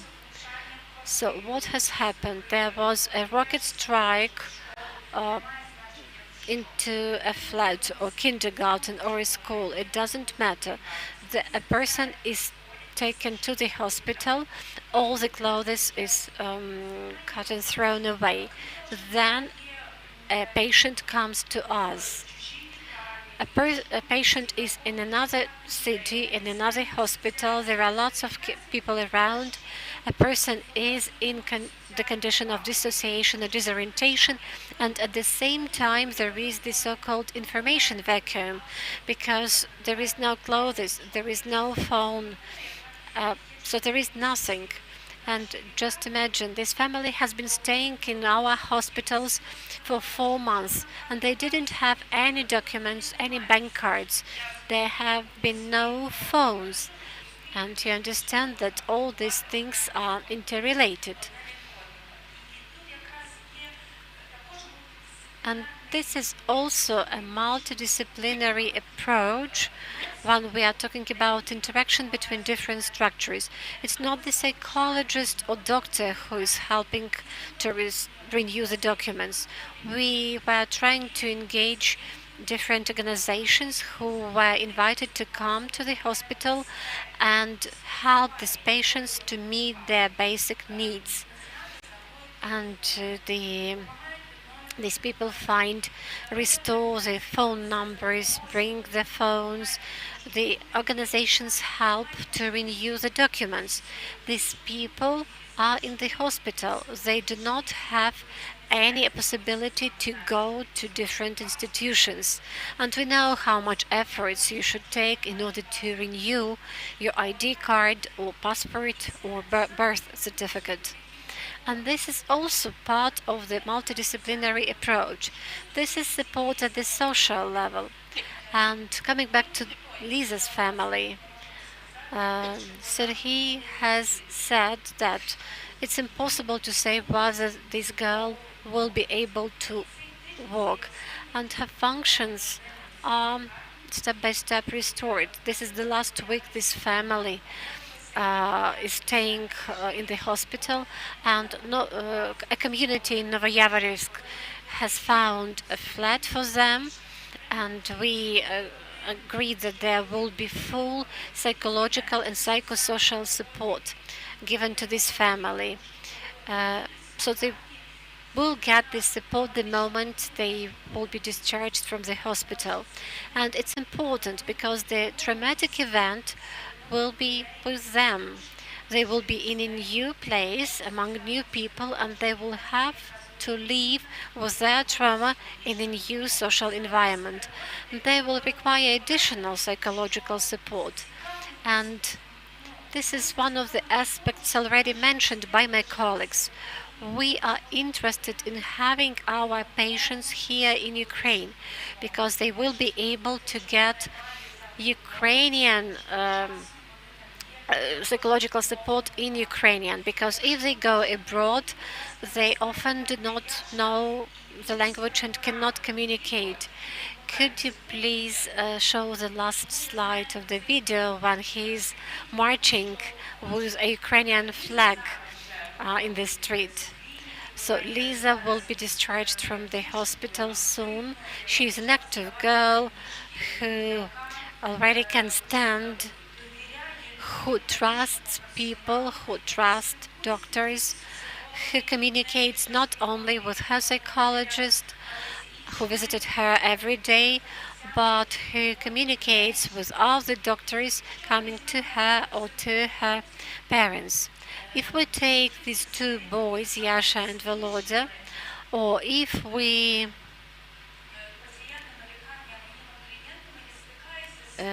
talk about some other clients of mine, you may put the presentation. I often face the situation when the parents are against psychological assistance being given to a child, particularly if one of the parents was killed. And the parents also try to actually exert pressure on the medical staff, and definitely medical staff should be very careful about responding to these things. And in our country, for the psychologist to work with the child, there should be a consent of one of the parents. And there hasn't been a single case in my practice when parents, for example, forbade us to communicate with the kids. The woman here is called Evgenia. She is the aunt, probably distant aunt. She's 27 years old and she's a psychology student.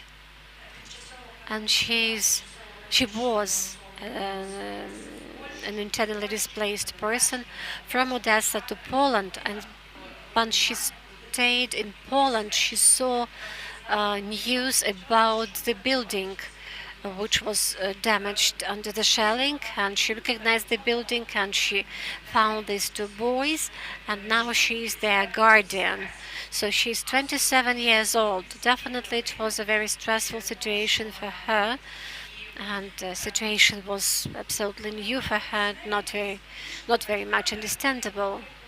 And when I'm talking about psychoeducation, I'm talking about information about all the potential conditions the child is in now or the child may be in future. When we are talking about Yakov, who was unconscious for a long period of time and who lost consciousness during the explosion, he didn't have a chance to live through this acute stress reaction.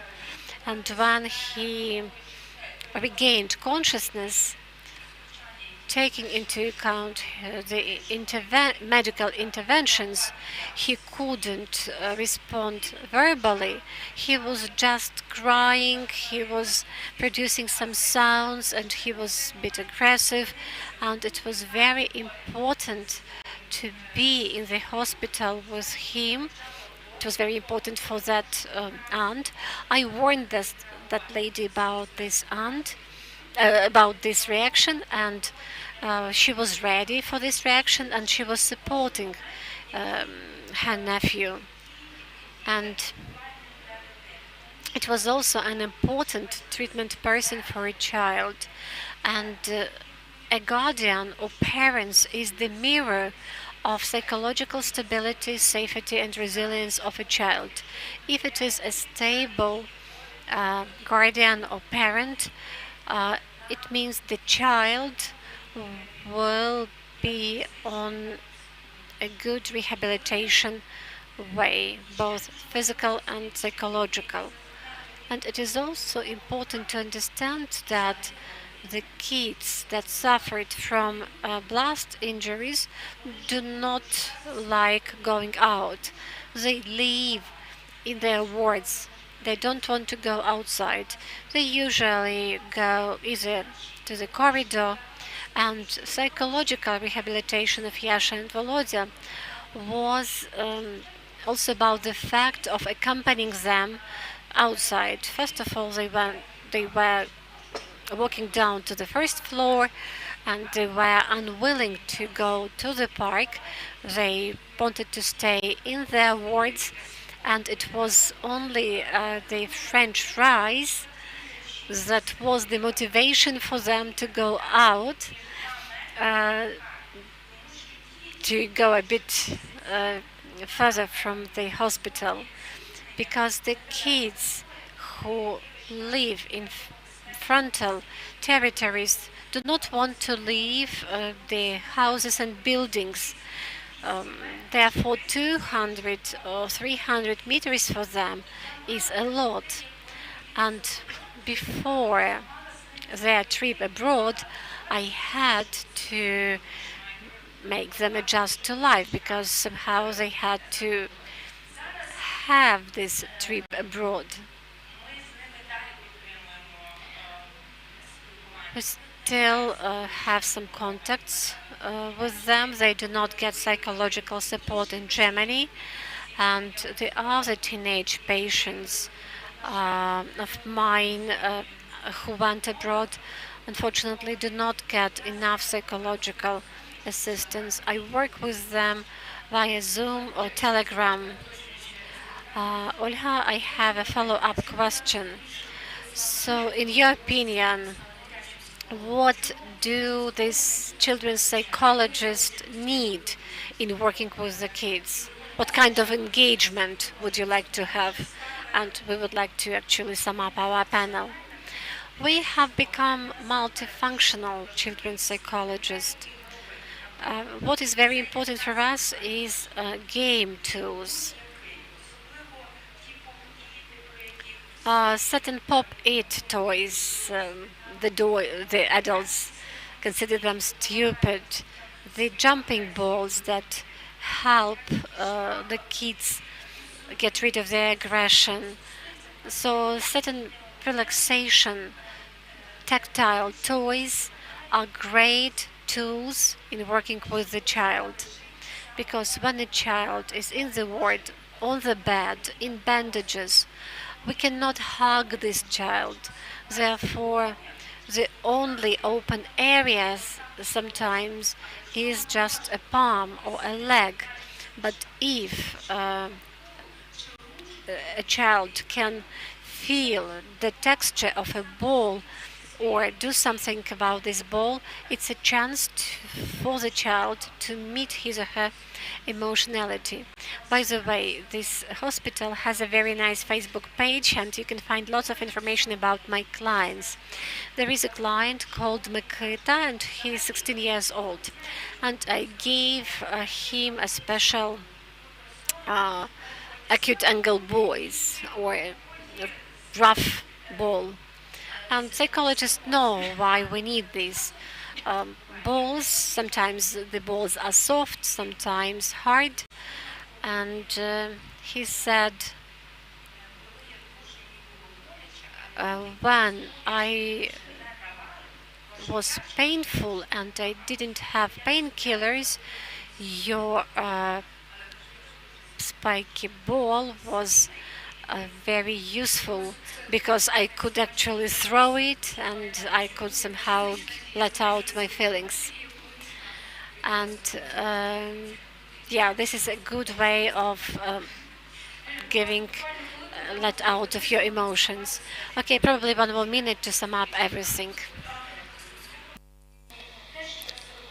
Some of the things we have done over the year and the way we are growing. I mean, psychologists, doctors, surgeons. That is the school of life we didn't want to ever have, and this was not our choice. But nevertheless, our experience really matters, and I think that there will be some point in time when we will have enough time to share this experience to others. And if we have the representatives of communities here, please, you can always find us here. Oleg is here, we are all here, and we can really help your hospitals and your communities to improve, because it's your hospitals that get people for rehabilitation after our medical union. Thank you, Olha Shevchenko, pediatric psychologist of the Unbroken Center. And that is actually the wrap up of our panel exchange of experience. Thanks a lot to all of our speakers. And really, the conclusions, the lessons from our panel are how important the multidisciplinary team approach, how important it is. We are building the foundation out of multiple bricks. Team building, teamwork, team approach is the most important thing. So thanks a lot again to everyone. Let's head for our victory together. Thank you for not being indifferent to everything that is happening, and thank you for attending this International Rehabilitation Forum in Lviv. Have a nice day. Thank you. Thank you, Yulia. Thank you, dear speakers. And we've got a 15-minute break because at 4:30 we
So thank you for being with us. Let me remind you that you've got QR codes on your badges, and using those QR codes you could go to the Telegram group and see some photos and the message in English and Ukrainian that actually the link to the photographs is there, and you can look at the photographs of each day, choose the pictures that you like, find yourself in those pictures, write different inscriptions about the International Rehabilitation Forum in Lviv and about the useful things you have heard here and the lessons you have learned. You know that we are open for cooperation and we are happy to welcome all of you here.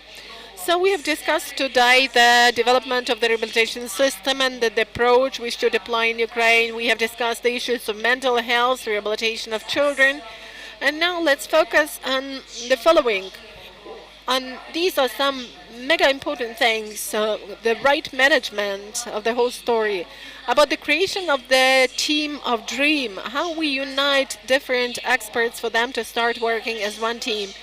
And I'm really happy that this panel discussion about treatment, prosthetics, recovery, the work of multidisciplinary teams in the Rehabilitation Center will be moderated by Mariana Sverchuk, the Executive Director of the First Medical Union of Lviv, and this is the person who is exactly the manager and the administrator of all the processes. She unites doctors, she makes them work together, and she knows the best how we can build the processes, not the processes, but the processes in the medical union.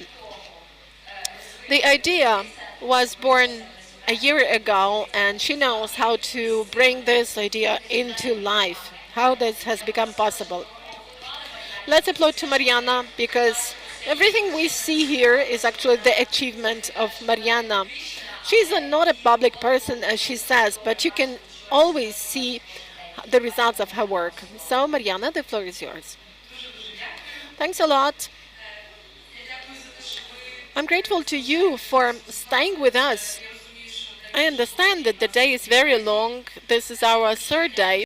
So thanks a lot for coming, for sharing this joy of development of the space where people are already getting assistance and where they will be getting even more assistance.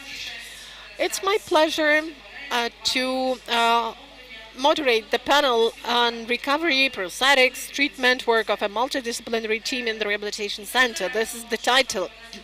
And it's no wonder that I've been invited to communicate with our friends and guests, because a really important component of the treatment process is management, administration. For me, for a manager with many years of experience, it is clear that in a large hierarchical structure like our hospital, we have micro processes that have the highest form of management, linear management, when the team consists of equal level experts, and they get all together with one common mission: to help the patient and to provide the best care possible, to support this patient along the treatment process. Today we have our friends with us, and these are members of our team. These are not just people from a side, just some guests, because together with them we have been working for a long period of time. And it is thanks to them that we started actively working as multidisciplinary teams. Let me introduce a very modest person, Igor Kushivka, who is the physical therapist of the National Rehabilitation Center Unbroken. This is the center where we are already having excursions, and we will still have excursions to show how we have arranged things. So Igor Koshivka is a great man, because in this modest person we can see a great talent of the ability to collect a team. And we think that our main achievement is not that much visible, because we're showing equipment, technology, but the greatest value in our project Unbroken is people. People who keep working from morning till night very enthusiastically with a lot of energy, and I do believe that you feel this. I've told a lot to our patients that we show our patients and we speak so much about them because we're really happy about covering this way together with them. Also, together with us, a unique thing we are doing and a unique thing we have faced, because we all want to talk about progress, about success. We don't want to discuss our gaps, but one of the largest gaps and challenges for us was not surgical things, not the ability to accept the wounded people, but medical nursing and working with infectious control. With patients kept coming to our hospital and there was a flood of patients, to put it figuratively. We saw that there is a lack of overall care of patients because we didn't have enough medical nurses, and the management of infectious control was something not very much clear for us. And let me mention one organization, UK Med, that helped us a lot with this. I'm not sure whether the management of that fund is going to watch us today, but let me express our gratitude to UK Med because you were the first to start helping us to listen to all of our needs and to bring experts from all over the world, choosing them in the very right way, and this really helped us a lot. So today we will also discuss the role of medical nurses in multidisciplinary teams, and as well as the role of analysis and infectious control. And today we have Ohola Bakhtisan, who is the head of the program of secondary medical aid UK Med. Also, we have surgeons represented today. This is Dr. Hnat Heric. This is our leading surgeon and the head of the surgery department of the National Rehabilitation Center Unbroken. His unit was the first unit to start receiving wounded, injured people. And we were developing new methodologies, and it was the surgery department that started implementing these new methodologies right away. And they started applying a multidisciplinary approach. Dr. Muniat Al-Mudaris is a clinical professor of the Hospital of the University of Mukorori and the Australian School of Advanced Medicine. And it's our pleasure today to welcome Mr. Professor, because it is together with him that the unique methodology is going to be launched, and he will tell us about this methodology today. And of course he will do this within the context of a multidisciplinary approach. Also, we have our mentor, our great friend from the US, Dr. John Holcomb.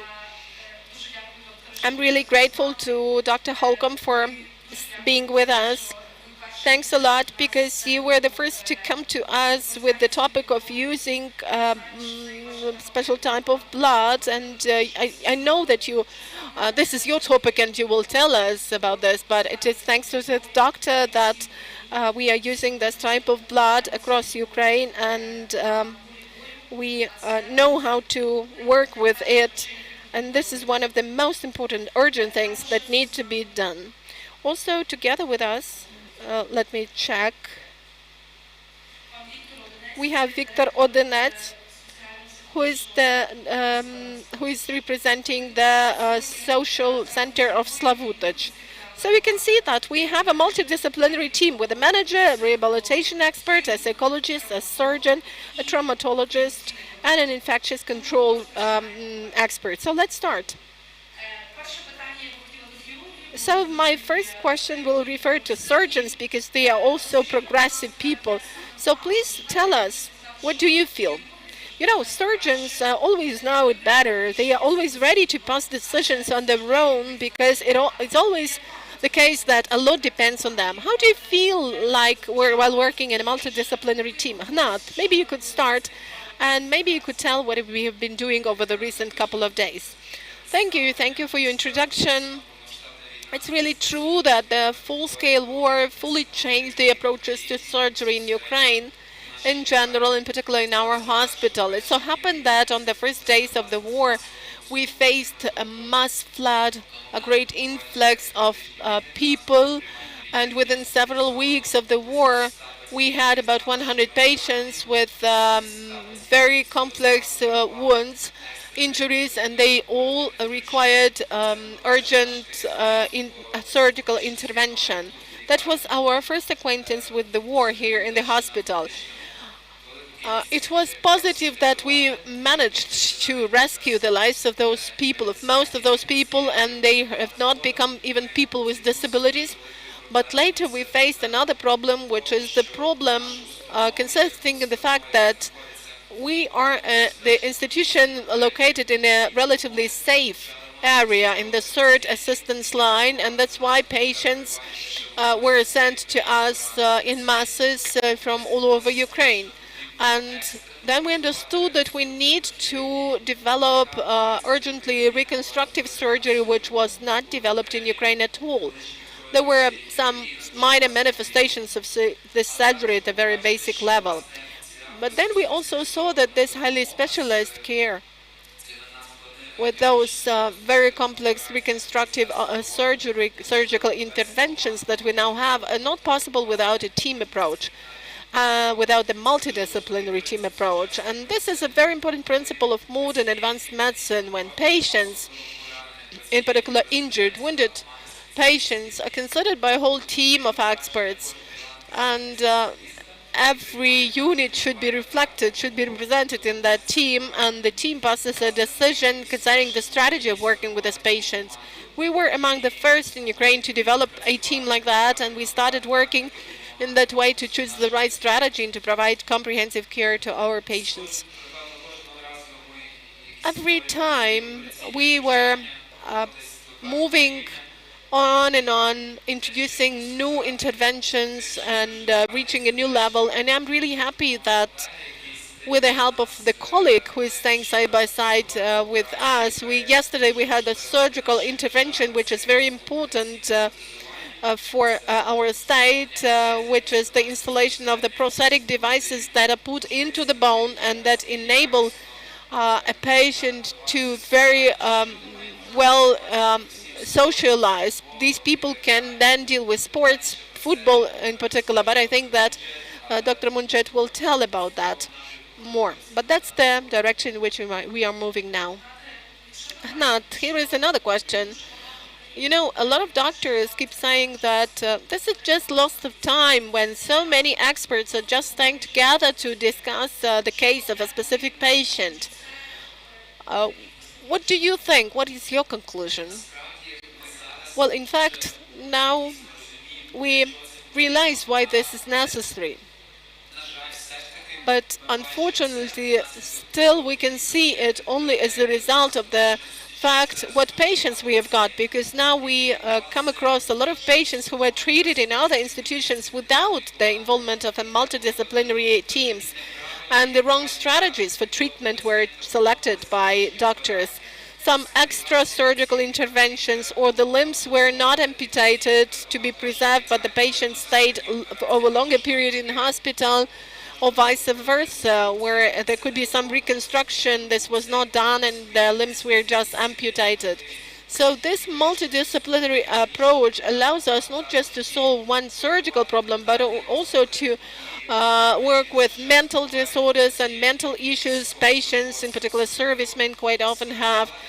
Also work with hearing impairments, and one doctor can probably even not pay attention to some of these issues. Thank you. Thank you. So let's continue with Professor Mounier.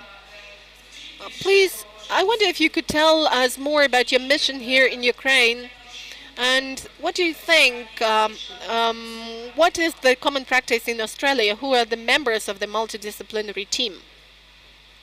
Thank you very much for having me here. Let me answer the second question first, okay. And with regards to multidisciplinary team. In the past, people, when they go to war, they get killed. Now the warfare technologies have changed the playground. Now the aim is not to kill people. The aim is to maim them and make them disabled, because people who are fighting in the wars, they realize that if you keep the person alive, then you will add more inflict more harm on the country that you're fighting by keeping them alive, because the government has to support them, their family have to support them, and they become disabled and a burden on the society.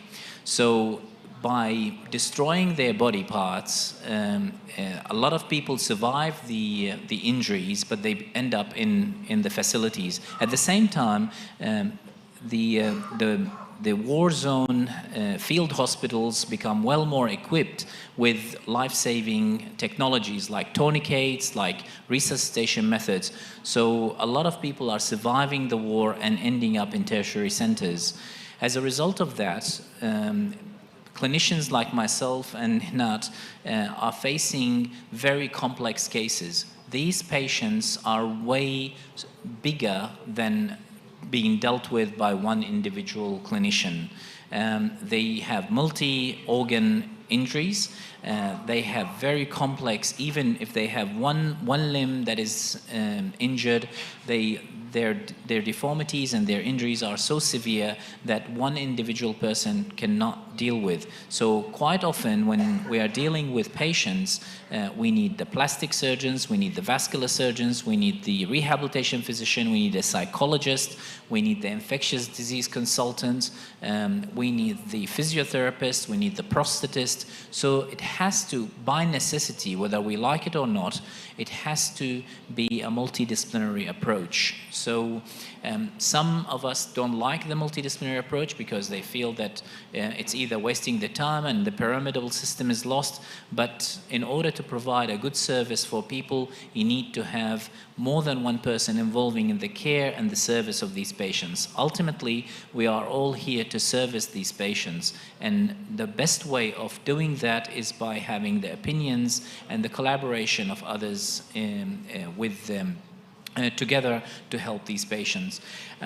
My role, I work in Australia. Australia hasn't seen a war and hopefully will never see a war. I'm very sorry that Ukraine has been going through this dirty war, and it's very ugly, and your country has been invaded by stupid people, but this war will continue for a very long time because it's not in the best interest of big fighters to end this war. So you need to be prepared, you need to build up the infrastructure, and that's why I'm very passionate about coming here. I go to Iraq every year. Before COVID, I used to go to Iraq 4 times a year, and it's a very similar situation. The only difference between Iraq and Ukraine, Iraq is a country that is very peaceful. Iraq is a country that have seen wars for many years. So the infrastructure is built and equipped to deal with war victims. While when we came first here in Ukraine, the majority of the health sectors here is peacetime health sectors. So you are dealing with something new to you because you've never seen a war. So it's dealing with the war is different, and you need to have a different mentality, different way, and different approach to deal with injured victims. Obviously, Australia is not a war region, and but I deal with limb reconstruction surgery in Sydney, and we get patients who can afford to come to Sydney to get the treatment, but usually these patients are the patients that have been injured in their home countries, and then they ended up with post-traumatic deformities, and they come to Sydney for treatment. So we receive patients from all around the world, including the UK and America and other European countries. So it is very essential to have a multidisciplinary approach for every single limb reconstruction case because it is too big to be dealt with by one individual person, and always it's an important thing to do is to have a second opinion, because there is no black and white, there is no right and wrong, and we just did the round on a patient here, and the plan was one way, and we changed the plan completely based on consensus of different opinions from clinicians to provide the best advice and for the best interest of the patient. Thank you. Дякую. А щодо того, що ви, власне, у ці останні дні робили тут в Україні? What you provide for us. So the aim from our trips here is achieving different goals. The first goal is to service as many patients as possible. At the same time, we work with collaboration with our colleagues here who have great deal of experience and share our experience together and learn from each other in order to provide the best outcome for the patient. And the third is to help building up the infrastructure for the hospital and for the system here in order to be sustainable and manage to stand on its own feet on the long term to deal with the problem with the local expertise without needing any outsiders. Thank you. Thank you for your help. Дуже дякую вам за допомогу. Dr. Holcomb, are you with us? Do you hear us? Так, я вас чую. Всіх вітаю з Техасу. We would like to know more how the system is with you, how the multidisciplinary team work. If I show a few slides? Sure. All right.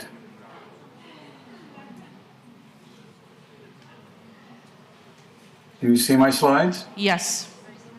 Very good. Well, it's Mariana and the team. It's great to see you. I'm sorry I can't be there in person, but I'm certainly there in spirit. So I had the opportunity to visit your incredible hospital and people over a year ago. 1 year and 5 days. These pictures were taken. So it's been amazing to see what's happened during that time. I also was able to host you all in Texas in January of this year at the rehab center here in Houston and at the burn rehab center in San Antonio, the military's only burn rehab center. I just have to say what you all have done in the past year in the midst of a war is incredible. It's unprecedented. I was in the U.S. Army for 23 years. When we started the most recent war in 2001, we did not open a rehab center for 7 years, despite having the same casualties that you're seeing now. It took us 7 years to do this, and you've done it in a year. Addressing the rehab multidisciplinary team, and I apologize for this figure. I'm not very good at making these figures, but, you know, we always talk about prevention. Prevention is very important. It's difficult to do in a military setting, both for military and civilian casualties, but in the injury world, prevention must be addressed. Then you, of course, have the injury, which are, because of the energy transfers of the military weapons, are more devastating than what you see in civilian injury. Here starts pre-hospital. The pre-hospital medics, the folks who work pre-hospital, put the tourniquets on, start whole blood transfusions, really are the key to all of this. They save more lives than anybody and usually receive less attention. And then you come into the acute care surgery team. This is where I spend most of my time. As is emphasized throughout this team is multidisciplinary with different kind of surgeons. I am a surgeon, so I have a little bias there, but different kind of surgeons, neurosurgeons, orthopedic surgeons, general trauma surgeons, critical care specialists, the whole team that does the acute care. Mariana, you mentioned nursing and infection control. As you know, my last visit into Lviv, I spent most of my time talking with nursing and infection control. It's so important. And I know you all are emphasizing this to include the use of optimal wound care. The wound care is critical in these patients, especially when we talk amputations. It's saving length and saving skin and saving muscle to cover the bone so that you can get an optimal prosthetic to function. What we learned very quickly is that all rehab specialists, and of course this little circle here is a lot of different people, PT, OT, physicians who specialize in rehabilitation. We learned to bring all of these folks into the operating room when we were operating, where you can make incisions, where you place the wound closure has great impact on the prosthetics function and the patient's function afterwards. And so working together in the operating room and not just after the operating room is incredibly important. Hanat, you have focused a lot on reconstructive surgery, both microvascular and otherwise. Of course, this is extremely important. The mental health aspects have been mentioned already. We learned this very quickly. I know we've talked about this. And there's mental health aspects on the patients. I would emphasize the mental health aspects on all of your medical providers, starting at the pre-hospital area and working with all of these groups. The mental health aspects on the docs, nurses, medics, everybody that takes care of the patients is extremely important in developing and maintaining resilience and avoiding compassion fatigue. All through this is optimal pain control, avoiding addiction issues. And then one of the things that I think is really important is collecting data so that you can understand how to optimize each one of these little bundles. And of course, there are many others that I haven't mentioned, but the outcome data on how well the patients are doing, not just physically, but mentally, and getting back into their pre-injury status, and potentially for many of the soldiers going back to the battlefield. That's just the way that I think about multidisciplinary teams that function to improve the care of the patients. I just would say this is a little screenshot of your panel. I wish I was there. There should be there's that empty seat. That's where I should be. And I'm sorry I'm not there, but I'm so honored to participate in this panel. Mariana, you've seen this slide before. I used to have the American flag here next to the Ukrainian flag, and I put the world is supporting Ukraine in so many ways in their fight against the Russian terrorists. Thank you very much. Thank you, John. Я маю ще одне запитання, бо на початку, коли ми тільки When we have just started working with multidisciplinary teams, we couldn't understand who's the leader. Is it an expert in rehabilitation or a psychiatrist, or probably it's a surgeon? Could you share your experience? Who plays the leading role? Yeah, it's a great question. I think you should be the leader, Mariana. No, I think it depends on the phase. I was in the Army for 23 years, and on the battlefield, the surgeon is kind of the leader of the acute care teams on the small units. When you first arrive in the hospital, this is largely a surgical issue, and as you help minimize wound infection and debride dead tissue, get the patient through the ICU. At that point, you transition if you need a leader, which I think all teams do. And then the rehab people become the leader because even when I talk about bringing the patient back and forth the operating room and closing the wounds, where you place your incisions, where you place the skin grafts, the thickness of the skin graft, moving flaps around is really a rehab issue to optimize the function of the patient, the whole patient, and whether that's with an amputation or limb salvage becomes a rehab question. And those people are experts, and the surgeons then need to do what they're told to do from the rehab specialist, which is a little bit different way of thinking for many surgeons. But yeah, it is a team effort, and most of the time consensus is pretty easy to achieve, and sometimes it isn't, but most of the time you can do that in a consensus fashion. There is a transition, though, as you, I think, clearly understand. Thank you. Thank you.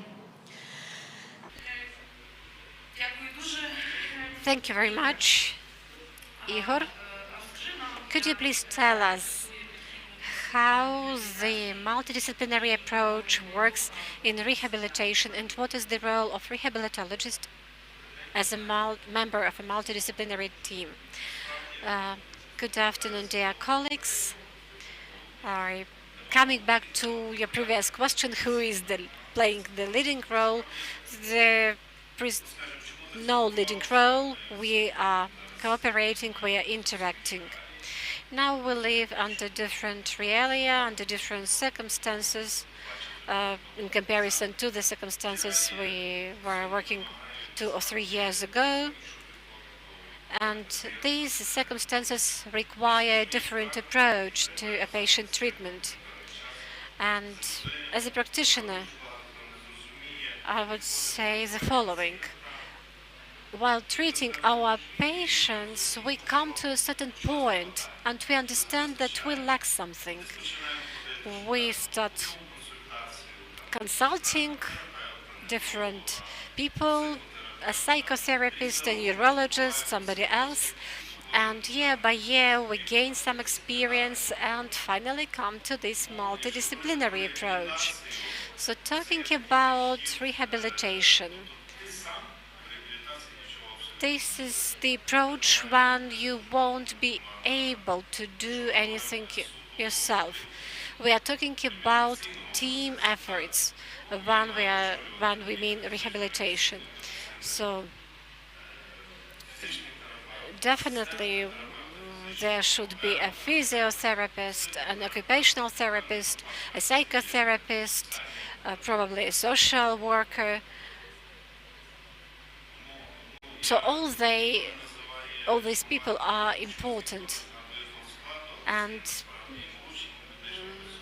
also we should talk about the role of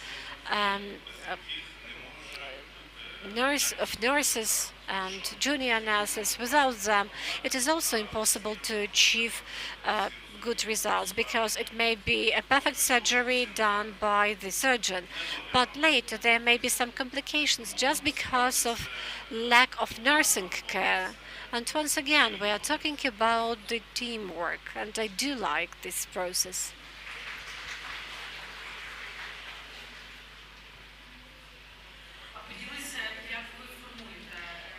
Could you please share how do you take people on your team? Because Ihor works in one more hospital, St. Lucas Hospital for adults, and it's owing to Ihor's efforts that we managed to have this multidisciplinary team there. And I think it is a very successful case, because to get people on the team, to get all the people who understand their role, who support this multidisciplinary approach and manage to treat patients successfully, is your managerial success. So how do you find these people? How do you plan these teams? How do you teach these teams to cooperate and work together for the common goal, which is to bring people to normal life and teach him to take care of himself or herself? Well, I am a bit nervous. Well, as for me, I have to go to my working place and feel comfortable in working with the people around me. So people should not understand just me, but people should understand each other. Everybody should be responsible. And once again, we are talking about patient-oriented approach. So how do I select people? Well, the way we select people around us. People apply for a job. People undergo some interviews.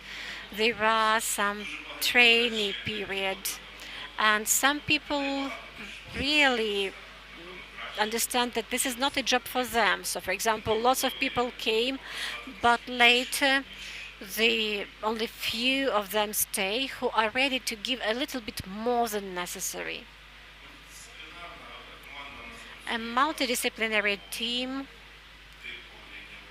is working in the way I have just described.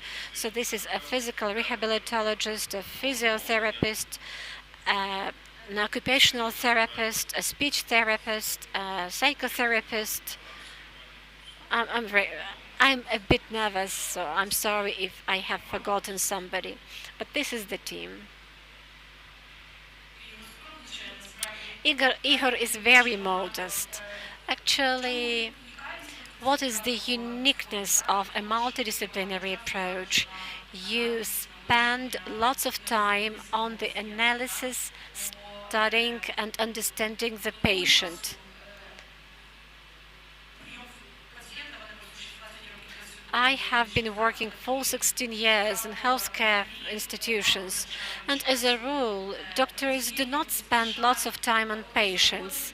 There are lots of patients, the doctors are in a hurry, but in this particular approach, you should find some time in order to spend time together, in order to get the common understanding about the patient. Yes, the idea is that every expert, every doctor deals with his or her own area. Thank you for bringing me back to the question. And yes, owing to these discussions and cooperation, we take a strategic decision, and I think it will be a guarantee of the effectiveness of our treatment. Thank you, great. And we continue. The topic of infection control is important for me, and this is probably not the matter we are proud of. We are talking a lot about surgeons, new methods, we are talking about multidisciplinary teams and constructions, something we have already done. But developing nursing care and infection control is still at its beginning. We try to understand what's going on, how we can influence and improve the situation, and we are grateful to our partners who guide us on this way. Ms. Bartisen, could you tell us about your mission? Tell us about our hospital. What are our strengths and weaknesses, and what issues we should focus on? To make a small presentation, a few slides. So, as you may understand, I'm from UK Med. UK Med is a charity organization on medical aid, and we have orthoplastic surgical capacity building program in Lviv as well as in Dnipro. So, second slide, please. So, we entered the country in March 2022, and we had primary health clinics, and we had also surgical operations in a few hospitals in Dnipro, Vinnytsia, as well as Lviv. And we have also trauma first aid trainings, as well as mass casualty trainings. And we have also a mental health team. So, next slide, please. Since March 2022, UK Med surgeons operated 323 war-wounded patients in Ukraine, and 83 of them were in Lviv.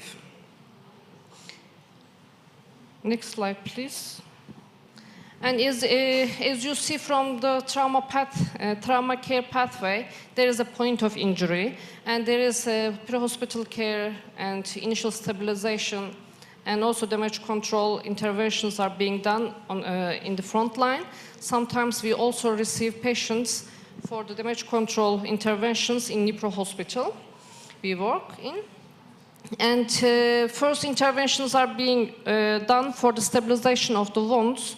70% of the wounds stabilized in Dnipro Hospital. And basically, what we are doing debridement and washout and closure. And we also receive specialized reconstruction, more complex cases in Lviv Emergency Hospital. And when the patients are here, you know, unfortunately the wounds are infected, and, you know, there is a very long journey for the patients, because from Dnipro to Lviv, the patients are being evacuated from one hospital to another. So, and as a nature of the injuries, war-wounded patients are subject to infections because, you know, they are contaminated wounds. And they are also, during this evacuation from one hospital to another one, and they are also spreading the microorganisms in the hospital settings, as well as they are acquiring hospital-acquired infections from the other hospitals. So basically, the hospitals are overwhelmed with the current situation from the front line, the patient influx. That's why it is not that easy to maintain the infection prevention control practices. So when there is a long journey like that, and there is a prolonged hospital stay for the patients, and early rehabilitation is not on time. Next slide, please. So what we are doing, so we have orthoplastic surgeons coming from mainly in UK and also from West Europe. And we have also surgical ward and trauma ward nurses. We have also infection prevention control nurses. We have also microbiologists and clinical pharmacists in our team. And we also deployed physiotherapists. Next slide, please. But what is the ideal activities for better patient outcomes? So, of course, we are providing orthoplastic surgeries, and the first stabilization of the wound is in Nipro, and here mostly specialized reconstruction. But there is also need intraoperative care. So basically, anesthesiology and also operations theater nursing, also a very important component for the better patient care and to avoid cross-contamination from the operation theater setting. So in the surgical ward level, we do also basic patient care, pre-op and post-op care, and surgical site and wound care. Our nurses provided all those interventions together with Ukrainian nurses, and we also provided on-job trainings. And we have also microbiologists, and I will be expressing the need of microbiology in this presentation. And there is also need for the antibiotic stewardship. So all those activities need to be linked with the infection prevention control practices as well. So in this, for the better patient outcomes, early rehabilitation as well as mental health are also very important components. Next slide, please. So, looking from the microbiology side, and according to our expert, she impressed that there is a laboratory in this hospital, but they are working with very old equipment and also very old methodology. So, if we do not have the adequate testing results, we will not be able to provide targeted antibiotics. So, there will be prolonged stay for the patients. And of course, infection prevention control also very important in this stage, because all the program need to be taken care from the management level and going down to bottom to the cleaners. So basically, we call standard precautions, that mean general hygiene of the hospital. They are the minimum standards for a hospital setting. So when we have the microorganism test results, so we will be able to also, isolate the patients with the multi-drug resistant bacteria. So if you do not do this, basically the patients are spreading the infections into the hospital settings, and they are also acquiring the hospital-acquired infections from the hospital.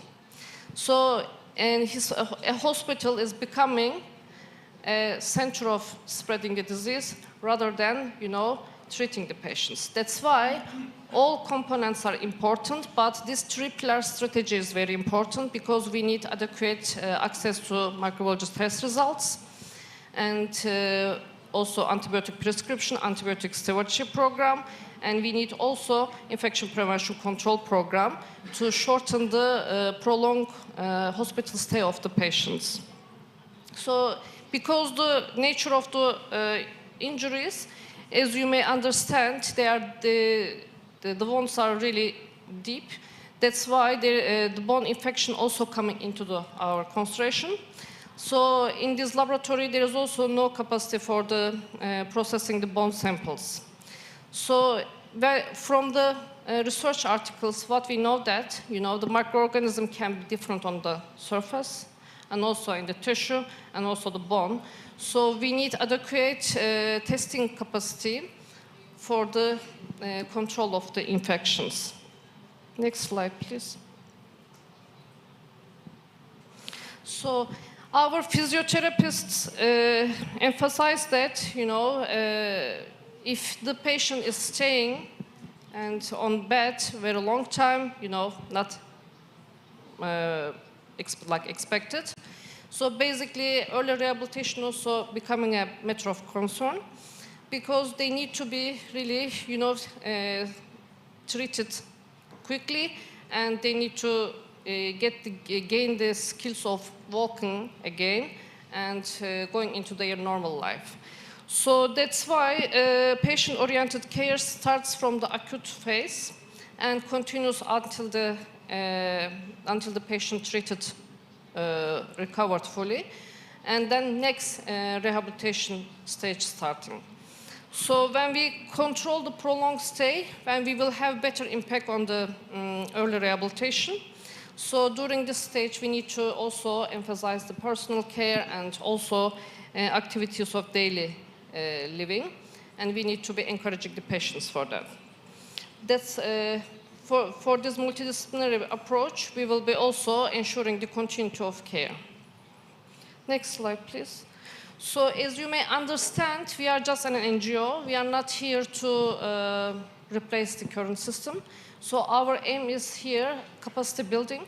That's why all the trainings we provided, we prepared our curriculum and training modules with our experts, and we standardized the modules. We provided trainings, but of course, what is the main concern here?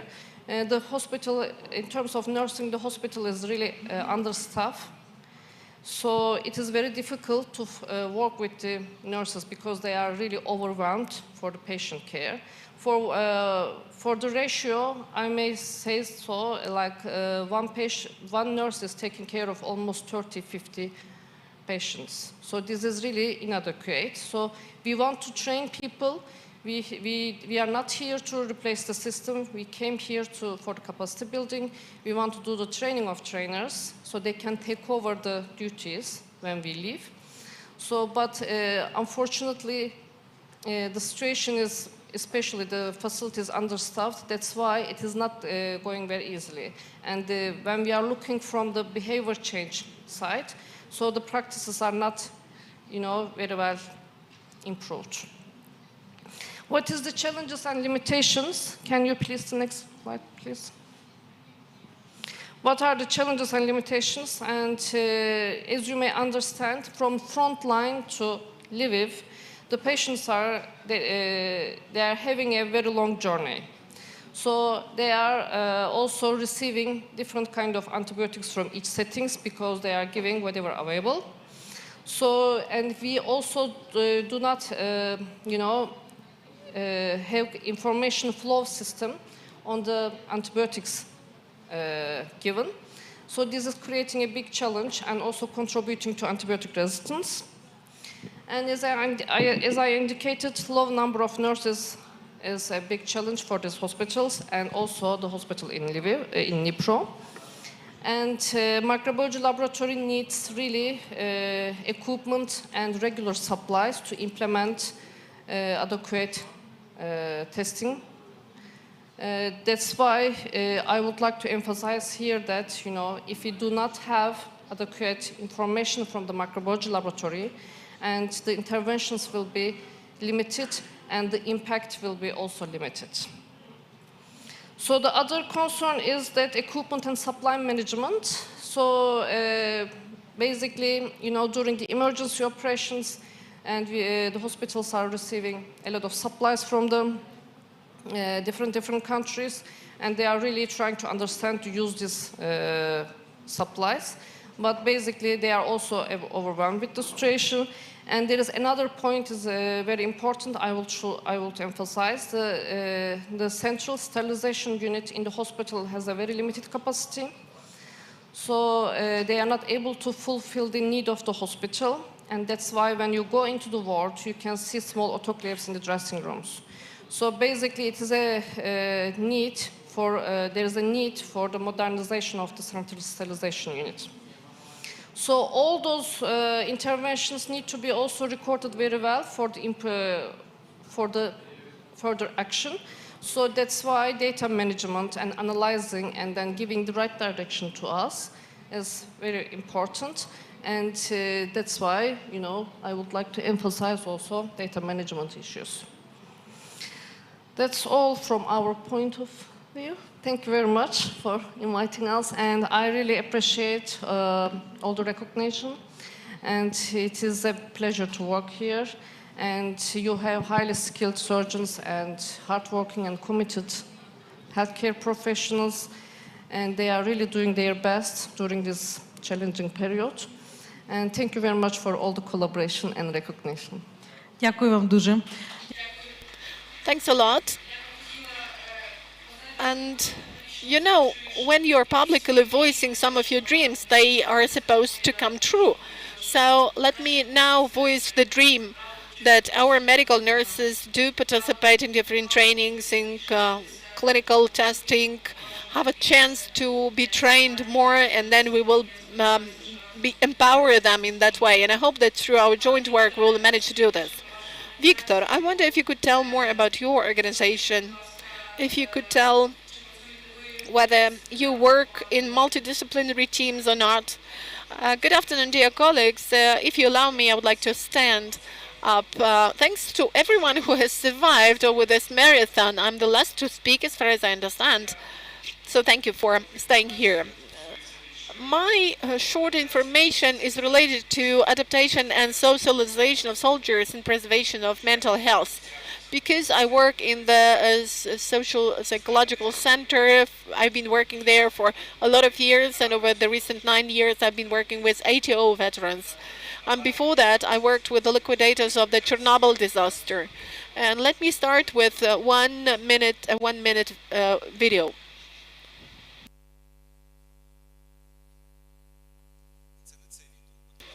This is the wrong video. This is not mine. And here is mine video. Okay, thank you. Slavutich Ukraine. Slavutich Ukraine. Glory to Ukraine. Glory to heroes.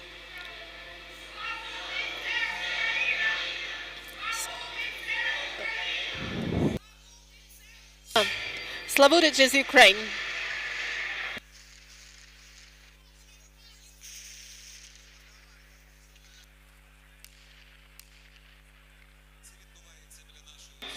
That was happening right near our center. Ukraine is above everything. There was some shooting there.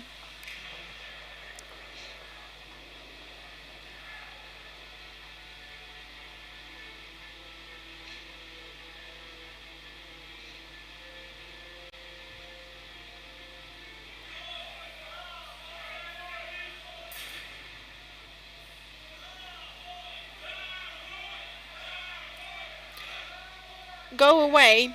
Go home.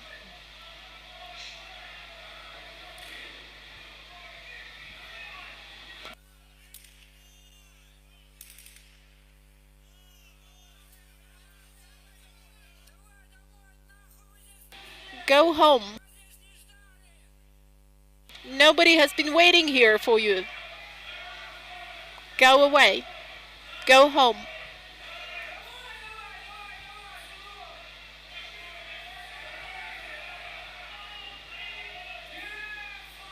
Glory to heroes, glory to Ukraine.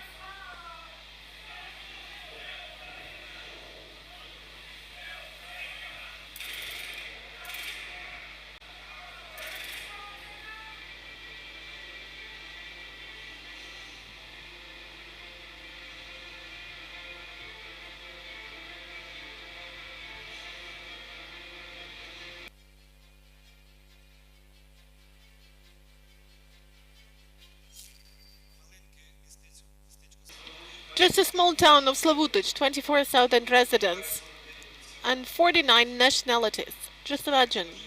That is the youngest town in Ukraine. It was built right after the Chernobyl disaster. And on the eve of that day, there was a heavy battle where their territorial defense soldiers were killed. And the day started with the search in the premises of our center, because we were trying to hide the personal data of the soldiers of the territorial defense and their families. Thank God they didn't find any information. Next slide, please.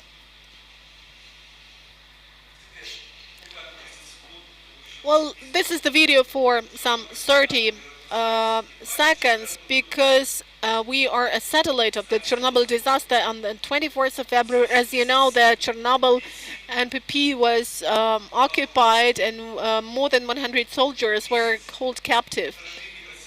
For months, the operational staff of the Chernobyl NPP were still staying there, right at the station, at the power station, because there is the first nuclear block there, and it needs maintenance. These were members of our relatives, our acquaintances, our friends.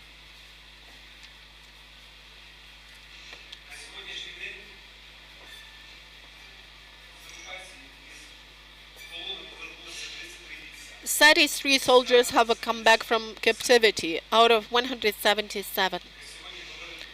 And today in the morning, one of my colleagues said that the soldiers who had some 98 kilograms in weight came back with 62 kilograms of weight, with broken ribs. When he came to get the certificate that the ribs were broken in the Russian prison, he was asked, and where is the evidence that the ribs were broken in the Russian prison? So that's what we are facing. Have a look at this drawing. Let me start with this. This is the drawing of the students of Chernihiv University. That is within their social assignment. They had to work with some social centers, and this is the drawing related to anti-terrorist operation. About people coming back from ATO, and you may imagine that the same, even more on a larger scale, will happen when people come from war. Here is the main question written there. How do we live further after we get back to the community, to the family? When many institutions like a hospital, a family, a bar, a cafe, you can see all of them in the picture. There are some arrows there. And the one, the integral line shows the positive things, but the dot line shows negative things. So we can see the community there down in the bottom. There are negative things, the negative associations. The man is afraid of coming back to the community. He's afraid of how he's going to be perceived and taken back there. Next slide, please. Here is a very simple thing. For successful socialization, we need three subjects, three entities that need to realize what is happening. That is family and friends that understand that this is a hero, community, which is all about self-local governments, social services, employment centers, and society in general. But I can tell you by my own experience that war broke out in 2014. It was easy to work with soldiers. Easy because everybody knew that war was going on. In 2018, 19, 20, let's see at the next slide what was happening. Next slide, please. There appeared some politicians who claimed that maybe it's not war. Maybe that's just a conflict, a civil society conflict. It's not me who invented these things. You all saw this on the interview. Next slide. Here again. And there is cognitive dissonance about the soldier. Where have I been? What did I do? What have I been doing? You know, some international projects like the International Organization for Migration, it used to help us with the rehabilitation of soldiers, but on their billboards it was written, adaptation of veterans into civilian life as a result of the conflict in the east of Ukraine. But soldiers didn't want to come to this event because they didn't think it was a conflict, it was war. I want such things never to happen again. I'm sure that we will not see any of such slogans or billboards again, or such statements. Next slide, please. On the eve of the war, I mean, in 2020, 21, we faced the problem because self-government bodies used to say that these ATO guys, they want everything. They have this paternalistic view. Give us this, give us that. They demanded it from the state. And then they had a focus group discussion and discussed the image of a veteran. And the authorities said that these are aggressive people, people who are always nervous, who are following the principle that the authorities have to give them something. And veterans, you can see what they say about the authorities, that the authorities are always lying, that they are corrupt. So, of course, we do see that now that is a problem. I won't call it lack of communication, but something like this, lack of communication between the community and veterans. Yulia Laputina, the minister, told today in the morning that we will work with the Ukrainian railroads, and she said that 10,000 people from Ukrainian railways have been mobilized, and some of them have come back to their workplaces after being wounded. And the railways want already now their HR services and units to know how to communicate with veterans. When we faced this problem for the first time, when local self-government bodies didn't have skills of communication, we introduced the program of tolerant treatment of veterans. And if somebody is interested, we are ready to hold those trainings for any community in Ukraine. How to communicate with veterans, how to communicate with today's defenders of Ukraine. Next slide, please.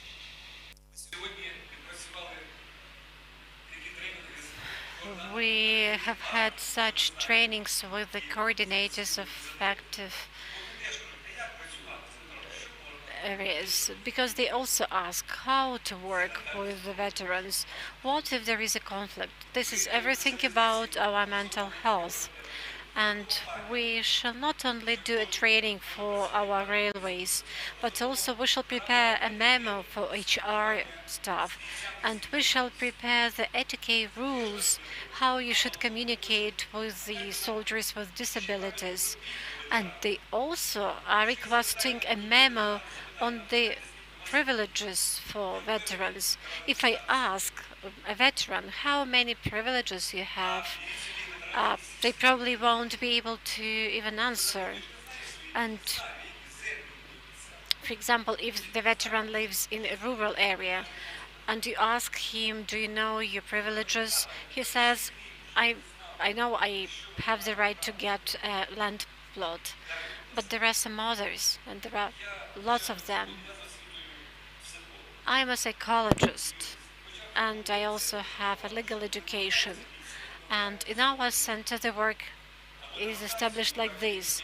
So when the servicemen come to us, they stay in our center for several days. We usually do the individual interview. And there are 9 questions I ask about changing the values, about the habits a person acquired at the front line. And one of the questions I'm personally concerned about is what fears a person has after the victory. So when Ukraine wins and he or she comes back to the community, what are the fears? What are the concerns about integrating into the community? Because I have heard the soldiers saying, now we are fighting the external enemy, and then after the victory we are going to fight the internal enemies.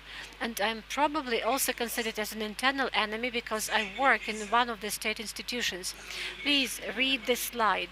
This is the answer of one of our servicemen. They understand that they are not welcomed. They have a very acute feeling of justice, and they would like to restore this justice by any means.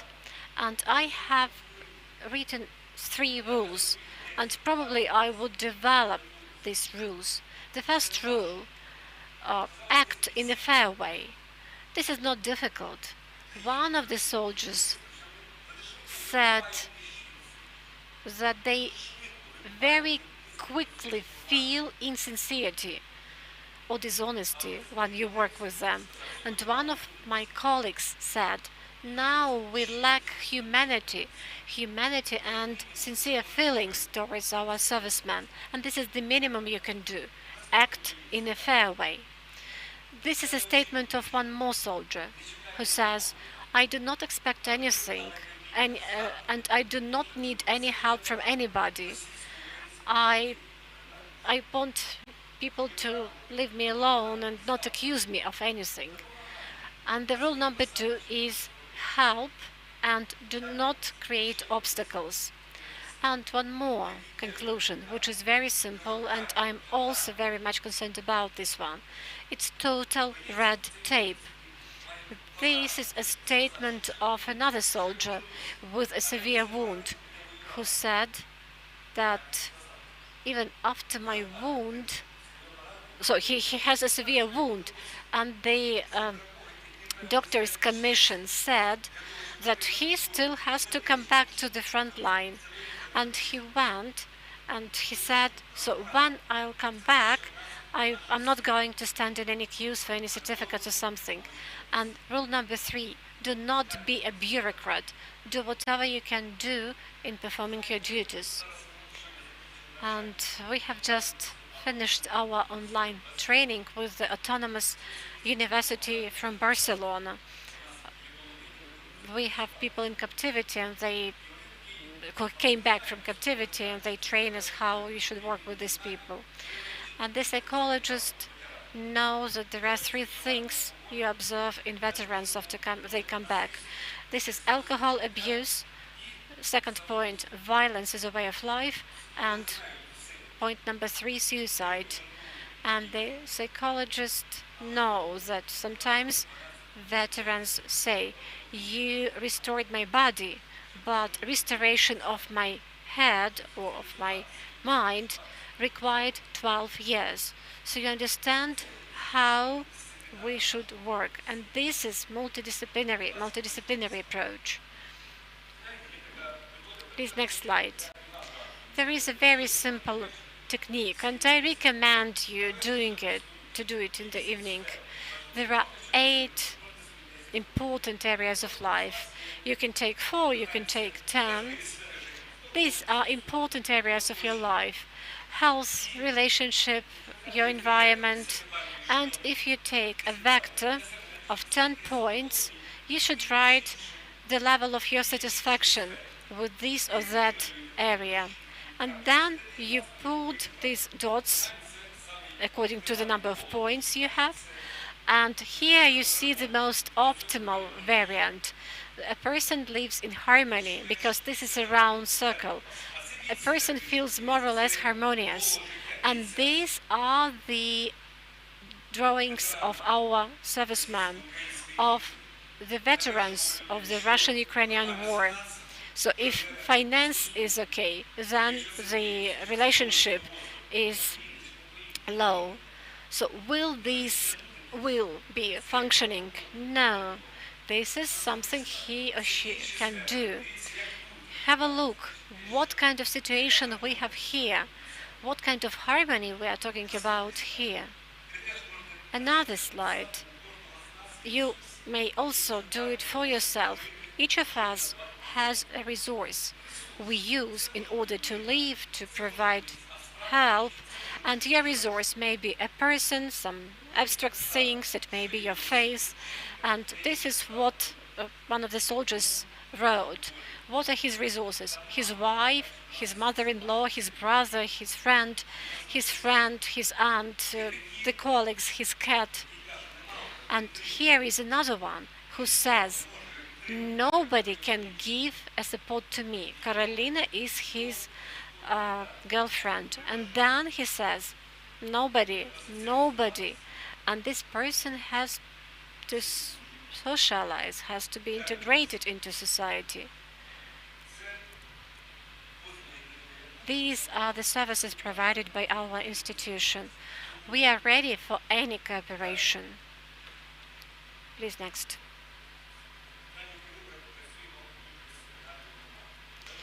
We also work as a multidisciplinary team. We have a psychologist, a social worker, a a lawyer and a sport instructor. So we have 12 people working in these areas. This is something I'm really concerned about. These are requests for psychological consultations. And I'm really happy that more and more soldiers request such consultations. Before the war, they didn't need it. And this is something which is said by the experts in psychology, and why people do not state that they need psychological support. And this is what the soldiers say, why they do not request psychological support. I'm not a mentally ill person. My friends will laugh at me if I go to a psychologist, etc. And recently, we have these requests from the soldiers, and sometimes they want to have 2 people at the consultation, but we allow them because they are afraid of coming alone. And we have this first interview, and then they have already individual consultations. They come with their wives. So there are drivers of certain aid. For example, that the aid, the help was given was successful, that it is accessible. There are success stories. But if we go out right now and ask what is the difference between a psychologist, a psychotherapist, and a psychiatrist, probably people won't be able to give this difference. But people are very much afraid of this STEM, psycho. And I have taken here these 4 points from Olena Zelenska's program, and I try to apply them in my activities. If we are talking about accessibility, we have a mobile team that goes to villages, goes to villages, and that team works with the families and wives of veterans. Please, next slide. We also have the hotline, the trust line of legal and psychological support. There are lots of legal issues which are raised. There are lots of overlapping issues. The military and medical commissions. There are psychological issues that have to be addressed.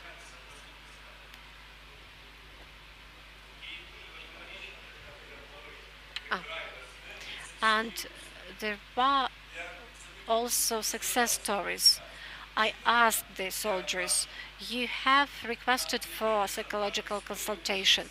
May I describe your story? This is very important. It's about psychoeducation. And I, for example, describe the story of a certain soldier. And that very helpful for other soldiers. This soldier, Denis, and this is a just fake name, says, don't be afraid of asking for this consultation. It really helps. And most light. We have an electronic bulletin. This is online. It resolves, we write about legal and psychological issues. And this is something else we are doing. We are in Chernihiv. There is a psycho and neurological hospital. There are about 100 soldiers staying there. And this is really a serious situation when they are taken to this hospital. But they are ready to work with psychologists. These are some trainings. This is for veterans from territorial defense units, suicide prevention, etc. These are support groups and online trainings for the widows. These are online trainings for the families of veterans. Any community that is present here may request us, and we are going to organize such trainings for you online. Here is our gym.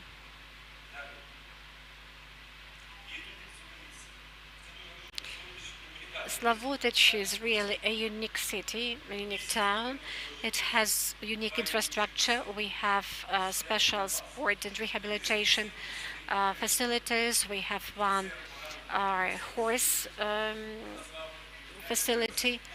And one of the soldiers said that horses are dolphins on land. So when a soldier is riding a horse, the soldier understands that he or she regains the control. He or she is controlling the horse. And when somebody stays in a hospital ward, a person probably is a bit lazy even to control certain things like personal hygiene or something else. And regaining control is really very good point when the soldiers do this horse riding. So please, some more slides. Here you see our veterans. Next slide, please. Next slide, please. One more. One more.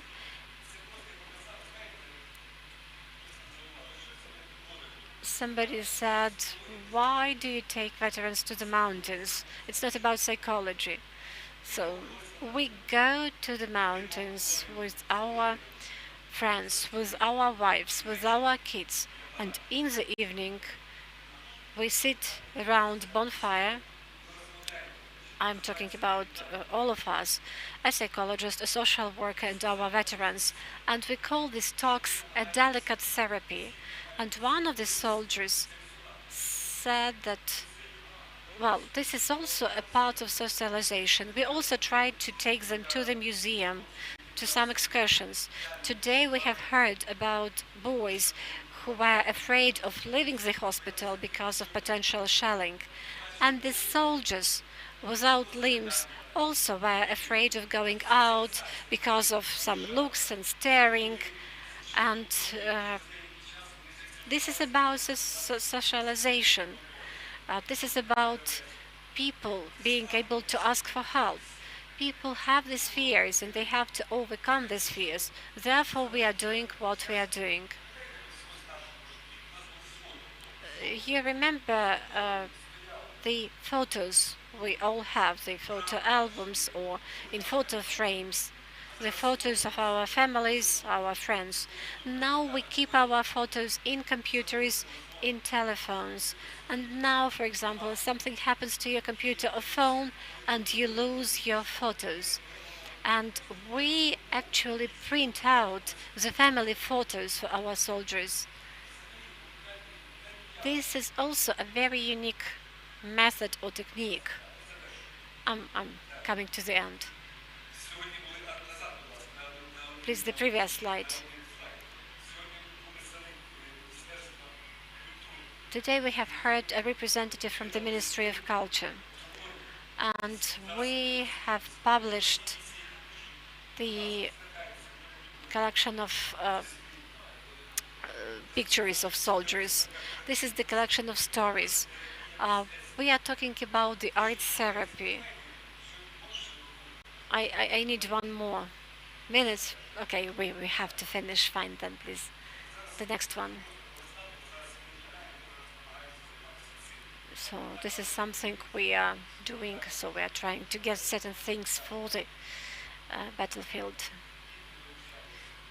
Children also are participating. This is the gratitude of our soldiers. We cooperate with Fukushima because this is also a Japanese city that suffered from a nuclear disaster, and our colleagues came to us and they made a research of our clients, and the level of the satisfaction level of our client is higher than that of other people. And this is the last slide from me. I cannot do without an interactive activity. Who knows what are the metaphoric cards? These are associative maps. When our hemisphere working in the creative field starts operating, choose the map, the card, which is associated with your resource, with something that gives you inspiration. And if there is a person in this room who is able to tell me, is ready to tell me what inspires him or her now, please, you're very much welcome to tell this. I have a very nice bracelet, yellow blue one in my bag. So is someone ready to get this prized by telling that here is my resource? Who is ready to do this? I will give the mic to you.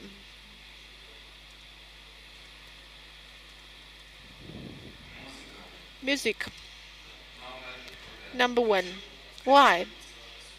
Why is it your resource? Because when we're doing extra complex surgery, we are always listening to great music, classical music and other types of music, and that gives us energy for helping people. Thank you. It's very important for each of us to write this wheel of resources, for us to know. For someone, family, for someone, children are the resources, but you should know where your resources are. We all are in the risk area.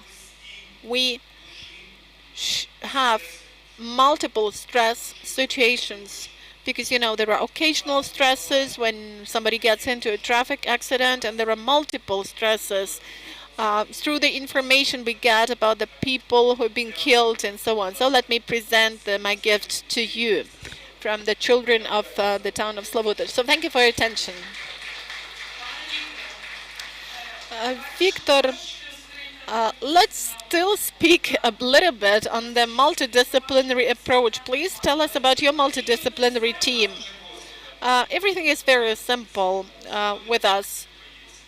When a soldier comes to a lawyer and says that, okay, I need this sort of information, the lawyer talks to him and says, we have got a psychologist. Then he goes to the psychologist, then to the social worker, then to other experts. And there are 4 major directions. And if we see that if this veteran has the issues not only of legal nature, but some other ones, all the other colleagues just join in the process and provide support, accompany this person to provide the full cycle of services this person needs.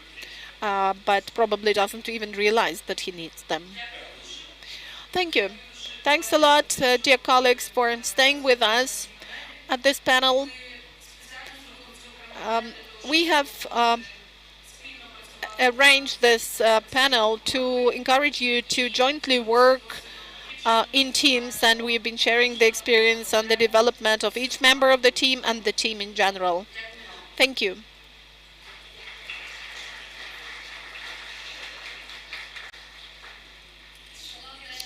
Dear guests, thanks a lot for staying with us all day long. Some of you stayed with us all day long yesterday at the International Rehabilitation Forum in Lviv. We really wanted this event to be of maximum use to you and to have this transformed in the future into the development of other such centers in other regions of Ukraine. We are ready to share our experience. We're always waiting for you. Please do come. And I'm really grateful to the team of the Unbroken Center and the City Council that has joined in the works, all the works performed. I'm grateful to all the builders who have done the reconstruction, the construction works. I'm grateful to all doctors, medical nurses, interns who have helped us launch this center. I'm grateful to all those who have been excursion guides, to all those who are sharing our dream to save people, to rehabilitate people, and to provide prosthetic devices to Ukrainians. Thank you.